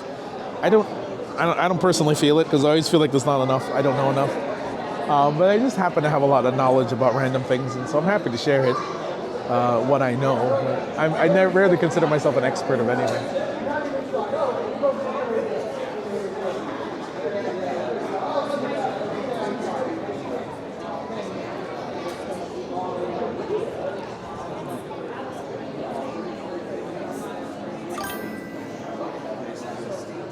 Still have a water bottle in my pocket.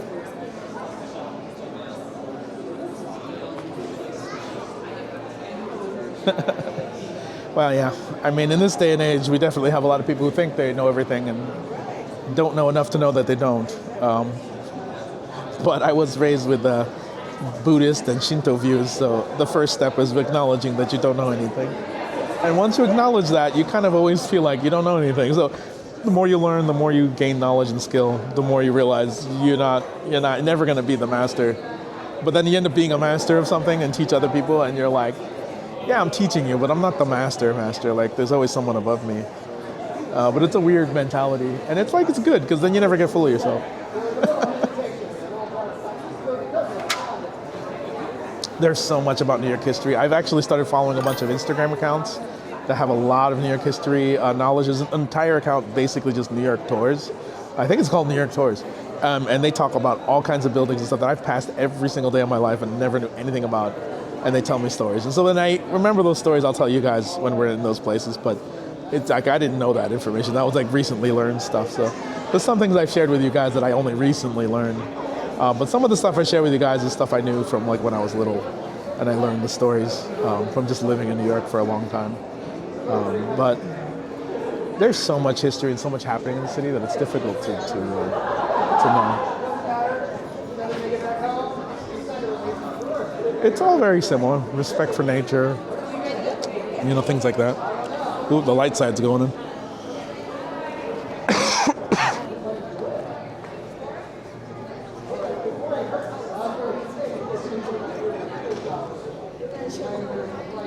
Oh, I wonder if I should put you guys in POV mode.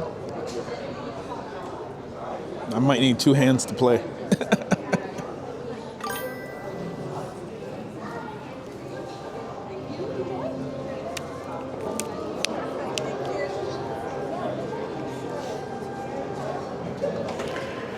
I will need two hands in this experience. What's that? Will I need two hands in this experience? You too? Well, one of my hands is busy, so would I need two hands? I don't think so. You don't need two hands, okay. It's more like sit back, kind of enjoy kind of thing. Okay. So is this the one exhibit or?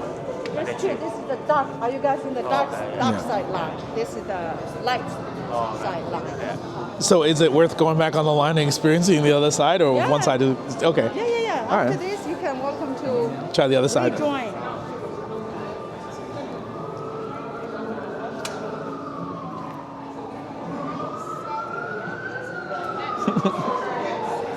Well, I mean, there's always cool stuff. I don't know so much about your neck of the woods, but you should look into to see if there are any we have a thing called NYC for free here, and I know there's an LA one that kind of lists all the cool pop-ups and events happening in your city. You should look to see if there's anything like that in your city as well. There's always so much stuff coming up on that site, on that Instagram account, that tells you what's happening in New York. So there's like so much stuff I'm not going to. But it's just, some of it doesn't make sense for me to go to, and some of it's stuff you can't stream. So, because there's there is something happening tonight, and I was thinking about streaming it, but I don't think I will. It's a celebration of the new TV series, second season of Ted, the talking bear. The season 2 is starting, and so they're doing a bowling party with crane machine and drinking, and I don't know. But that's happening tonight, and it sounds interesting, but I don't know if I could stream it, so it's one of those things. I might go check it out, maybe I won't.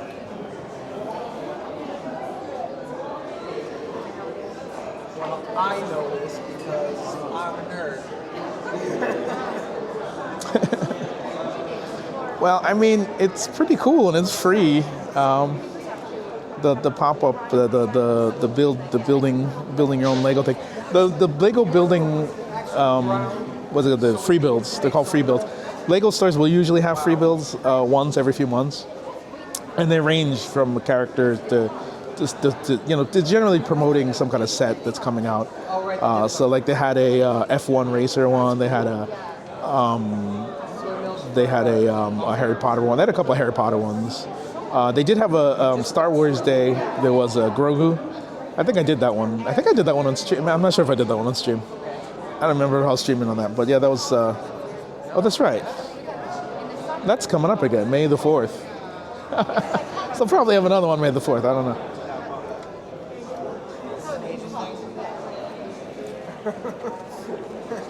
Oh, Okay, looks like we're going in. Ready.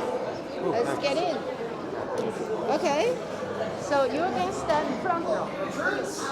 Players, take your circle. Observers, take your circle as well. Welcome to transport. All right, the players front and center. Observers can go into the back. Line your circle as well. Welcome, recruits. You're ready, huh? I like how you work. You like the dark side? I just haven't watched the movie, but I think the dark side is kind of interesting. Well, I agree. High five to the dark side. There you go. Good job. All right, recruits, are you ready for your mission? Yes. Excellent. So orders just came in. We've heard ever since SmartPay and the LEGO Star Wars Galaxy, there's been a phenomenon going on that when you play, the galaxy plays back. Lights, sounds, even conversing going on. Now, I don't need to tell you what harnessing that power could mean, right? I like to hear myself laugh. All right. Now, first, I sense much play with these two right here. I think you'll be up first for our first battle and test of skills. Are you gentlemen ready? Sure. Excellent. All right. So then, to the most powerful part of the universe, the Death Star. Activating hyperspace.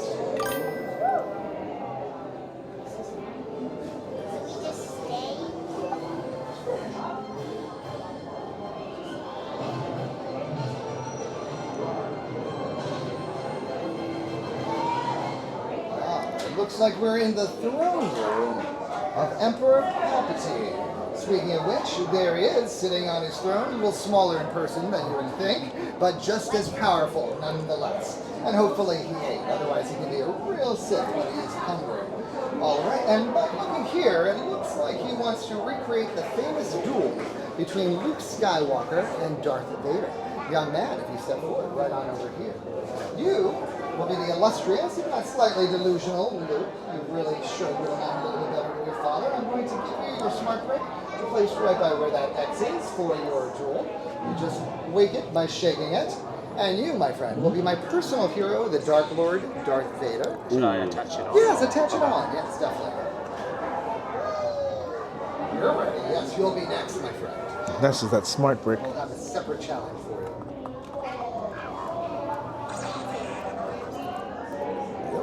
Okay. Now, gentlemen, whenever you are ready, we're going to have you do a lightsaber duel the old-fashioned way to win favor with the Emperor. You may begin. I know! The pressure is on. Oh. Darth! I'm disappointed in you. You can reassemble him. You can put him back onto his brick. We can see if you can redeem yourself using the Dark Force. Luke, that seemed lucky, but Darth Vader can come back. Go again.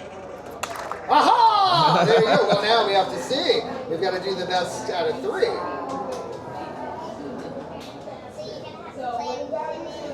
One more time. This shall determine who wins the most favor with the Emperor. Oh, a bottom technique. Upside down techniques. Sideways techniques. Lots of techniques. Oh, Darth. Oh, sad. You may return to your positions. But we've seen the lights, the sound. We're beginning to learn how the galaxy plays that. Yes, it happens. Are you ready for the second and final mission? Okay, we need somebody very smart. Somebody who likes to jump a lot. Somebody with a good smile. Somebody with good reflexes. I have a feeling that's you. Are you prepared? Yes. All right. Now for the second part, when we go into hyperspace, we're going to go further. So hopefully you all brought sleeping bags, food for the week. What? You're ready? Yeah, you're ready, right? Okay. And here we go. Off to hyperspace.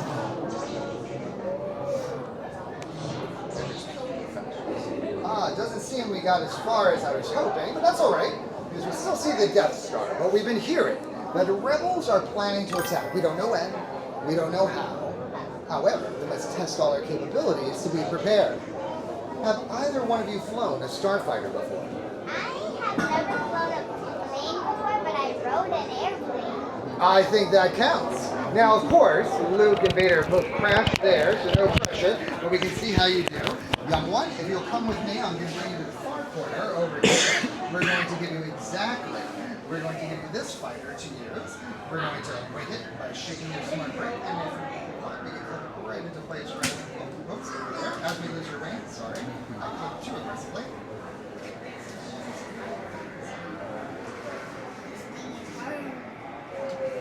Technical difficulties. The dark side is not working. There we go. We got trapped inside. Why does it keep getting trapped inside? I know. It's supposed to be behind the cockpit, of course. Now we can just reattach it on here.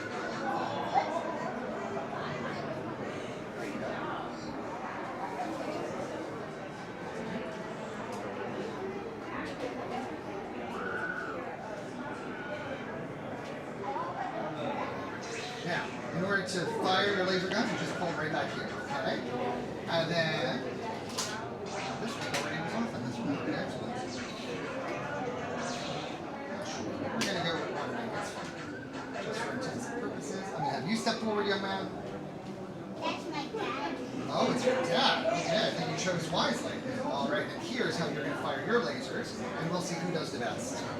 All right, whenever you are ready, we're going to battle. I think the dark side has an advantage because he'll be off on the light side. It's all right. He can fly one-winged. We've done worse before. We've crashed before. Who's going to be the better at this battle?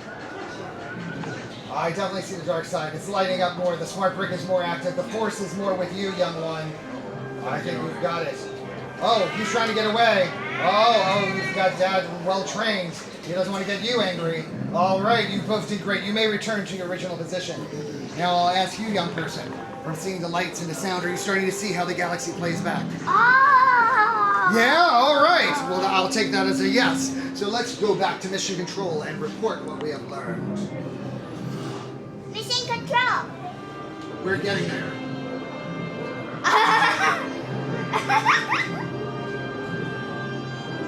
I go back again. What's this guy? Oh!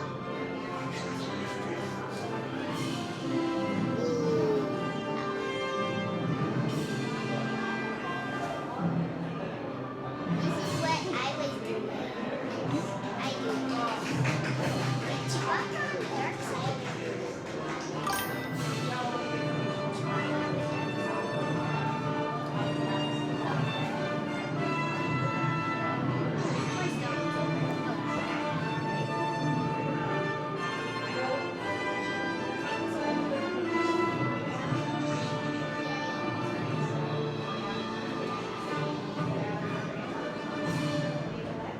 right, we are back.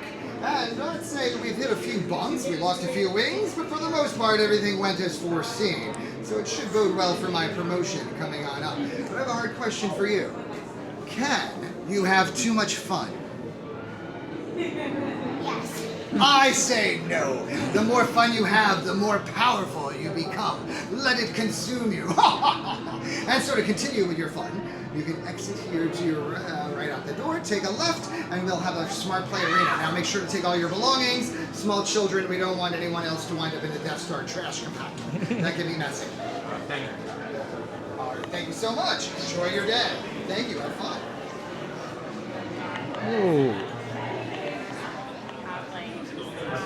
Hi guys, welcome in. Head on down to our demo room.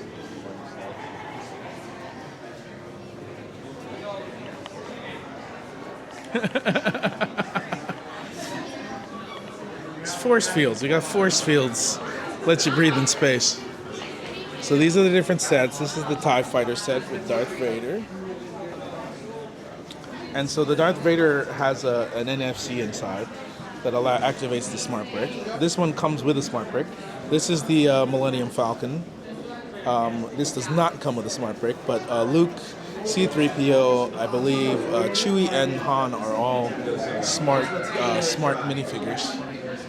This is the Land Speeder set. This one does not come with a smart brick either. And it's just the Land Speeder and Luke that have smart chips inside them. But it is a very cute little set. And this is Dagobah. I believe Yoda, Luke, and that platform over there have a smart chip, but that's about it. It is cool though. You get Yoda's house with the soup and the bed. Kind of want the Dagobah set. It's pretty cool. But it does not come with the smart brick either.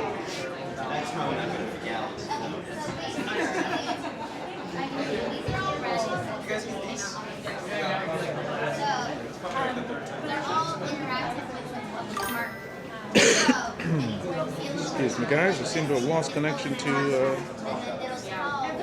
my chat phone here.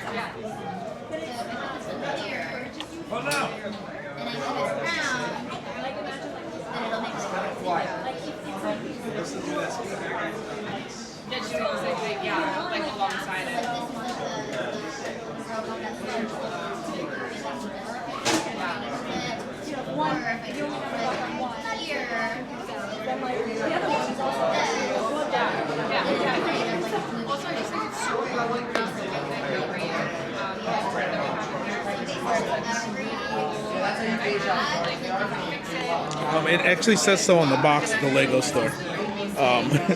That's how I know. So this is the primary set. This is the X-Wing. This is what comes with the most, well, second to most smart chip pieces. So you see that little red one with the sticker on it? Those are indicating that those are smart bricks. It's just pretty cool. This one comes with the smart chip. So you see the smart brick right there. It's got the ladder on it right now. Comes with the Luke. Comes with R2. R2 does not have a smart built-in smart chip, but it has a smart chip tile. But Luke and Leia both have smart chips inside them.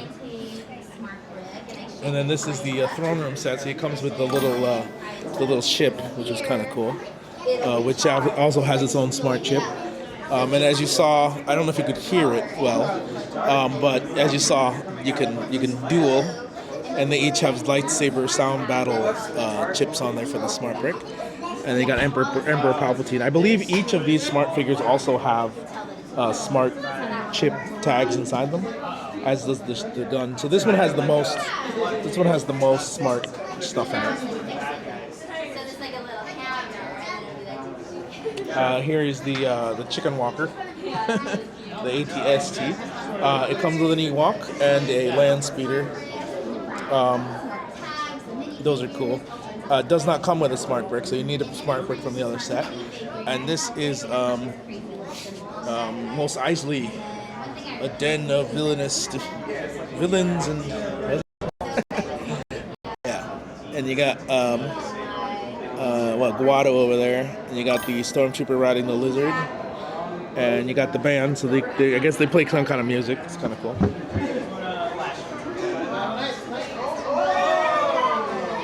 Oh, you don't have the... They just came out with a new one, actually. This one's a play scale model, so you can put the minifigures inside. But there's a slightly larger one that's more matching the other sets that they've created. So it's pretty cool. So then they have the demo tables over here. It's been in and out.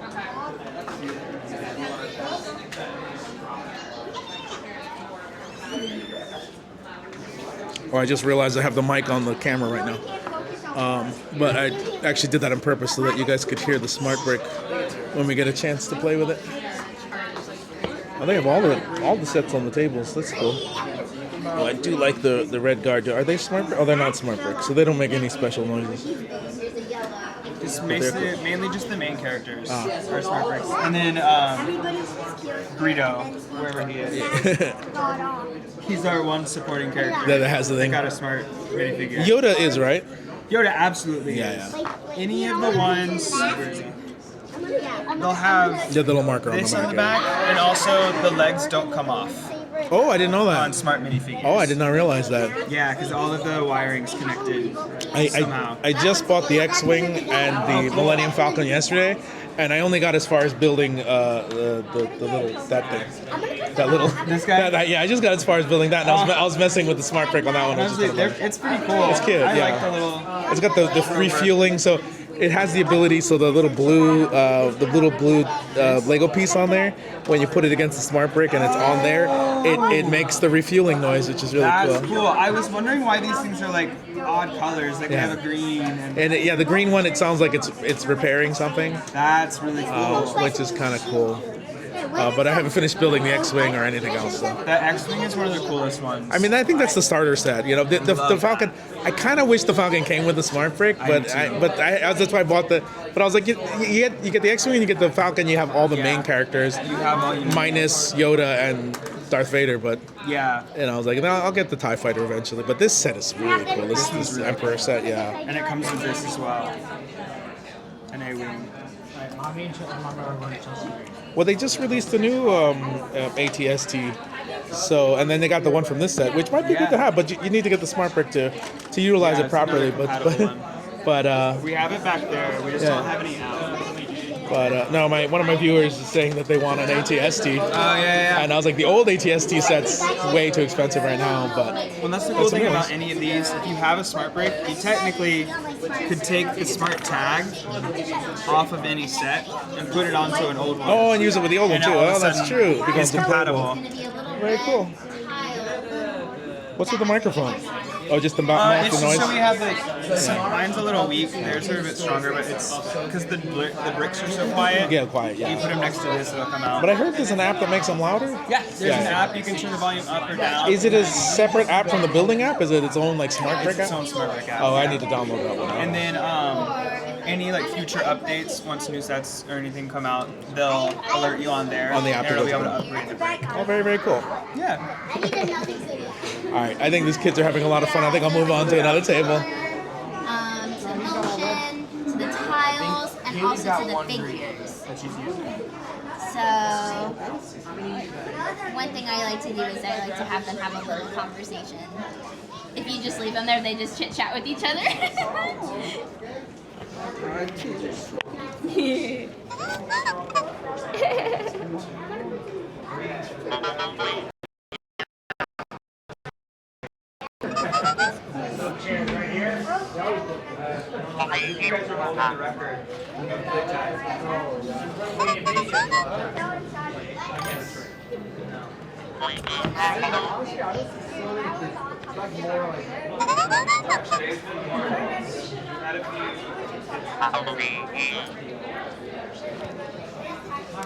So they don't really talk; they just make little noises, but it's very cute. It's like Figlish. Yeah. Like if you've ever played the Like Sims, yeah. Like Sims, Yeah. or like in the LEGO Star Wars games, they also just kind of have like Yeah, little yeah. gibberish Whatever. Yeah, noise. it's like that's very cute. So not voices, but like little gibberish noises. Well, yeah. So if it's not responding, oh, there it goes. Now he's going beep beep. Look at the Millennium Falcon. This is so cool. Yeah, I really just like this Millennium Falcon. Even Oh, you can do the the lightsaber training. Oh, that's cool. Exactly. So here, let me get you another brick. I actually just bought the X-wing and the Millennium Falcon yesterday. Oh really? Oh my god. But I haven't had a chance to build them. I just built the little cart that comes with this. Oh cool. Yeah, this thing. I finished building that. Oh yeah. And I was just playing with the brick, being like, oh, this is so cool. So I don't know if you guys can hear. I'm gonna put the microphone right. It's a little quiet. Yeah. But there is an app that will make it louder. Oh, Guido made it. Yeah, I guess it's good to tell. Raiders, welcome in, Raiders. We are testing out the LEGO Smart Brick at the LEGO Starwars SmartPay pop-up. Luke is training with the lightsaber over here in the Millennium Falcon set.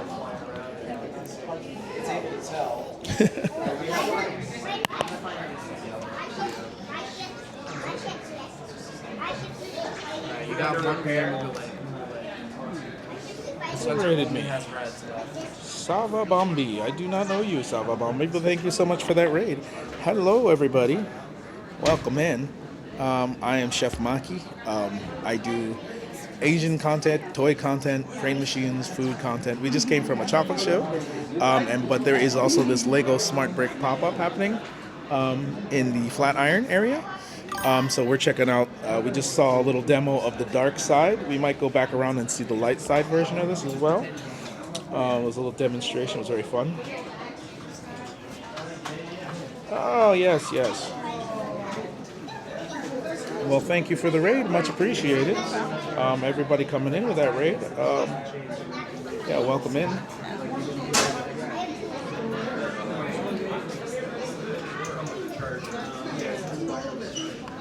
Oh, this one here. Yeah, so then here, if you... Wait, it's might be dead. Oh, here it goes. It just needed to wake up. So now, if you put it here, and it can go into hyperspace. Oh, it goes into hyperspace now. So this one's cool too, because if you can hear it, and then you can also see it from the back. Yeah, you see it. That's cool. Yeah, so that one's cool. And then here, you also have the classic flying sounds, like the flights. So if you're... And then you can... Oh, that's good. And then you can take the same brick and just move it elsewhere, and you can have engine trouble, so you keep shaking it, and explosion. Now the engine's broken. And then this one here that you were playing with earlier is this is the droid practice, so you can practice the force. Saber training.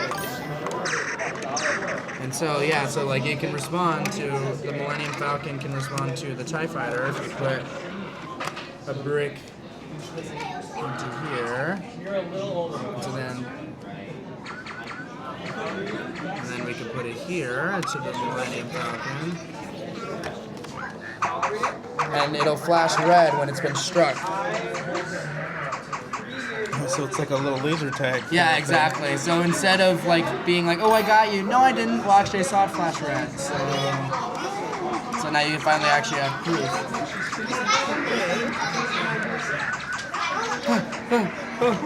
Here, wait. I feel like Millennium's too bulky. Let's get something more agile, so I can have a true chance at winning this thing.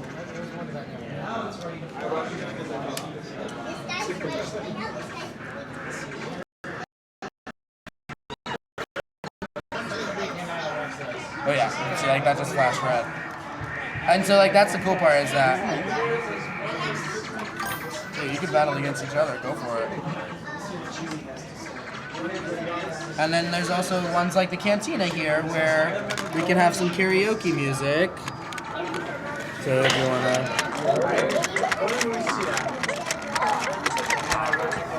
and then depending on whatever smart figure you put in front of it, so here, let's put C-3PO. He could be our karaoke star.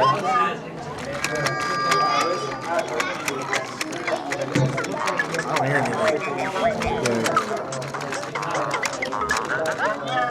Oh, you can hear if you come close. So you can, like they said, you can adjust the volume with the app. Yes. Yeah, so then within this one, you can then have a refuel tank. So if we put the X-Wing here. Thank you. So thank you. Wait here, did you get your cards for, so if you take these cards to the Flatiron location right around the corner, they'll give you the trading cards for free, right around the corner. So here on the X-Wing, you can put it here. And then it's like the other ships where you can fly and launch them. But also, the X-Wing comes with a fueling station, actually. Look, Luke Skywalker versus Luke Skywalker. That's meta. That's crazy. Honestly, that's kind of what happens in the labyrinth, if kinda. You know, he fights his inner things. So this little refuel cart comes in too, so you can put the little gas tank on front of the brick. And This guy's gonna hook. This guy's sitting. And so then it'll... Look. So you have the normal ship sounds, and then you can have it refueling. Look. Right? So you can really do, you can go through the full like flight experience and kind of... Yes, you'll never find a more wicked hive of villainy. Can you put the smart Of scum and villainy. Can you put the smart I kind of really want this Emperor Palpatine. Is Palpatine a smart brick? Yes, he is. Oh. Yeah, so you can... And so then if you put this brick on his chair, on his throne room here, wait, you can lift this window here. Whoa. Oh, Palpatine's gone. Oh, look, Palpatine. He's falling out. Oh, God. Here, perfect. And so then Sometimes I if you don't put like it... that. Look, actually, this guy usually died because he killed him. Oh, yeah, that's true. So this guy is actually already So it killed. plays the Imperial March. Yeah, you guys could hear it. I couldn't. Now it's too late. This guy's going with him. You gonna go with him? Good. I like to play. This just bothers me a little bit. I know. I saw even in the Rockefeller location, they have Wait, display on that. Like, why is Luke Skywalker's father head bald? why is he bald? This right here, yes, this is the Millennium Falcon. So the Millennium Falcon you can see here. I kind of want Mos Eisley too. It is pretty cool. I don't know where I'd put Mos Eisley as a set, but it is a really fun set, and you get Guido there, which is kind of fun.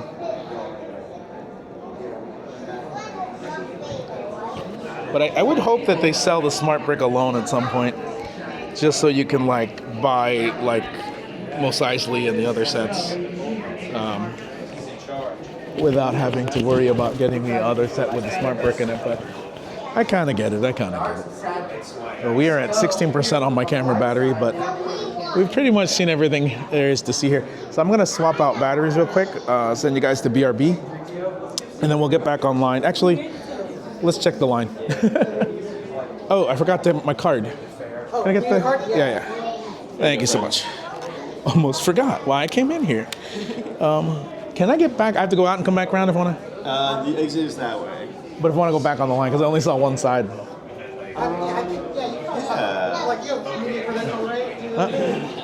Yeah. Or should I go out and come back around from the outside? Go out that way and go back around, or? I think you probably just go back. Go back and go in it. Okay, thank you so much. Can I get out this way? I want to go back on the line and try the other side of the out there and then go around. Okay, thanks so much. Let's check it. So they say I have to go around. So yeah. All right. Yeah, so with this card, you take it to the Flatiron Lego store, and they give you a collectible Lego trading card. So in theory, I could probably get another one going back through the experience again, but that's the idea of it. Good job today. Thank you. I'd like to experience the light side if I can. I guess you could cheat, and we don't have to do nothing but let you in, I guess. Oh, thank you so much. Look, I need you to hit the furthest lane. Gotcha. By the curtain. So let's see what the light side experience has to offer. And since there's a little bit of a wait, I'll be able to swap out the battery for the camera.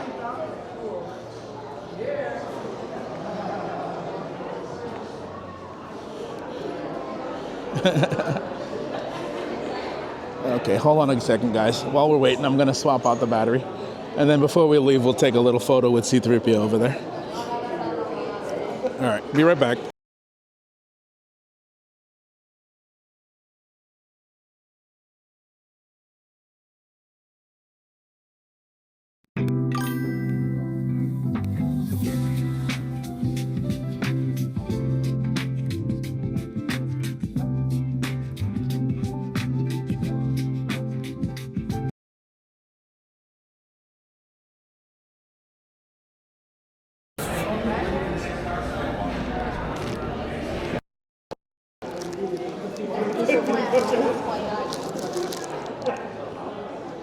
Welcome back, everybody. Sorry, I didn't give you guys enough time to play that BRB game I have playing, assuming that even works. Sometimes I forget to reset that thing. Well, we're now on the line for the light side experience, which should be similar. Oh. Excuse me. Excuse me. Oh. Something is just tickling the hell out of the inside of my nose. I never used to have allergies, but maybe I do now.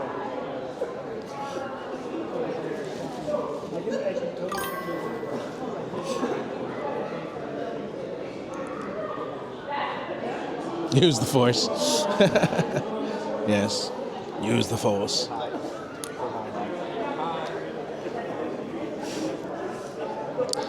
In theory, I might be able to get one more of these, get one more trading card. I imagine they're different. So depending on how many trading cards there are, I might go give it another try.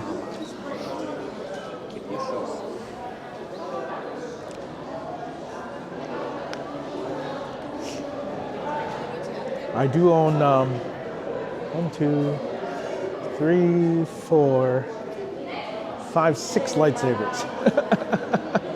Does that make me a Jedi? I don't know. But I do own 6 lightsabers. I have 2 toy lightsabers, which are like, Hasbro toy lightsabers. And then I have 2 collectible lightsabers, which like the official kind.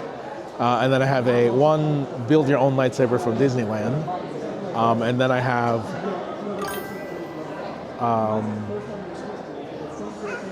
so I have one collectible one, then one build your own, and then I have 2 battle sabers, which are unofficial, but you can actually battle with them, which is fun.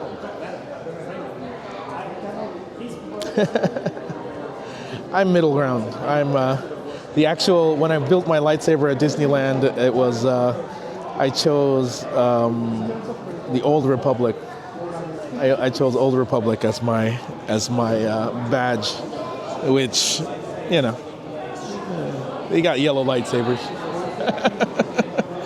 Although I do like Mace Windu's purple lightsaber. Actually, my lightsaber is purple.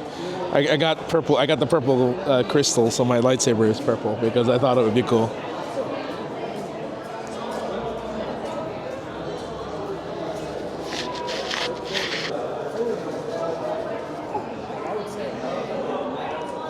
Oh, there's a little puppy over there. He's on the dark side. The puppy's on the dark side.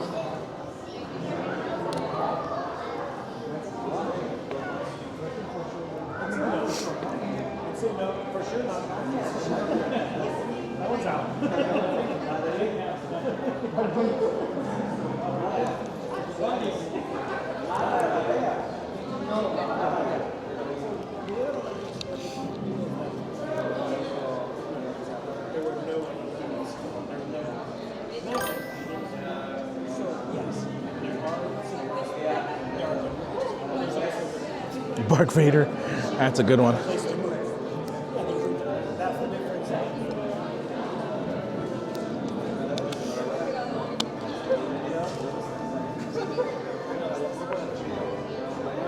The light side room is making a lot more music than the dark side room does.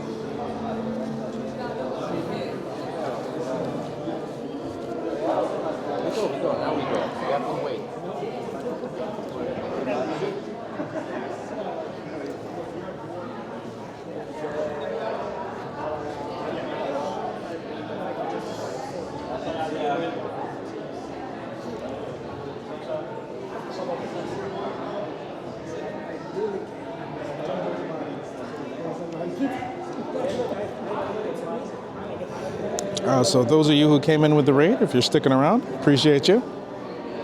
I think I introduced myself properly. I'm Chef Maki.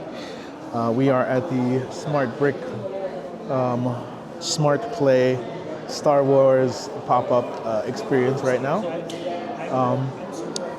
It seems pretty fun. It seems pretty fun. I definitely like Legos a lot. This is just the new generation of Lego play toys. It's kind of fun. I mean, I don't know. And I grew up, we played with our imaginations, made the noises with our mouths, but now they got a little chip that can do it for you. But I like the idea of it. I like the idea of incorporating technology that can do different things into Lego. Who knows what will come in the future?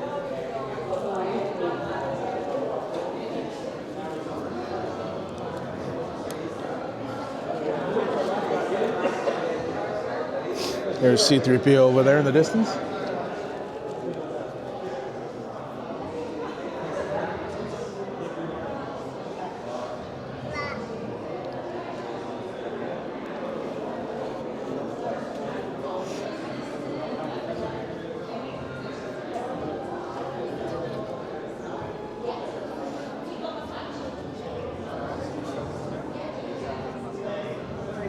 Yeah, so the whole thing about Star Wars is that the more you think about it, the more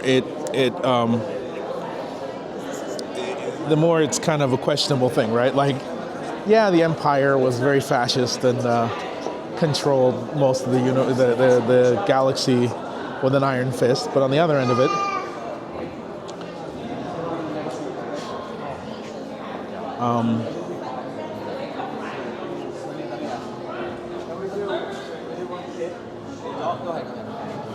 You again. See, I always make you first for the next one. Thank you so much. Just so you have a great concept. Well, also, this is the light side, so we're supposed to be patient. Yeah. But yeah, so if you think about it, depending on how you look at it, whether the Jedi are good guys or bad guys, depends on how you look at the story. Because on the one hand, you have millions and millions of people who had jobs and worked for the dark side and lived in the Death Star. And then the rebels went and blew the thing up, killing everybody. So those people didn't inherently do anything wrong. They were just part of the wrong organization, you know? So like, all about how you look at it. Yes, we're waiting on the light side. We are next in to experience the light side of the brick. We did get a raid, so the raiders didn't get to see the dark side. So at least they'll get to see the light side.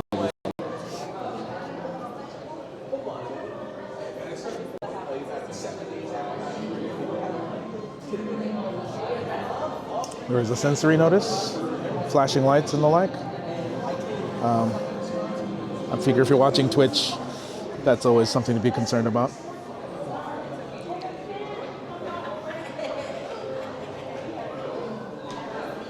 This is today and tomorrow, right? Correct. Yeah.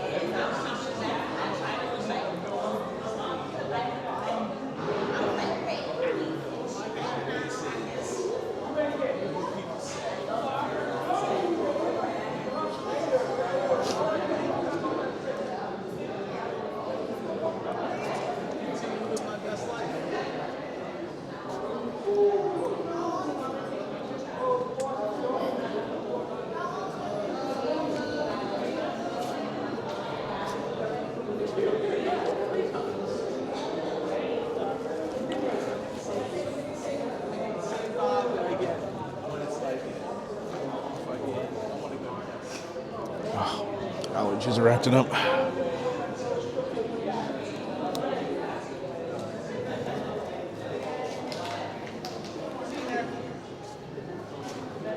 So the Smart Brick itself comes with a charging pad that's USB-C. You have to place the brick on the pad to charge it, but it charges up really, really fast. Oh, is it? It's an interesting idea, you know. And in theory, you can add those smart chips that make the noises to any Lego set. It doesn't have to be Star Wars, as long as you want it to make those noises, you know. The only problem is like if you want to make a Chewbacca noise in like a Ninjago set, you can't because that noise is inside Chewie. It's in the Chewie minifigure.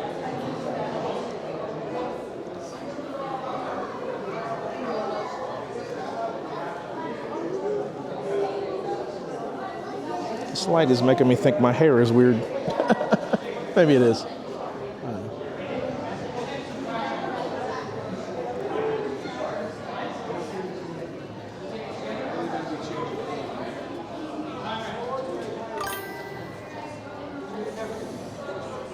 My chat really enjoyed the dark side experience and really liked seeing all the bricks over there. So they were like, go see the light side. And I'm like, okay, we'll go see the light side. It is fun. They're like, we want to see the other side as well.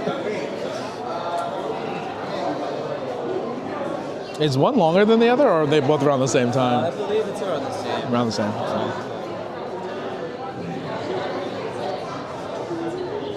So much improv in there. Do you guys switch up, or is it always the same people in there? They switch it up. They take turns. Yeah.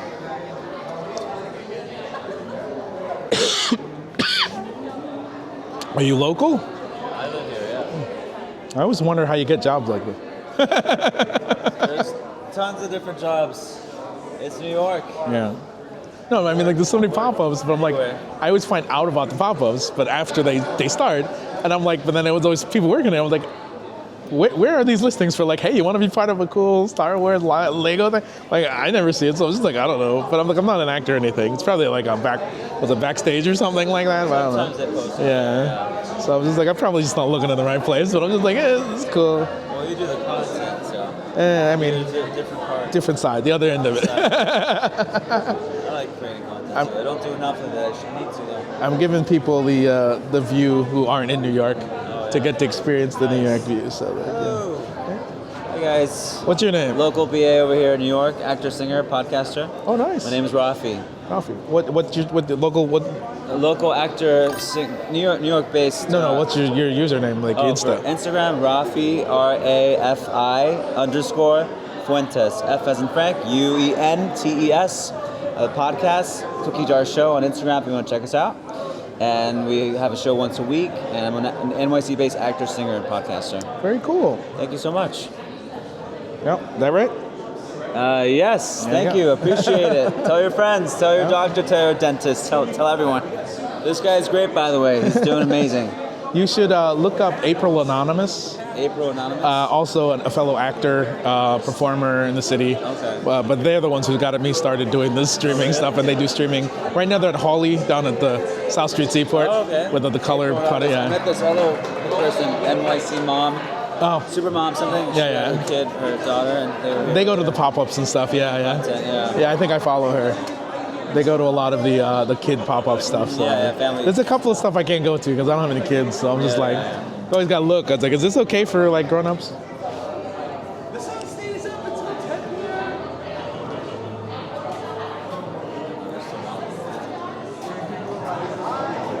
Thank you, Tizzy. Appreciate that. So on Instagram, you have a lot of followers? Instagram, not so much. I'm on Twitch. This is Twitch. Right? Yeah. They may know people, right? There's so many people, A lot of people and then check you out. they'll follow. They'll go around. This also stays up forever, and then I upload it to YouTube. Oh, I see. Okay. And so they don't really get to see the chat, but they'll see it come up on the screen. Oh, nice. So like, they'll find you. They heard you. Appreciate it. Thank And you. then you never know. You never know. You never know. You never know who's watching what. So like, Right time, right place. Should I say a couple bars?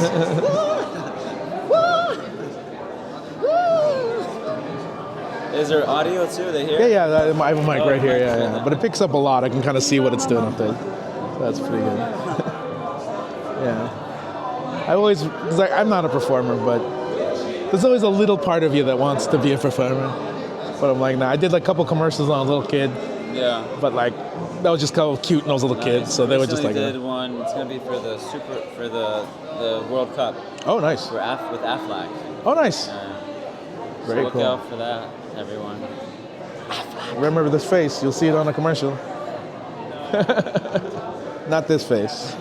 Unless you go back in time. This face is on a commercial, but I was small at the time.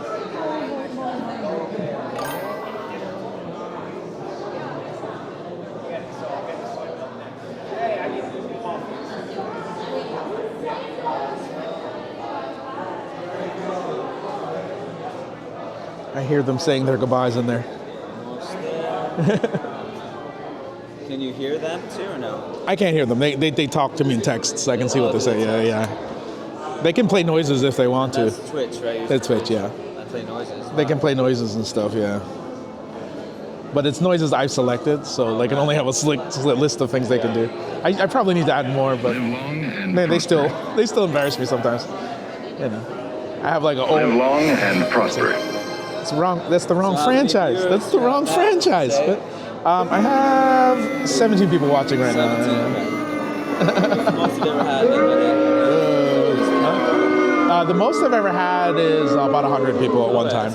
But you get raids, so you get other people who are watching who have bigger audience, and they'll come into you and be like, "Hey, like I'm ending," so you take care of the audience, and then it'll stay up there. But my audience is usually pretty small. And also, like I said, these other streamers that I'm friends with, they're streaming right now. Emotional, So damn it. I share a lot of their audience, so that means they'll go over. Most of my audience will go over there.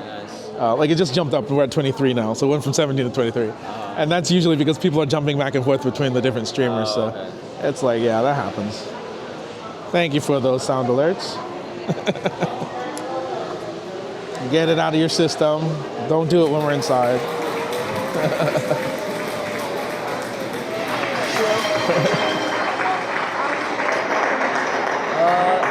There's a show in there now, maybe like 5 more minutes, and then once you're in there, it's going to be 10 to 15 minutes. What about the other side? It's the same. Presentation, it's the dark side, this is the light side, so different presentation. Are they going in first? It's different because it's just... The timing's a little off, so one starts and one ends. It's not the same. But they just let them in a minute ago, so it's probably They've going been in for a while, so Yeah. I'm gonna, another 5 more minutes or so. This is The next, faster. probably the next one. Yeah. That's what I wanted to know. Yes. You're in the right lane. I can't stand that. Okay, we're almost in. We're gonna be there soon. Do you still give out figurines? No figurines here. There's gonna be some demos though. Yeah, if you look at the demos, you get a little card, and if you take the card to the Lego store, they'll give you a collectible trading card. Oh, collectible Yeah, trading yeah. card. Oh, cool. Which I think is only available with this event, so those things probably be worth a lot of money at some point. Thank you. Sure. A small mini build, she said. That was early? No, so the mini build's tomorrow. Oh. Tomorrow at the Lego store from 12 to 2. And you need a kid? You don't need a kid, anyone can go. But just go there from 12 to 2, and they're building a little lightsaber. And it's just, they instruct you how to do it. They give you all the pieces, and you just go home with it. You don't have to buy anything. It's pretty cool. How big is a lightsaber? It's a little. It's like this big. It's like a little. It's a cute thing. If you go to the Lego website and then look at the Flatiron store, you'll see events. It shows you a picture of what it looks Yeah, like. but those you have to bring a kid to it. No. I do want a kid. Well, you bring in. The more people you bring, the more you get, because each person gets to build one. Here today. Yeah. So. Where are we visiting from? East Village. East Village. Okay, not bad. Yeah. Not too far. No, because I guess that one ended faster. There were a couple little kids in there, so it might take a little longer. They're doing a lot of improv in there, so.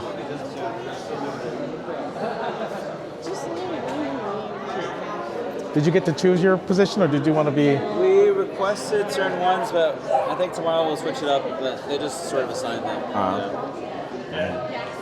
Because as a performer, I feel like there's literally a performing option here. Like. Yeah, no, it's like a last minute thing. I didn't apply for that, but I mean, it's fine. That's simple. But you can still put it on your resume that you work for Star Wars and Lego. No, I just put the agency I work with. I don't put every event I work. Yeah, I know, but you can pad it. You'd be like 50 different events. Or like you can pad it. You can pad it accordingly. Impress somebody, and be like, I work with Star Wars. And be like, who are you in Star Wars? And be like, Doorman. Put in like certain brands and stuff that I've worked, but not actual resume. This is taking a rather long time. I'm thinking it's a little kid, right? But they're shut at 4. They're gonna close the line, I think. Well, what time's this over? It's 4. Those are 5, yeah. So by 4, they're closing the line. It's past 4 now. No. Yeah, no, you're fine. I'm saying They might be getting ready to shut it down. ends at 5, but by 4 they shut the people. So you can, yeah, they won't let them into this part before.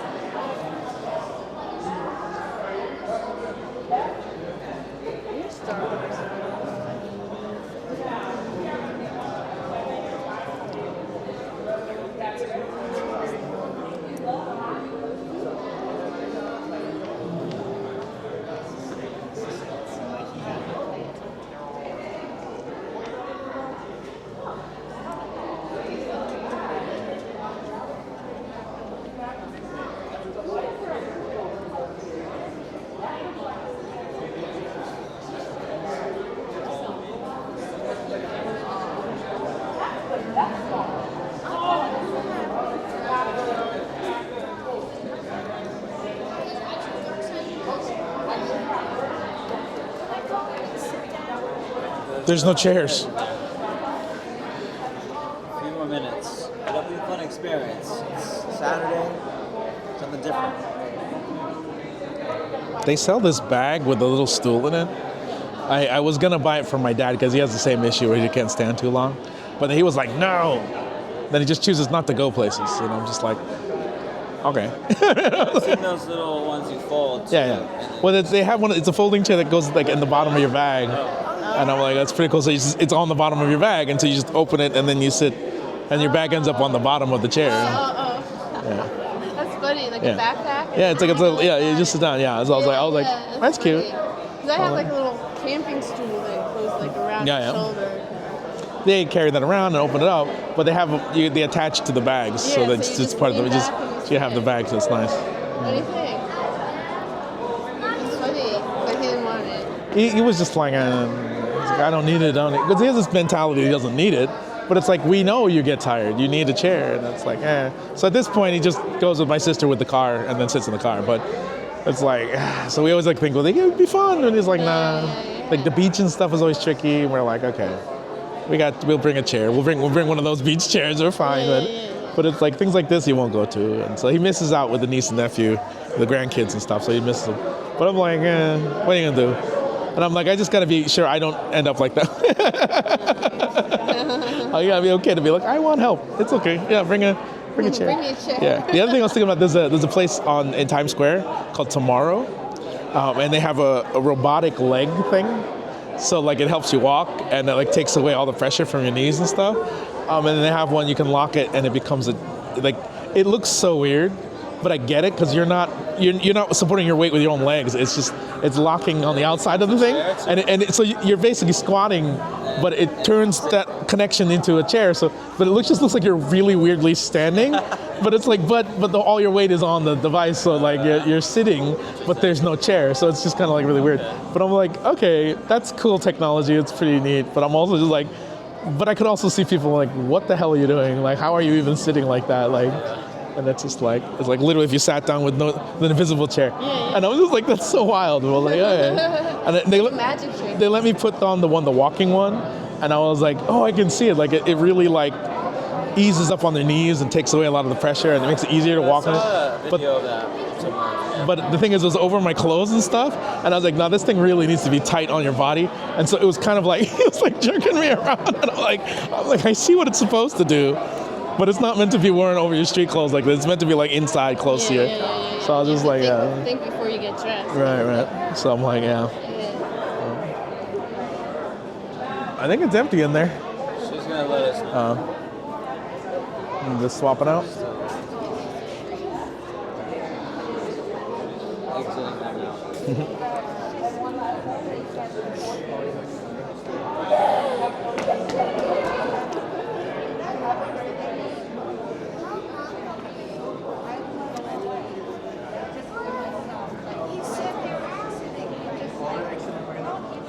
Oh, you get 2 collectible cards with this card. I should probably do some kind of giveaway. I notice other streamers have a like exclamation point giveaway thing. I should probably do that.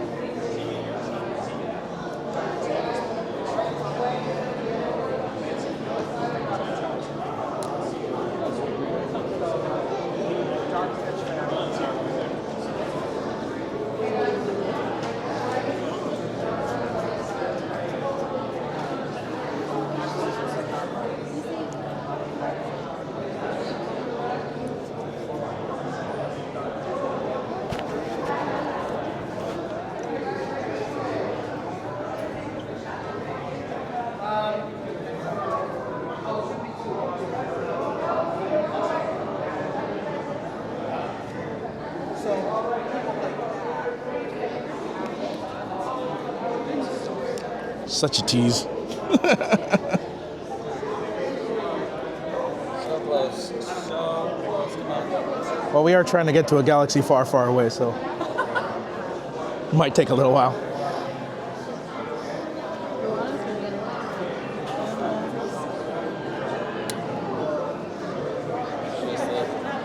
Set everything up next. I remember as a child, I used to argue with other kids about Star Wars because they're saying, oh, it's a future thing. I was like, no, it's a galaxy far, far away a long time ago. This is the past. Star Wars takes place in the past. And it's about like humans from before, like before Earth, before everything. And they're like, it's nothing in the movie about that. I was like, it starts with a long time ago in a galaxy far, far away. And they're like, no, it's a future thing. They have spaceships and robots. And I'm like, I don't know. I was just paying attention. They're coming for me. No, they're not coming for me. Did the dark side destroy the light side and we can't get in anymore?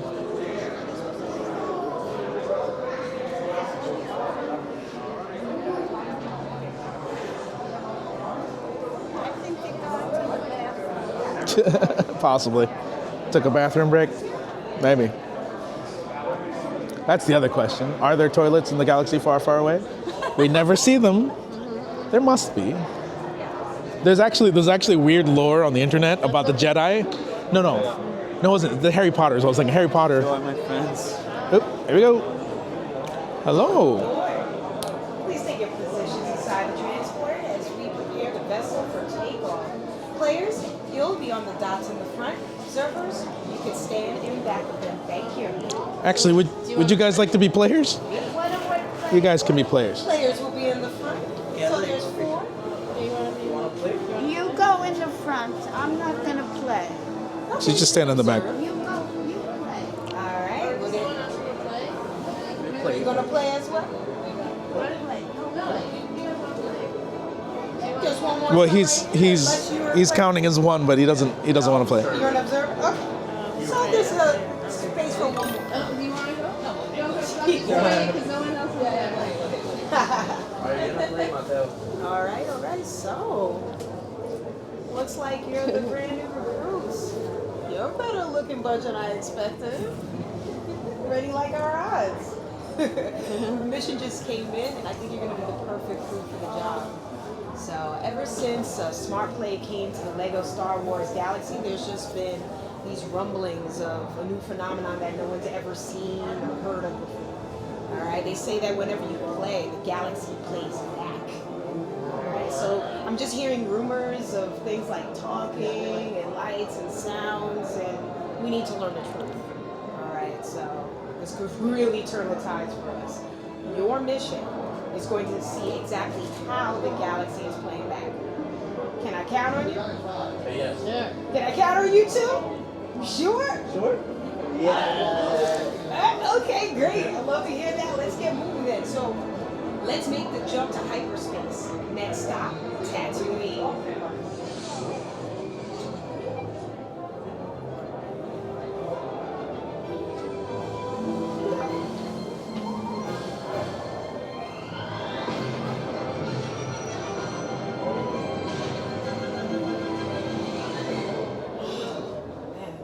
Endless desert, scorching sun. Somehow there's already sand in my shoes. Yeah, we're definitely in Tatooine now, for sure. So a source tells me that the galaxy's been playing back in a place called the Mos Eisley Cantina. Now, you're not gonna find just a more wretched hive of scum and villainy than that Mos Cantina. Alright, so I'm gonna need a couple of really brave recruits for this part of the mission. I'm looking at you, so you look like you're up for the task. Go. Ready? You stand right here, and I'll have you stand right next to me. Love that. All right. So welcome to the cantina. So the lead singer of the Modal Nodes lost his voice. All right. So we have Ben Kenobi here, and we have Greedo just trying to go head to head and sing off to see who's going to take his place. Your job is to make sure they give the performance of their lives. All right, so you're going to be the mysterious Ben Kenobi. All right, so your secret is safe with me, Master Jedi. All right, and you're going to be the notorious bounty hunter Greedo. Okay, so before we get started, here's a smart one. Now, the set is not all in one; it's compatible. So I borrowed one to use it for this. Yeah, right here. So you're going to go first, then Kenobi. You're going to take Ben, and you're going to place him right here. Oh, he's backwards. He's not looking at the crowd. Love it. All right. So the way that you're going to get him to move is you're going to move this lever back and forth. Show me what you got. You hear that music? Yeah. Okay. Nice. Great job, everyone. I mean, man, great job, man. Yeah, keep doing it. Keep going even faster. Calm down. Good. All right, yeah. Oh, sorry. It's okay. All right. Great. Let me see that. That's right. Right on back. There. All right. So it is your turn, Rita, okay? For you to do it. Now, I'm going to help Ben go back in his position right here. And Rita, it's your turn to take him. You're going to be in front of the mic. All right, excellent. Let's make sure our stage is ready for Greedo. Let's go. Now move your lever. Show us what you got. Nice. You can move a little faster too. See? Okay, that music is yeah. Good job.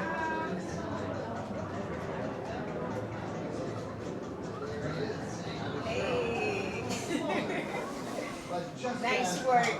Love it. Really gave it your best shot. Ooh. Sorry if that's a sore subject.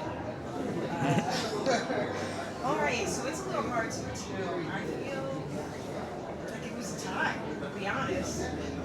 Yeah. So you both are qualified to be part of the Mortal Women. So clap it up for them. Feel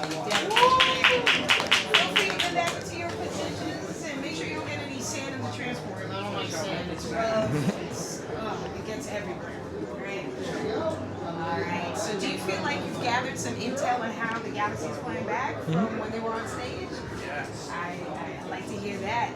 All right. So we're going to get ready for the second and final part of our mission. Okay. So we don't have much time to waste. Let's make that jump to hyperspace.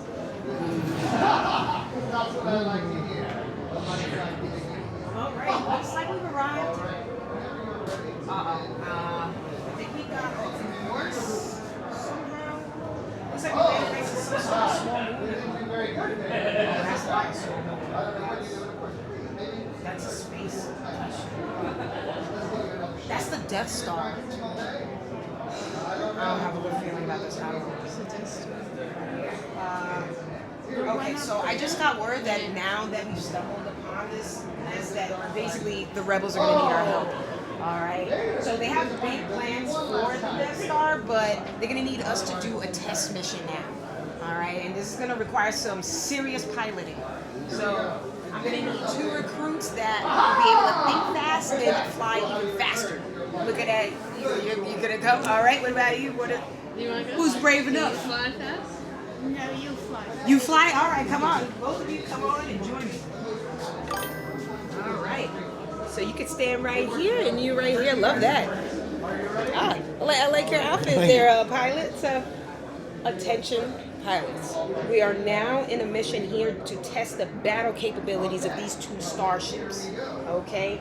Very serious business. So, I mean, you might prefer to hug a Sarlacc than to join the Empire, but I'm just going to ask you to fly your best and to blast at the other ship. And this is how we're going to do it, all right? So first, we're going to wake up our engines by shaking the smart brick. For you, you're in the X-Wing. So this goes inside your cockpit in front of R2-D2. And for you, it goes in the back of your TIE fighter right here.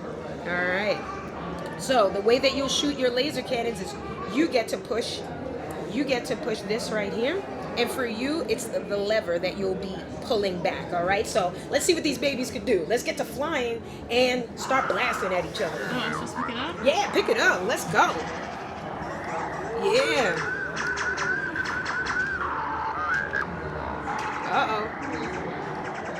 Okay. Yeah, you could duck, you could dodge, you could. Yeah, I like that. Okay. Now we're warming things up here. Mm-hmm. Oh, I got hit. Yeah. Careful. Nice. I like your strategy there. Ooh. Uh-oh. Ooh. Took a hit there. All right, great job. You definitely did a great job testing these ships for sure. So feel free to go back to your position so that we could get on out of here. That was amazing. Man. So, do you feel like you learned something about how the galaxy is playing back with them flying around? Oh, yeah. All right, because I know I sure did. Like, the first time I heard that the galaxy was playing back, I thought it was some sort of mumbo jumbo or something. And the crazy thing is, it's actually true. The sound effects, the music, it's all true. So I'm gonna bring y'all back home so that you can go ahead and report on what you found. All right, sound good? Love that. So let's make the jump to light speed. Punch it.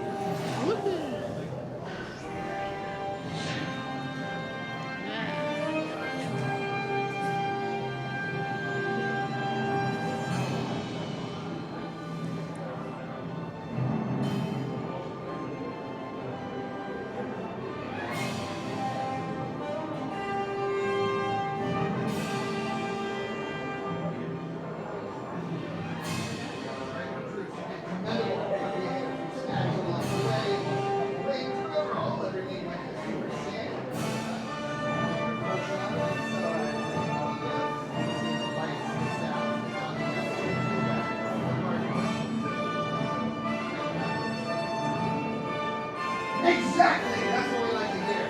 The more fun you have, the more power you get. So everything's sooner, everything is well. We made it back in one piece. Oh, thank you so much. You all have been some great recruits. I knew you would be the perfect crew for the job. We got all the information we needed to learn exactly how the galaxy was playing back. Couldn't have done it without every single last one of you. So, I mean, the mission might be over, but there's still more to discover. You're able to go into the SmartPay arena, and essentially, when you leave the transport, you can just hang left, go straight, can't miss it. And make sure you have all of your possessions, because there's a Jawa roaming around here looking for anything that's not bolted down. Okay, so be careful. Oh, and one last thing. May the force be with you. And also with you. Right this way. Watch your step.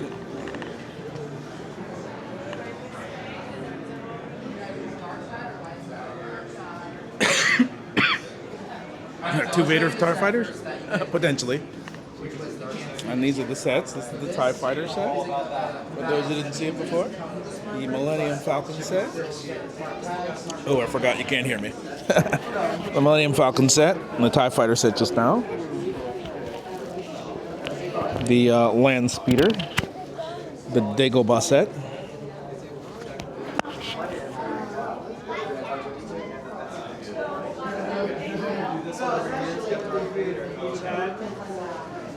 The X-Wing fighter set. The throne room, Emperor's throne room set. The AT-ST set with the land speeder. No, it's the Attack of Endor set. And there's Mos Eisley, which is fun. What does the outside of Mos Eisley look like? That doesn't look as that interesting, but still cool.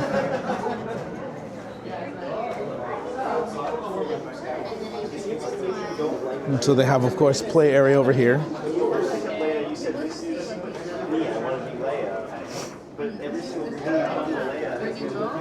You gotta it responds to your movement.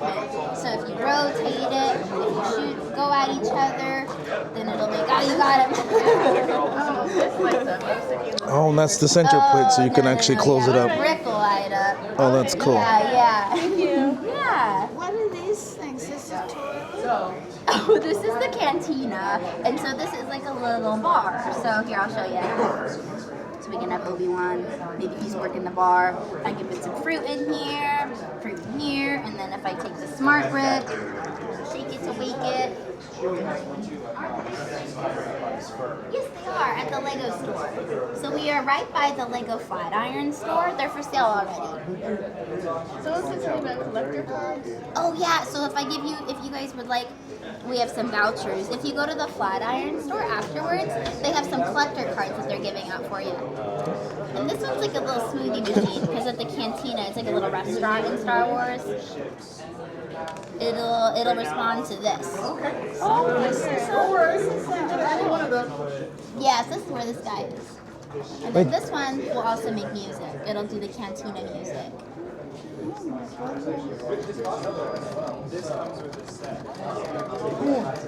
Here, come over here. Alright, so this is the brick. This is the special magic smart brick. Yeah. Where do you want to And the 7 smoothies. This one, gotcha. Also the little guys talk. This one talks.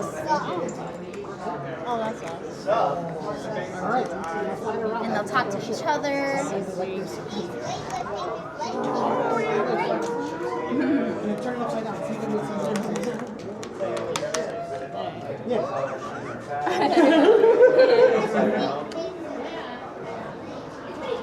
R2D2 will yell if he goes upside down. He doesn't like that. Can we get him on the mic over here?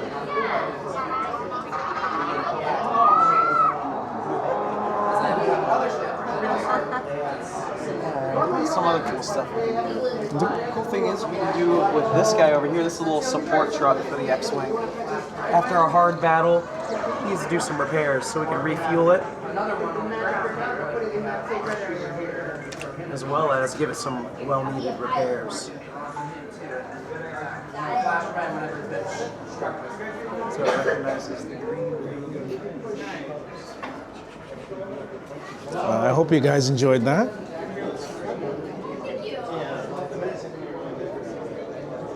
Now we will head over. Oh, we'll take a picture with C-3PO, and then we'll head over to the LEGO store, Flatiron, and get see about these collectible cars.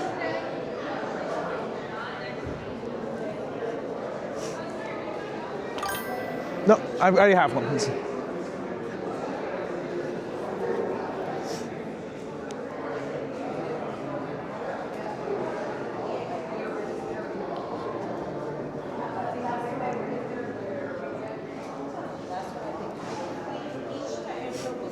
This is C-3PO with the replacement leg, but not the replacement arm.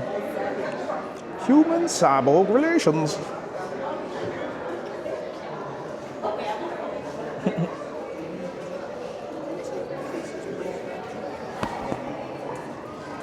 Can you take my picture? Oh, you can go first if you want. I know you guys are kind of tired.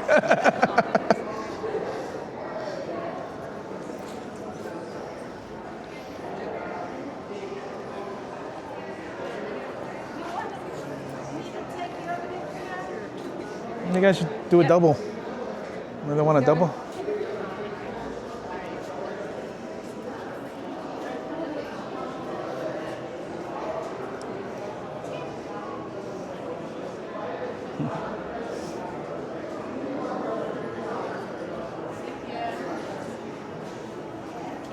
Thank you so much.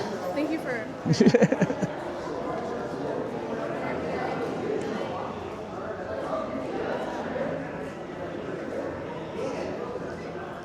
Got it? Oh, thank you so much. That's a picture of us together. There we go. How you like that? Now off to the LEGO store. Ooh, still bright outside. So dark in there. Thank you so much.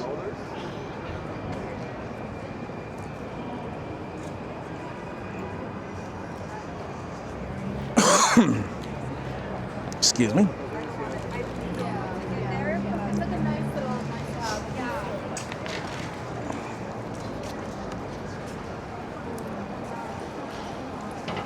I do wonder if they're going to honor me having 2 of these things. If I can get 4, I will give 2 away to you guys.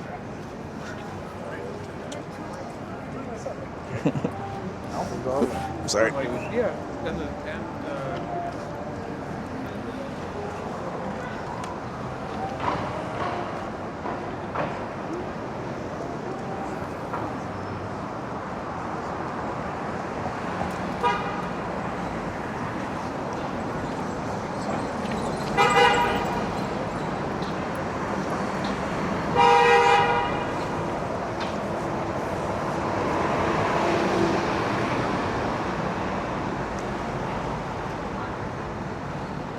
I do wonder how many people are in the LEGO store here and don't know about the LEGO pop-up over there. So I imagine they're telling them.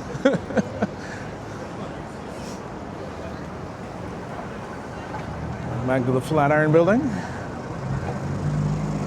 We're gonna just pop into the LEGO store today and see about getting these collectible cards.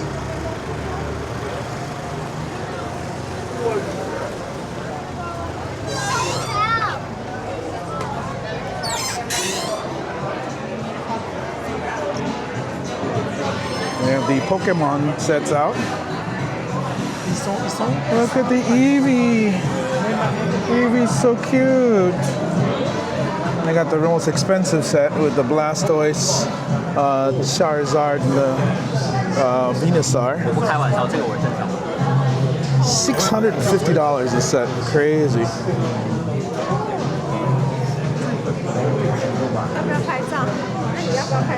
They don't have the Pikachu out on display, which is unfortunate. Never saw that. Right, here's the Smart Bricks display. Did you see the Statue of Liberty thing we did over there? On this one, they let you try out the Smart Brick.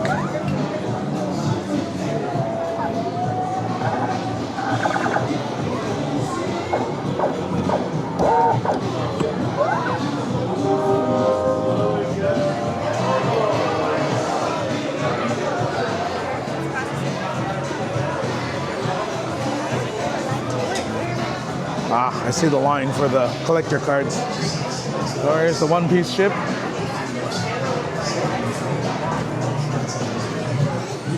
Wow, there's so many cards.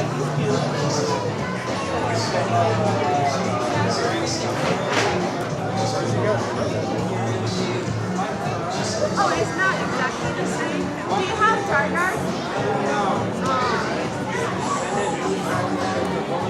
Whoa, thank you. You want to do the like supply side? What's the line? How much does it take to get the Titanium? It's okay, don't worry.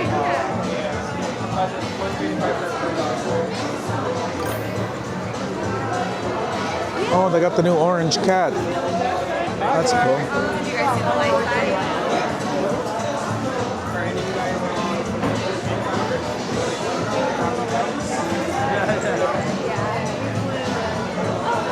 It was like it was a cool interaction.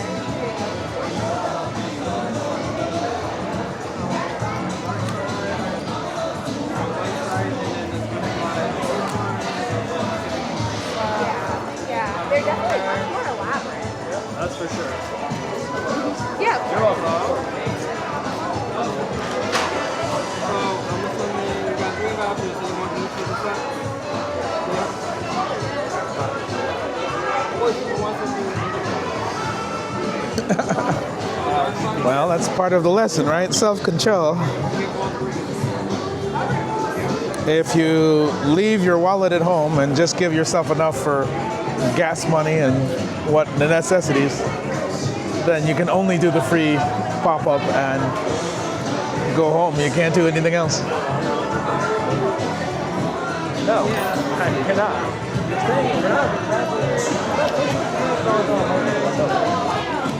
You can get $50 bottle.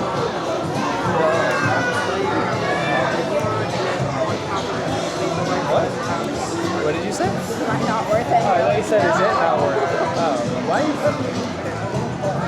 You're purple. Hey guys. Same thing for you. for the redemption of the actual voucher, you guys can get to choose between light side, dark side, or companion. One of the trading card sets. And I'll do the dark side. Dark side? Companion? Dark for you. Companion for you? Yeah.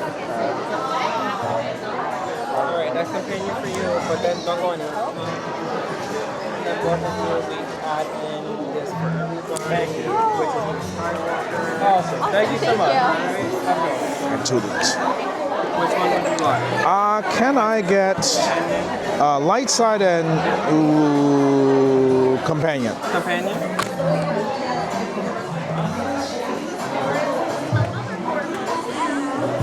Actually, let's switch companion to dark side. Okay.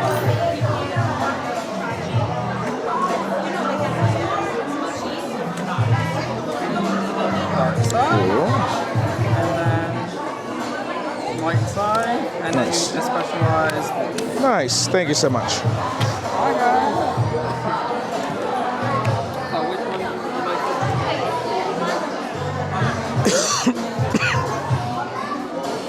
So these are the collectible cards they gave me. They gave me an extra Luke.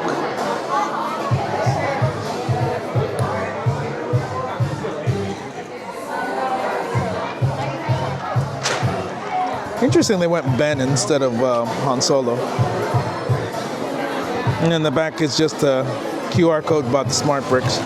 But that's cool.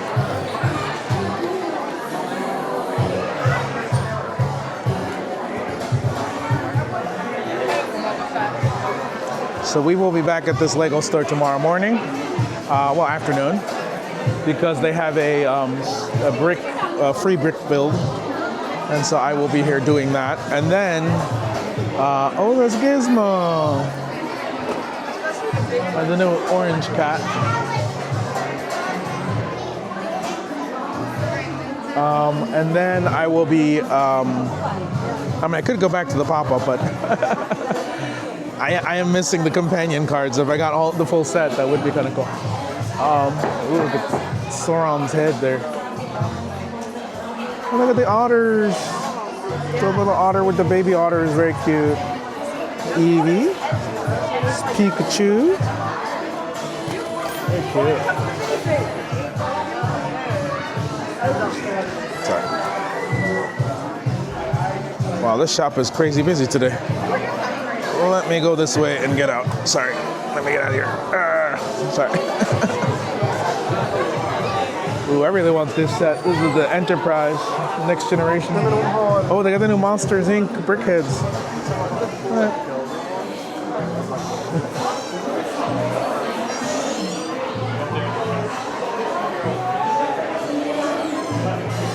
Oh, they're showcasing the smart bricks over here too.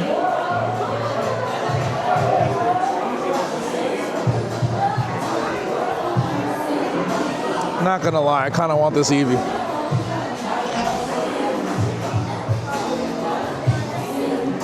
Ooh, God, heavy door.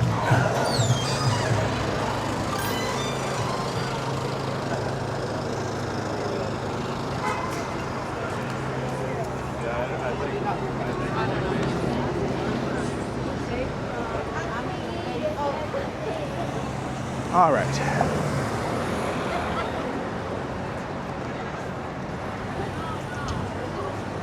What time is it? 4:02. Well, I'll take you guys down to the to the meatpacking district. We'll see about this other art that's supposed to be there. So we'll take a look at that, and then we'll end stream there, and I'll find somebody to raid to. Well, I hope you enjoyed the pop-ups at the chocolate show. Wow, this store is incredibly busy today. I don't know if it's directly related to that pop-up or just a bunch of people happen to be here today. Oh, it is Saturday. I forgot. I'm so used to only streaming on Tuesdays when everything's closed and nobody's around. I forgot that it's Saturday. Glad you enjoy it, Tizzy.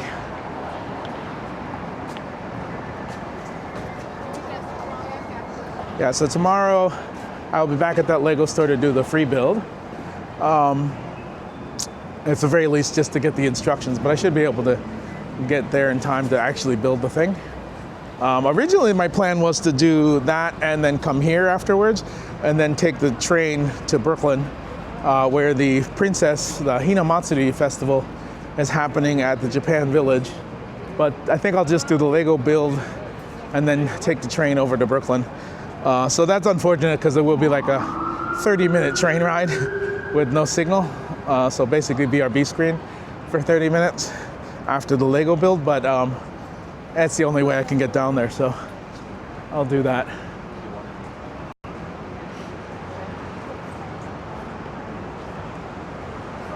I don't know if you guys have seen Japan Village yet. I streamed there a long time ago. I don't remember how long ago. But yeah, I'll be going back because they're doing something for Hinamatsuri, or Princess Festival. Princess Festival is actually Tuesday when my last stream was. And I didn't, no, it was actually Sunday. It was previous Sunday when I was in Chinatown doing the Chinatown parade. But I didn't realize there was any Princess Festival stuff happening in the city.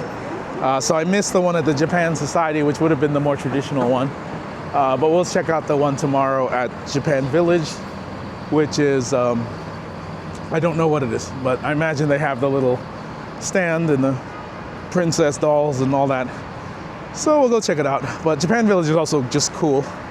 It's all like anime figures and Japanese food and crane machines and gacha machines, and there's a dollar store, Japanese dollar store, a Daiso, which is a fun store to go to. So we'll go check that out.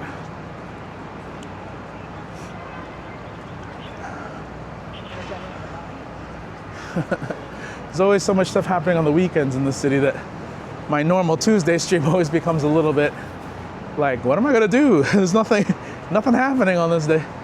But we'll figure something out. There is a exhibit thing called Eye Candy happening in Times Square, which I would like to go check out. It's more of an Instagrammable experience, but with candy, and you end up with this big bucket full of candy at the end of it. You know me and candy, I love candy, so it might be something I give a try. That is a pay-for experience though, so I have to buy a ticket, but I'll check it out.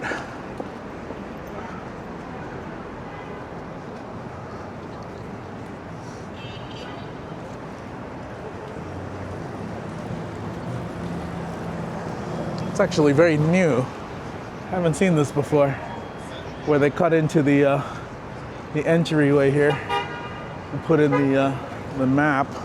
This is what the New York subway map looks like now. Is this interactive? This is not interactive.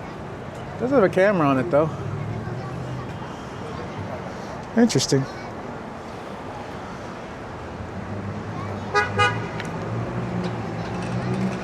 While I'm here, let me put a duck with bunny ears right there.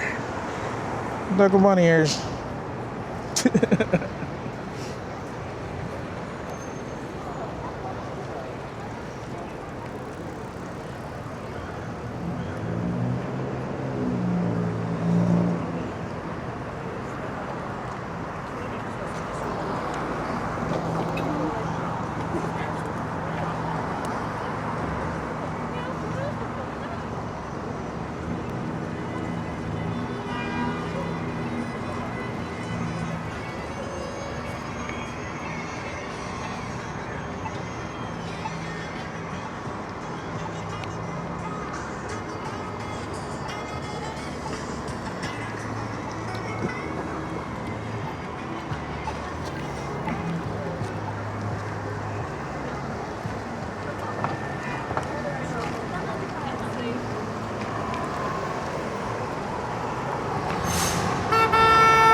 Oh wow, look at these old cameras.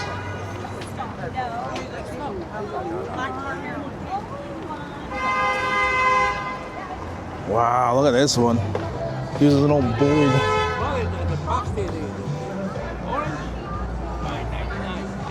Wow.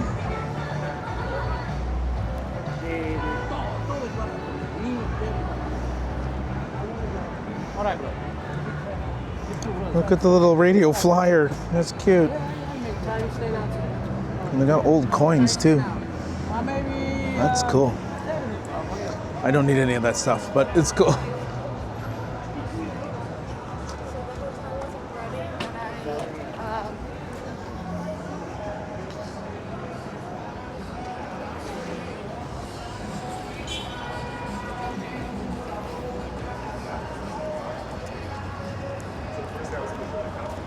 Ooh, there was something I needed to get at Michael's. What was it? I so rarely come over here. I always forget to go to Michael's. How badly do I need it? Not that badly, but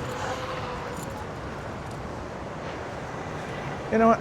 Let's just take a peek inside. If the checkout line isn't too bad, we'll go and buy the things I need here. Oh, it's a big and tall store now. There used to be a drugstore. Let's hope Signal holds out down here. I'm going into Michael's. They have balloons. This is one of the only Michael's in Manhattan. I think we have one more all the way uptown near Harlem. Yeah, that's my concern. If the checkout line's too long, I don't want to deal with it. Doesn't look too bad. How far does the checkout line? Dude, look at the peep baskets. The checkout line's not too bad. Okay. What I need from here is some Ziploc bags, little craft little zippy bags, the kind they use for drugs and such. I used to have a huge supply of them, but I seem to have used them all up in the last couple of months, making my little magnets and such. Oh, they have mini brand stuff. That's cool. Oh. Ooh, the electric guitar is cool. Oh, look at the Game Boy. The Walkman. Oh, that's sick. Which one's this? This is the camera. It's the Game Boy. I actually have the real Game Boy Lego set. The camera again. You're not.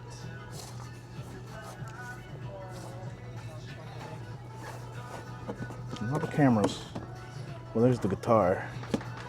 Do I want the guitar? I don't need the guitar. It's okay. I don't need this. They're like 15 bucks.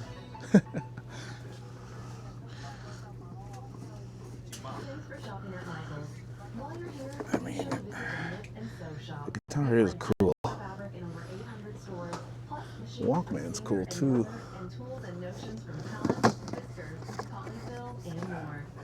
I do love that it has a removable cassette cartridge. That's kind of neat. I'm showing my age. The retro is just getting me. That's the stuff we used back at my day. Just showing how old I am. Do I need it? How much are these things? It doesn't say. They're probably like 15 bucks. Do I need it? No, I don't need it. I don't need that. I want it. No, I don't need it. It's okay. I have Legos to build. I don't need that. What I want is around here someplace. Oh, they move things around. Dang it. Where are they? They used to be here. I might have to ask for help. They were here someplace. Maybe they're over here. It's paint supplies. Where are you? Plastics, molds, candle making, crafts.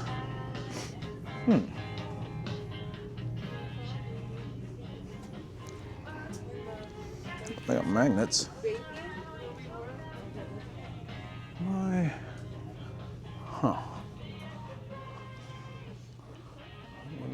be now? I've not been here in a very long time. So much yarn now. Oh, there's so much yarn. Knitting must have become incredibly popular since the last time I was here.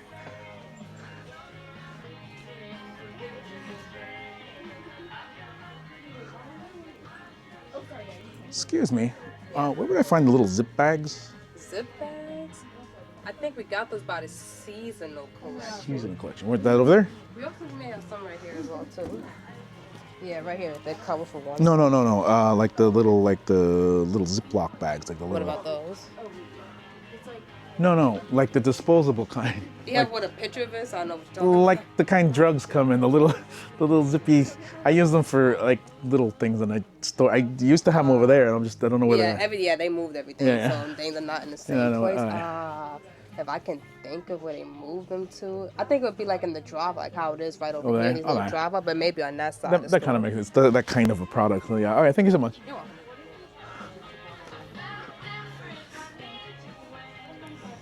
It's the only thing I can think of that it's used for drugs.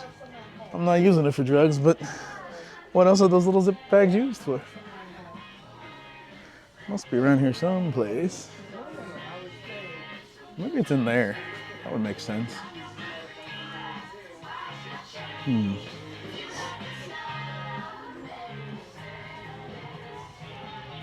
Might be in here. Jewelry. I could see that. You could use it with jewelry. I used to sell jewelry in those bags. No, I'm not seeing it.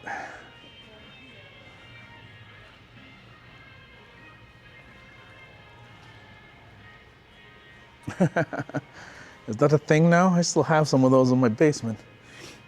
I have all the old music I used to own, all my CDs and cassettes, VHS tapes. I don't know how to throw things away.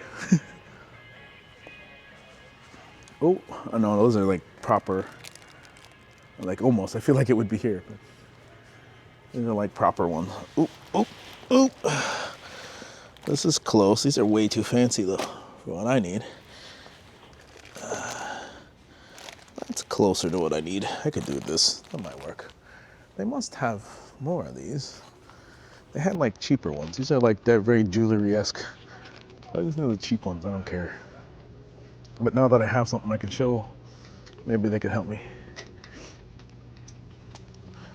Or maybe this is just how they're packed now. Bead blending.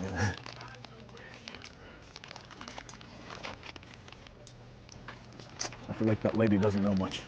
I can find somebody else.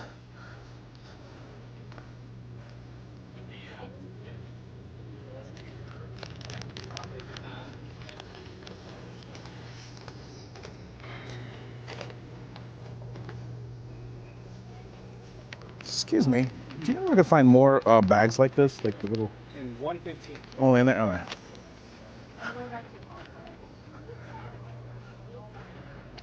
Now, literally where I was.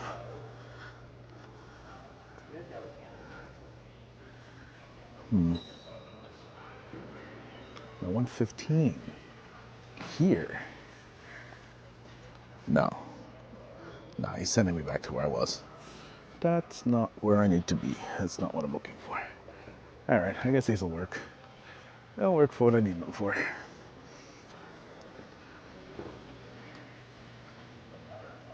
Let's take a quick look around. Maybe I'll find them if I look a little bit. There was like a whole wall of these things at one point.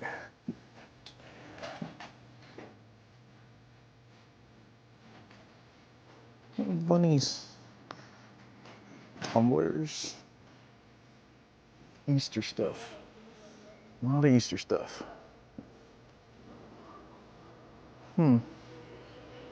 Sale section. Let's look at the sale section. It's not on sale. It's just telling you where things are. I thought it was on sale. It's pretty fake flowers.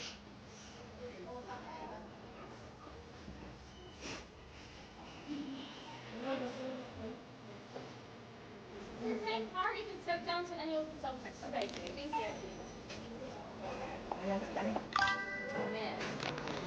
We have self-checkout now. Alright, that's cool. Fees by scanning.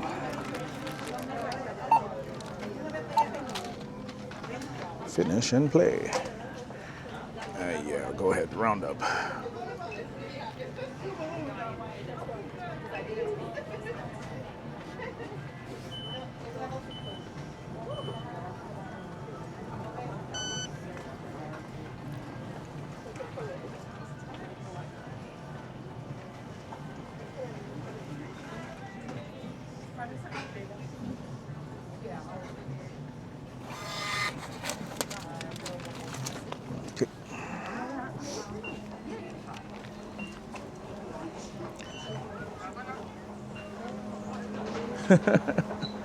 This is nothing. I've been to a Michael's over in Long Island.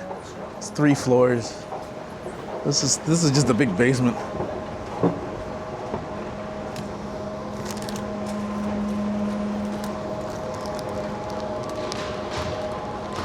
But as it is sort of the only Michael's in the city, for the most part, that's the reason it has to be big, because it's the only place we can go to get craft stuff. I mean, we do have a Hobby Lobby now, but I haven't been there. That's all the way downtown in the financial district. I need to go check that out, actually. I have a sneaking suspicion these bags are a little too long, but they're made for jewelry, so. But it'll serve my purposes. I just need to organize my little magnet, plasticky resin figurine thingies. I have too many, and they're all mixed together right now. Oh, Trader Joe's. I'm so tempted to buy their dried mango slice thing, but I actually have actual mangoes at home right now, so I think I will wait until I'm done with my real mangoes.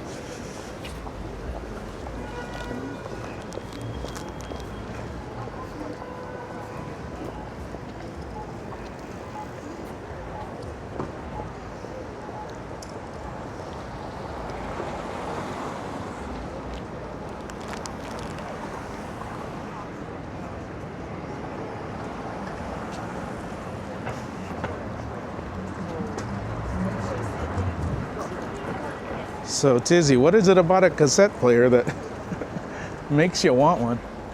I think the being stuck on analog and having to listen through a whole cassette track is frustrating for me. And it was one of the things I love about digital, is that we don't have to do that anymore. Ooh, this is a new store. Baby Strollers Company.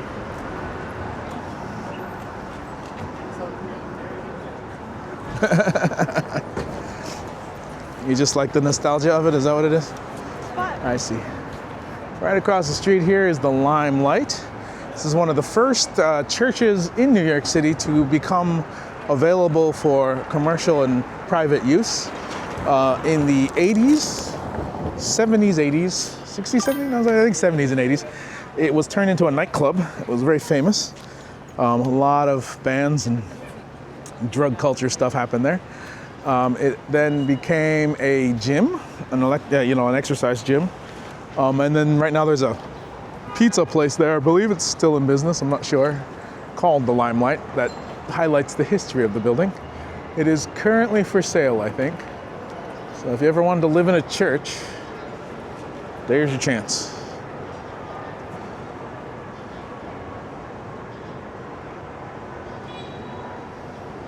That makes sense.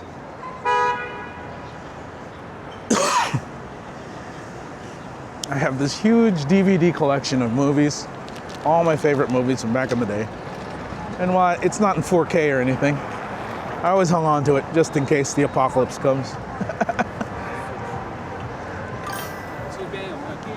I learned and have done a lot of things in case the apocalypse comes. Not that I would absolutely ever need to do it, and the likelihood that it's going to happen is very, very small. But nevertheless.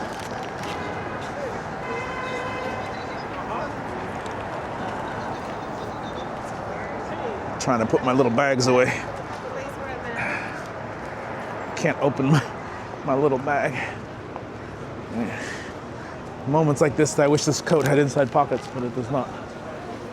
What is this place? Is this art? Is this a children's playroom? I don't know what's going on here. It says face value. Looks very child play area. Everything's very low to the ground and colorful.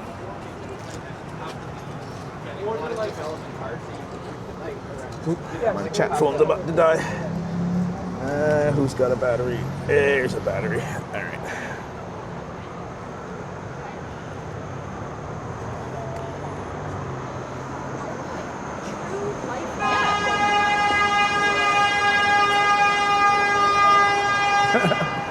Oh, I couldn't tell you if I had my access to like a bomb shelter, I would deck that thing out with all kinds of stuff I don't need.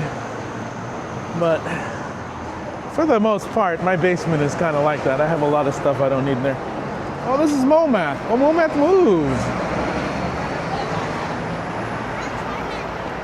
Wait, did they move or is there a new one? This is the Museum of Math. Oh. Well, I need to ask them. They used to be right next to the Sex Museum. Maybe that's why they moved. Let me just ask if there's two of them now or they moved here. The National Museum of Mathematics. How fascinating. The door handle is pi. It does not take 3.15 people to open it. What is this? They're like little badge clips. It prints out your badge when you buy a ticket. Did they move? I mean, obviously they're here, so they must have moved, but I'd love to get a confirmation on it.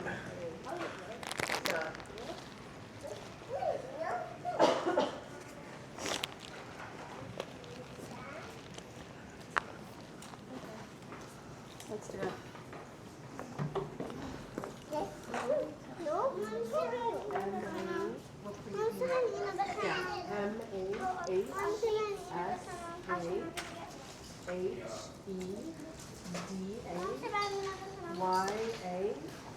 T is in tomato.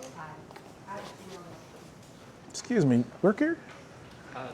Oh, you don't? But I'm a kind of special guest. Do you happen to know, did they just move here? Yes. Yes, we did. Okay. February 5th. Moved in last month. Oh, last month. So then the other one's gone. Yes. Okay, Yeah, I was curious. The location was until February 4th, or Oh. until February 5th, and then they moved here February 6th. Oh, I didn't realize. That's cool. All right, thank you so much. Yeah, this is the Museum of Mathematics. They have some of like the Museum of Science exhibits here with like the square wheels on the bicycle thing over there.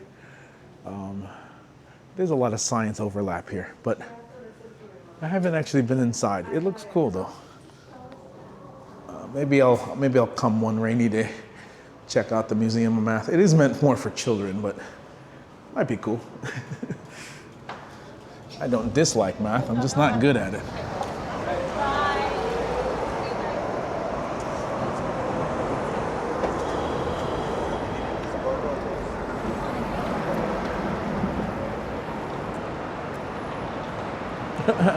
Of Newton?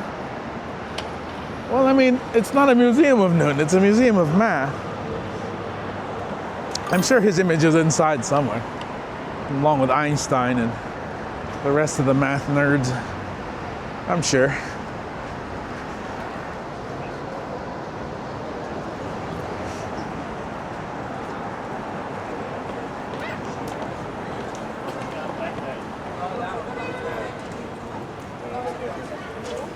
Yeah, I thought they were over up by Madison Square Park, but they moved down here. I mean, it's not too much further away, but a little bit of a walk. Good to know they moved, though. We're meaning to visit the place at some point. Oh, they're renovating this building, too. It's such a weird building. It looks so, like, federal building-esque, but it's never... It's a TJ Maxx and a Burlington coat factory. Very strange.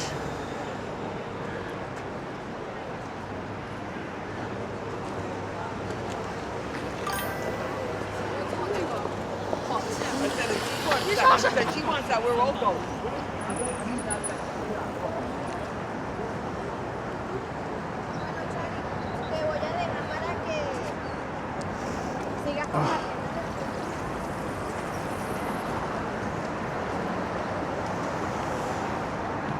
Well, this is 8th Avenue.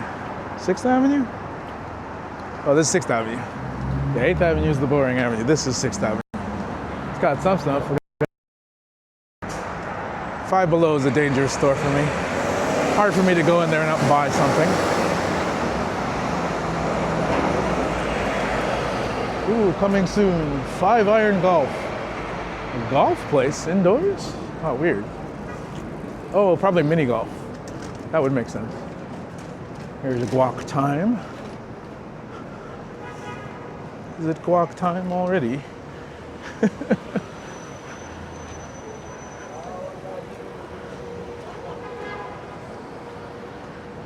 Oh, there's a really cool I Love New York art over here. Somebody tagged his butt though. It might be the artist. That might be actually the artist's signature, but it's kind of cool looking at it.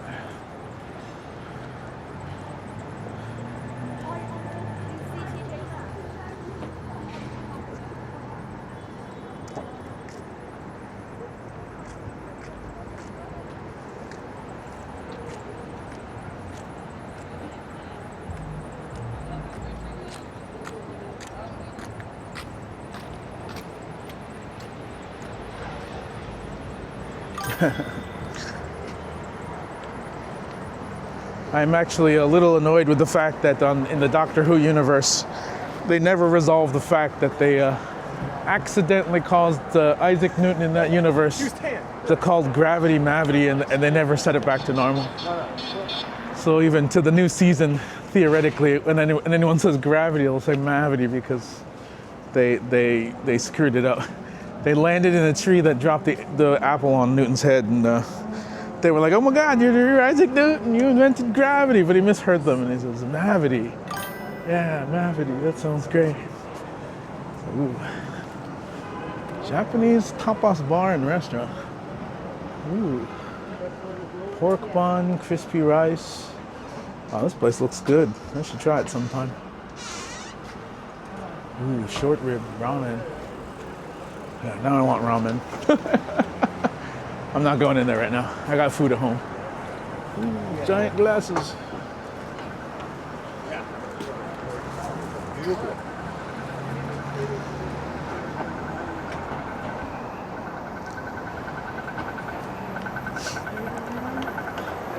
Well, you never really know with science.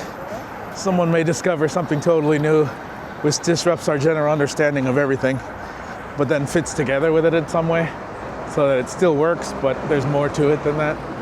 Just like quantum mechanics is completely backwards, completely upside down and weird. Ooh, upside pizzas go. That pizza smells so good, just pass them. I'm hungry. I'm definitely hungry right now. I realize, though I did have breakfast, all I've had to eat since is chocolate. I don't know what I want to eat. Oh, this is such a weird place. It's called Genius Gems. They sell these magnetic cube things that stick together. They're like a building block set. It's like a weird place. You can do like art and things, pixel art stuff. It's really weird. Look, it's a platypus.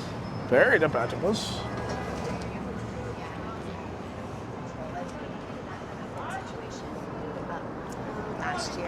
Quantum plasma physics is the future? Wow. Well, if you figure out the base code of the universe, maybe we can hack it like Neo from the Matrix. Good news, everyone! Good news, everyone!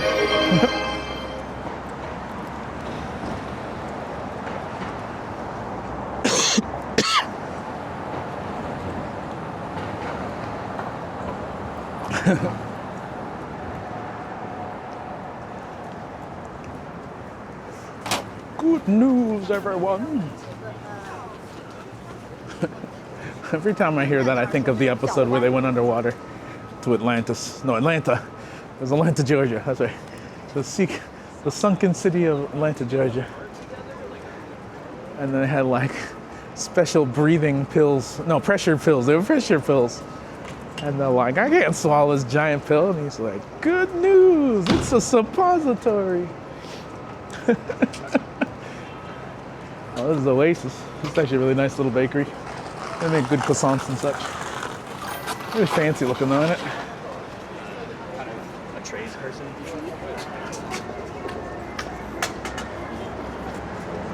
I'm always kind of in the mood for a croissant. I should make my own croissants. It's not that hard to do. I do like the aesthetic of this building. It's very, I don't know, round and kind of happy. I like it. Of new buildings, I like the design. A raid? No, that can't be a raid. What was a raid? Bag Lady 37. Well, welcome, sir, Raiders. Hello, welcome, Raiders. I am Chef Mikey. Welcome, Bag Lady 37 and your people. Appreciate the raid. I am Chef Mikey. I am in New York City. I am a New York City IRL streamer, trained chef, 3D printing professional, crane machine addict, Lego addict, chocolate and sugar addict. I'm addicted to a lot of things. Happens. And ADHD and dyslexic on top of that. Welcome in. Hopefully you have a fun time. I randomly spout nonsense and things about the city that I happen to know. We are currently heading towards the meatpacking district as I hear there is another piece of artwork from the lady who created the piece of artwork on 23rd Street of this giant eyeball. We saw that earlier. So I was figuring let's go see what the other art is down here. If I'm not mistaken, it's some kind of tree, but I'm not sure exactly. But we'll see. We are not far. We are heading across 14th Street right now. Oh, and here's the the Salvation Army. I thought this was is it just the Salvation Army? Am I misreading that? Maybe I'm misreading that. That definitely says Salvation Army. The Salvation Army. Well, I don't know. Army of Salvation. Go figure. Cool looking building, though. Definitely old school. Looks ominous a little. Very, very hidden agenda kind of place.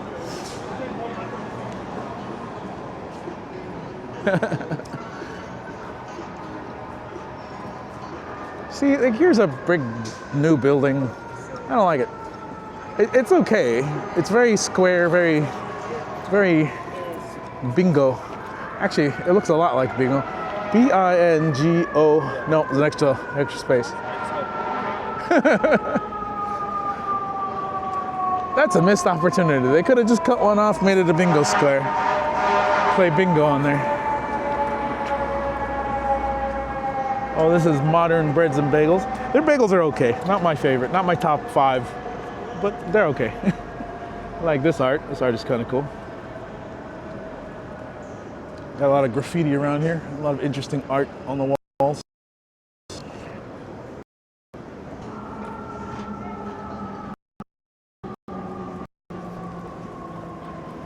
Gives me Gorillas vibes.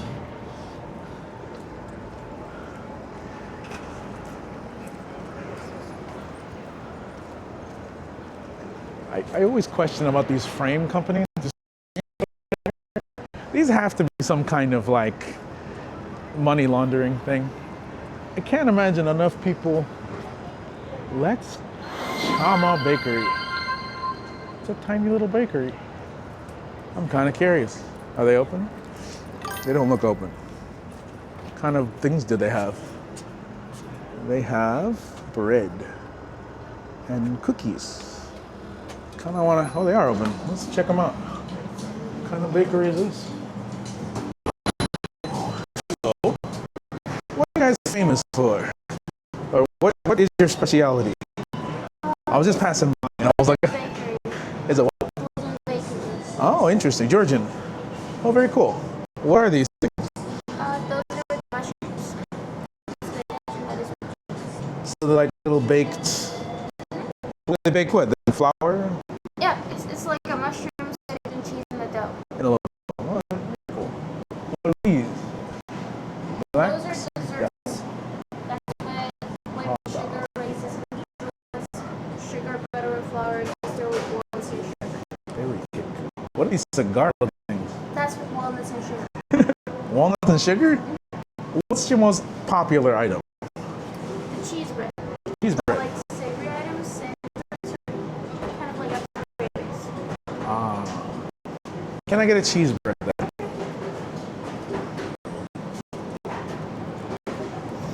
Always, whenever I see a new bakery I haven't seen before, I have a tendency to pop in and try something.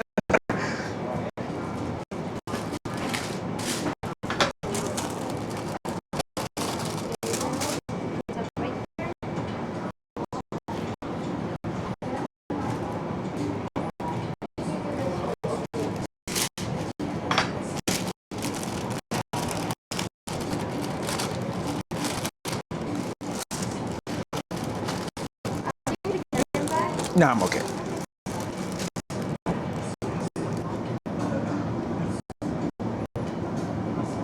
Thank you so much. Oh, the tooth here? Oh, thank you so much. Appreciate you. Is your card? Thank you so much. Oh, they got interesting drinks too. That's nice.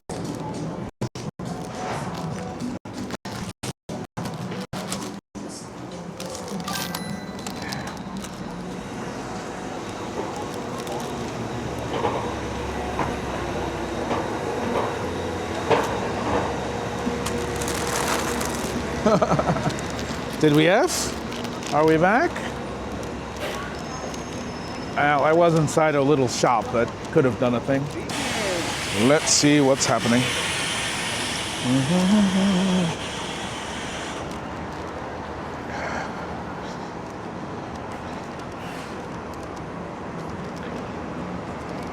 Oh, we're okay now, huh? All right. Sorry about that. Saw a tiny little bakery I've never seen before. Figured I'd pop in. I got some kind of cheese bread thing. Looked yummy. And the lady gave me something else too. So I don't know what the other thing is. Might be another cheese bread, might be something else. Give it a try. When we hit the meat packing, there will be areas I can sit down in.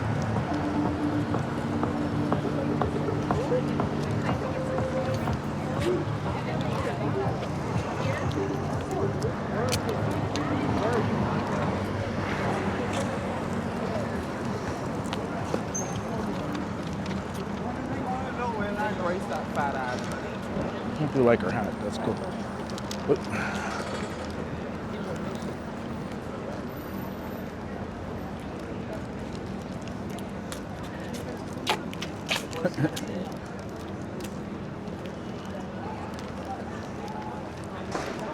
When a chicken and pizza place can't stay in business, you know there's problems. Oh, here's the the donut pub. Donut pub donuts are all right, but they're not my favorite.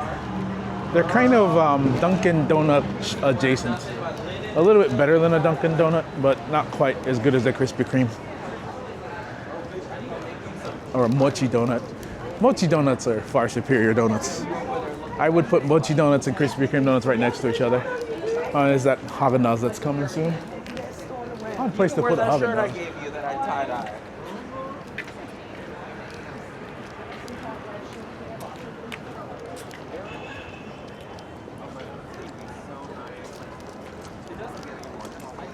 Yeah, so the little bakery was a Georgian bakery. There used to be a Georgian bakery near my house, but they went out of business. It's so sad. But in truth, their stuff wasn't that good. They didn't have things like this. It was more like mousse cakes looking like fruits and croissants made someplace else kind of things, and cakes that were a little dry. I didn't expect them to stick around very long, but I tried to support them because I like a good bakery. Oh, there's edible arrangements over here. I always think it's funny how edible arrangements still manages to stick around. But I guess it's a nice little gift if you have nothing better to get somebody. My mom always gets edible arrangements for Mother's Day.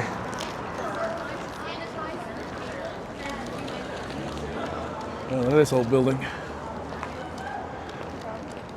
Oh, we saw this before. This was a church, right? It was like a Mexican church. Yeah, next day. Iglesia Catolina para los Lenguala Español. Roman Catholic Church. Spanish American. Huh. It does have that kind of Mexican vibe to it. Or Spain, I suppose. Not quite Mexico. And there's another Spanish flag. Isn't it the Spanish flag? I think it is. Looks right color-wise. That thing in the middle is a little... Huh. I don't know what that is. Spanish Benevolent Society. Oh. Didn't know there was a Spanish Benevolent Society. We got like a restaurant here. Celebrating 100 years. Little Spain. Little Spain? No. Little Spain is in Hudson Yards. Maybe there used to be a Little Spain over here someplace. I need to look that up.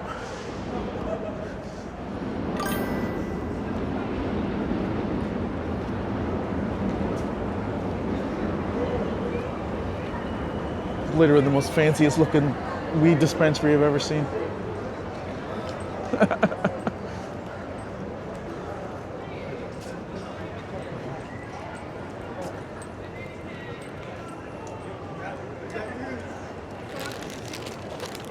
Oh, I feel what she gave me. She gave me one of those walnut cigar bread things. That's cool.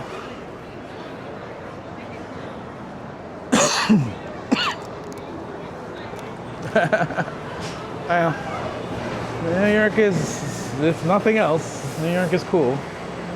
It is pretty much built on the fact that it is cool. It's also a weird city if you think about it, but we try not to think about it. I do like these scaffoldings with the lights and the white. This is like what I call happy scaffolding. The normal gray, ugly crap is depressing, but this stuff is a little bit happy. Nice to meet you.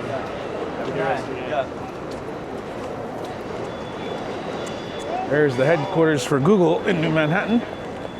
Right there. One day I'd like to take a tour of the Google headquarters, but I don't know anyone who works for Google anymore. I guess I could always apply for a job there, but I don't really want to work for Google. Or maybe, I don't know. In Manhattan, I doubt their office here is as fun as the one in California. The one in California has like cereal bars and like play area and arcade and stuff. Relaxation garden. I doubt any of that exists in the Manhattan location. But I could be wrong. I've never been in there. Who knows? They won't let normal people go in. You need a staff to help you in there.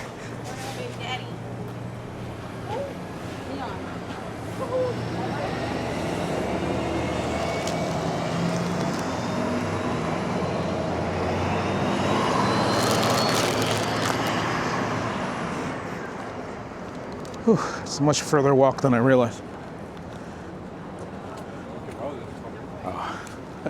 I made this mistake of moving my my normal phone away from the chat phone, so it lost connection with chat. There it is. Now it's good. The food is incredible in Manhattan. Google, like chef prepared seafood for lunch. There's a lot of businesses like that.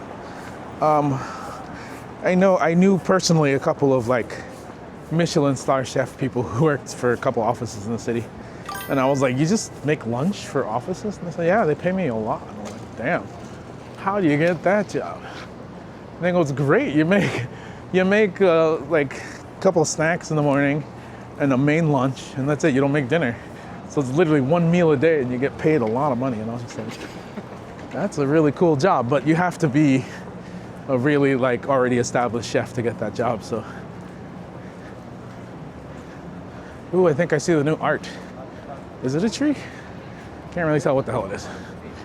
We'll get closer and find out. It's definitely chrome, much like the eye was.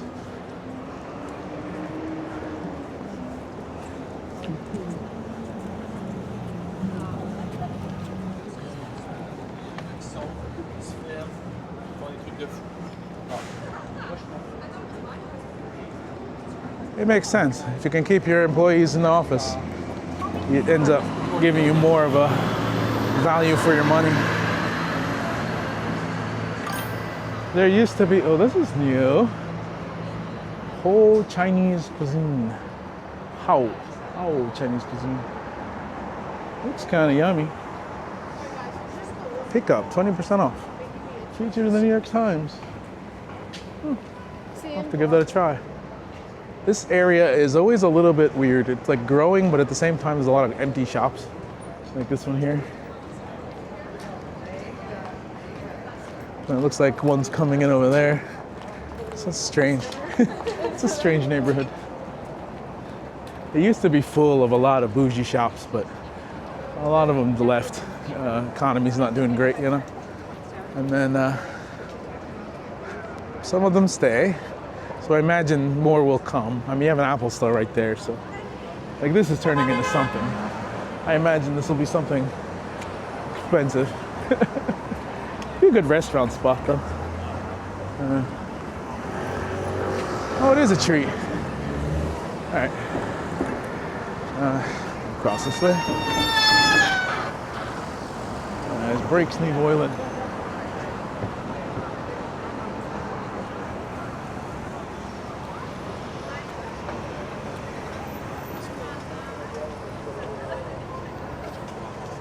I know. It's all who you know and how you get those kind of jobs. More often than not, it's something like you were working at a restaurant that someone who works there loved, and the restaurant was about to go out of business, and so they're like, hey, you want to work for my company? And you're like, okay. So this is the other piece of artwork from Claudia Colbert, I believe is the name. It is a chrome tree with ornaments on it. You kind of do get the vibe with this heart. The heart thing looks kind of like the eye thing in the other. It's such an interesting art piece. Because of the way the sky looks right now, it almost blends into it.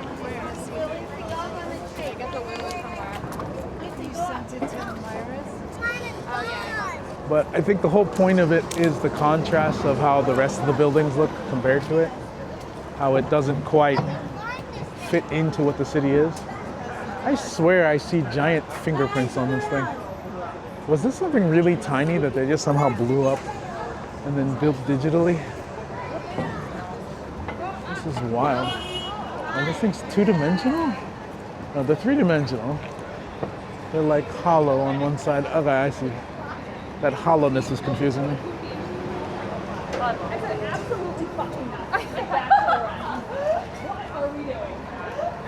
I wouldn't even know how to begin making something this big. It's kind of massive.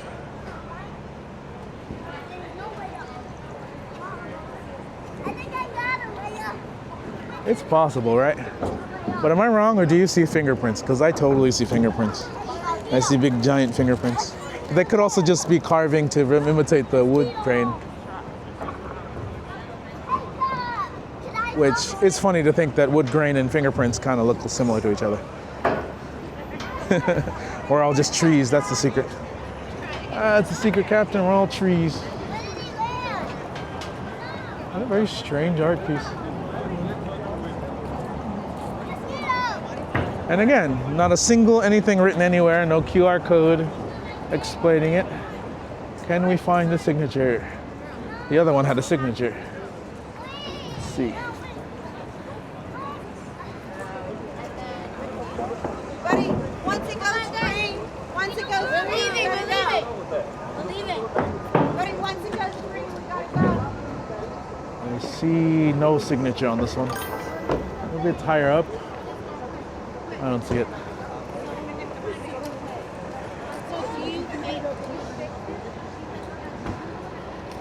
Well, thank you all for sticking around with the ads. Much appreciated. No signature. All right.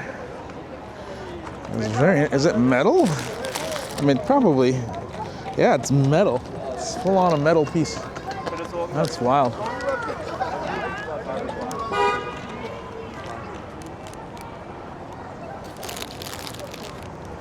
Okay, you sit down for a second.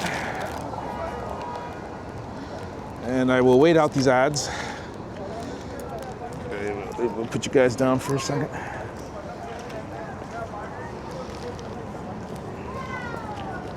You guys even looking at this tree? I don't even know. I gotta turn you up a little bit. Make you look at the tree. There we go. Yeah. There you go. See the tree. We'll wait through these ads. And then I will give these breads a try. And they're learning from each other.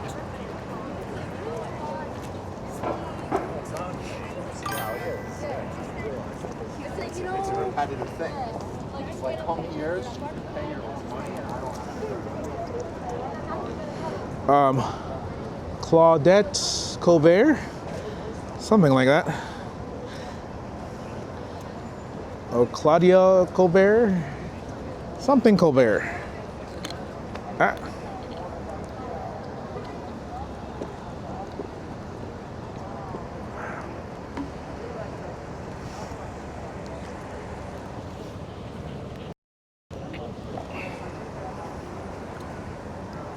Oh, we're out of ads. Okay.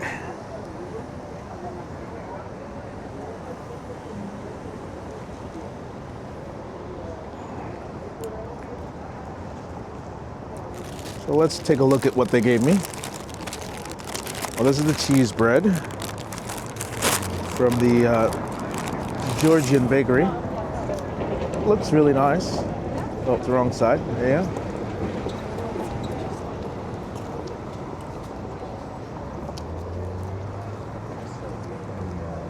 Worked pretty good. It'd be better if I warmed it up. I'll take it home and warm it up. It's good though.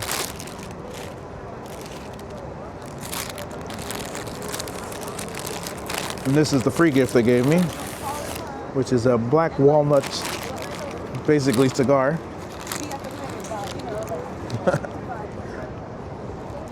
Bring me the head of Spider-Man.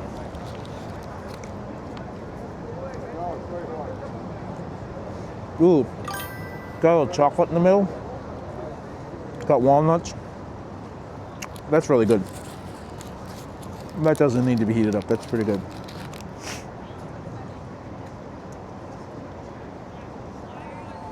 Yeah, so it's a black walnut chocolate cigar. They were selling at the Georgian bakery. I was interested in it, but I didn't order it. She gave it to me as a gift. I ordered the cheese bread because she told me the cheese bread is the most popular thing there. So they gave me the cheese bread. But she gave me a gift. Probably because they're close to closing anyway. I do find that people are, like those shops are very kind to streamers when it's close to closing time.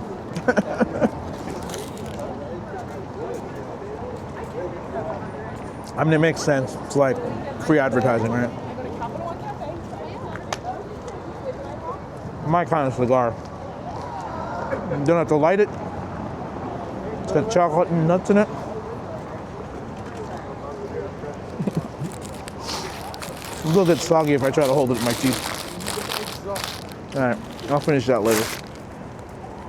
Got a bag full of candy, chocolate, information pamphlets. Let me see if I can move this back in front of me.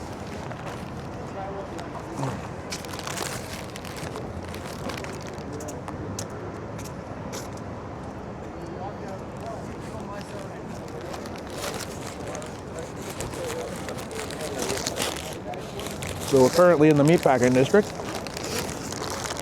Show you guys around in a second.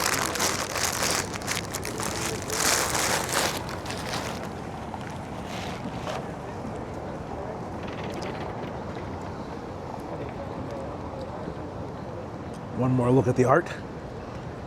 Ah, ooh, ah, art. And here's the meatpacking district. The apple store over there. Cobblestone roads, fancy cars.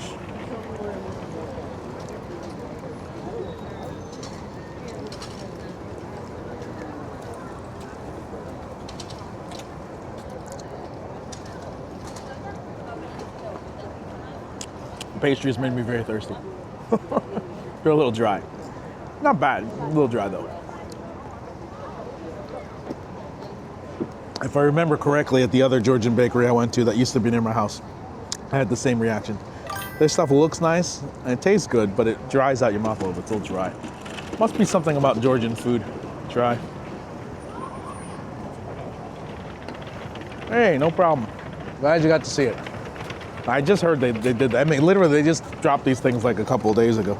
So it's new art. It'll be here for a while. Probably see it again sometime. I will be back tomorrow, remember. LEGO store, free build, and then Japan Village,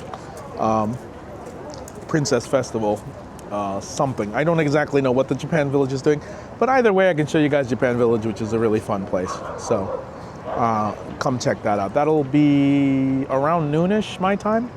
But there will be a pause in the middle as I get into Brooklyn because Japan Village is kind of far away from the LEGO store. Be about like a 35-minute ride on the train to get where I'm going. But I will keep streaming going, and you'll just hit a BRB while I'm underground. But yeah, I'll come back tomorrow. Check me out then. I will also be back Tuesday if you can't make it tomorrow. I don't think I'm doing anything Monday, but you never know. Keep an eye out for the alerts. Let me check who's online right now. Who can we raid? Let's see.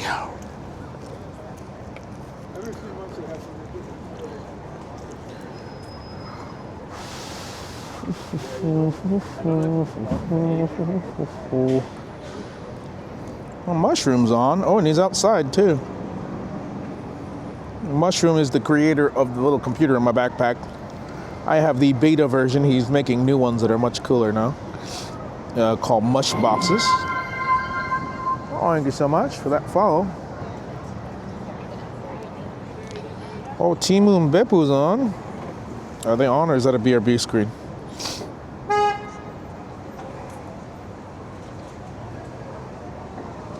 That's a BRB screen. Okay. Oh, Mino56 is on.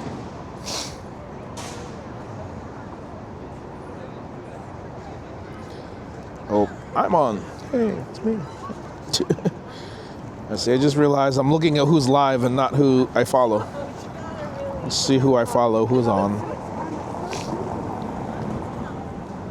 It's kind of early for me, so I feel like a lot of the people I normally follow are not on right now.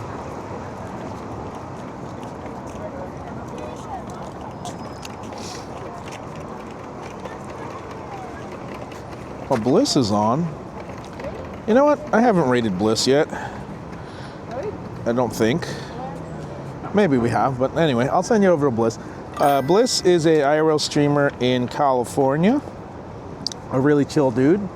He lives the van life. He lives in a van, and he streams mobile and stuff. He's a chill guy, fun place. He'll be up and running for a while now. I don't have fishing. You guys want me to have fishing? I can add fishing. Yeah, I'm gonna send you into Bliss. I don't know. I'll come up with a raid message one day, but put a message. Thank you all for joining me. Tizzy, thanks for hanging out. As always, appreciate your help today. That was great. Have a great rest of your Saturday. I will be back tomorrow. Hope to see you there. Yeah, so good night, and say hi to Bliss for me. Please do stick around for the raid. It means a lot and it helps with the algorithm and all that. So appreciate you. Good night, everybody. Thanks for the raids and thanks for the follows and stuff. I wish I could remember who raided and who did what, but I don't remember any of that. But thank you, and you know who you are, and you know what you did. And I love you for it. Stay awesome, stay weird awesome.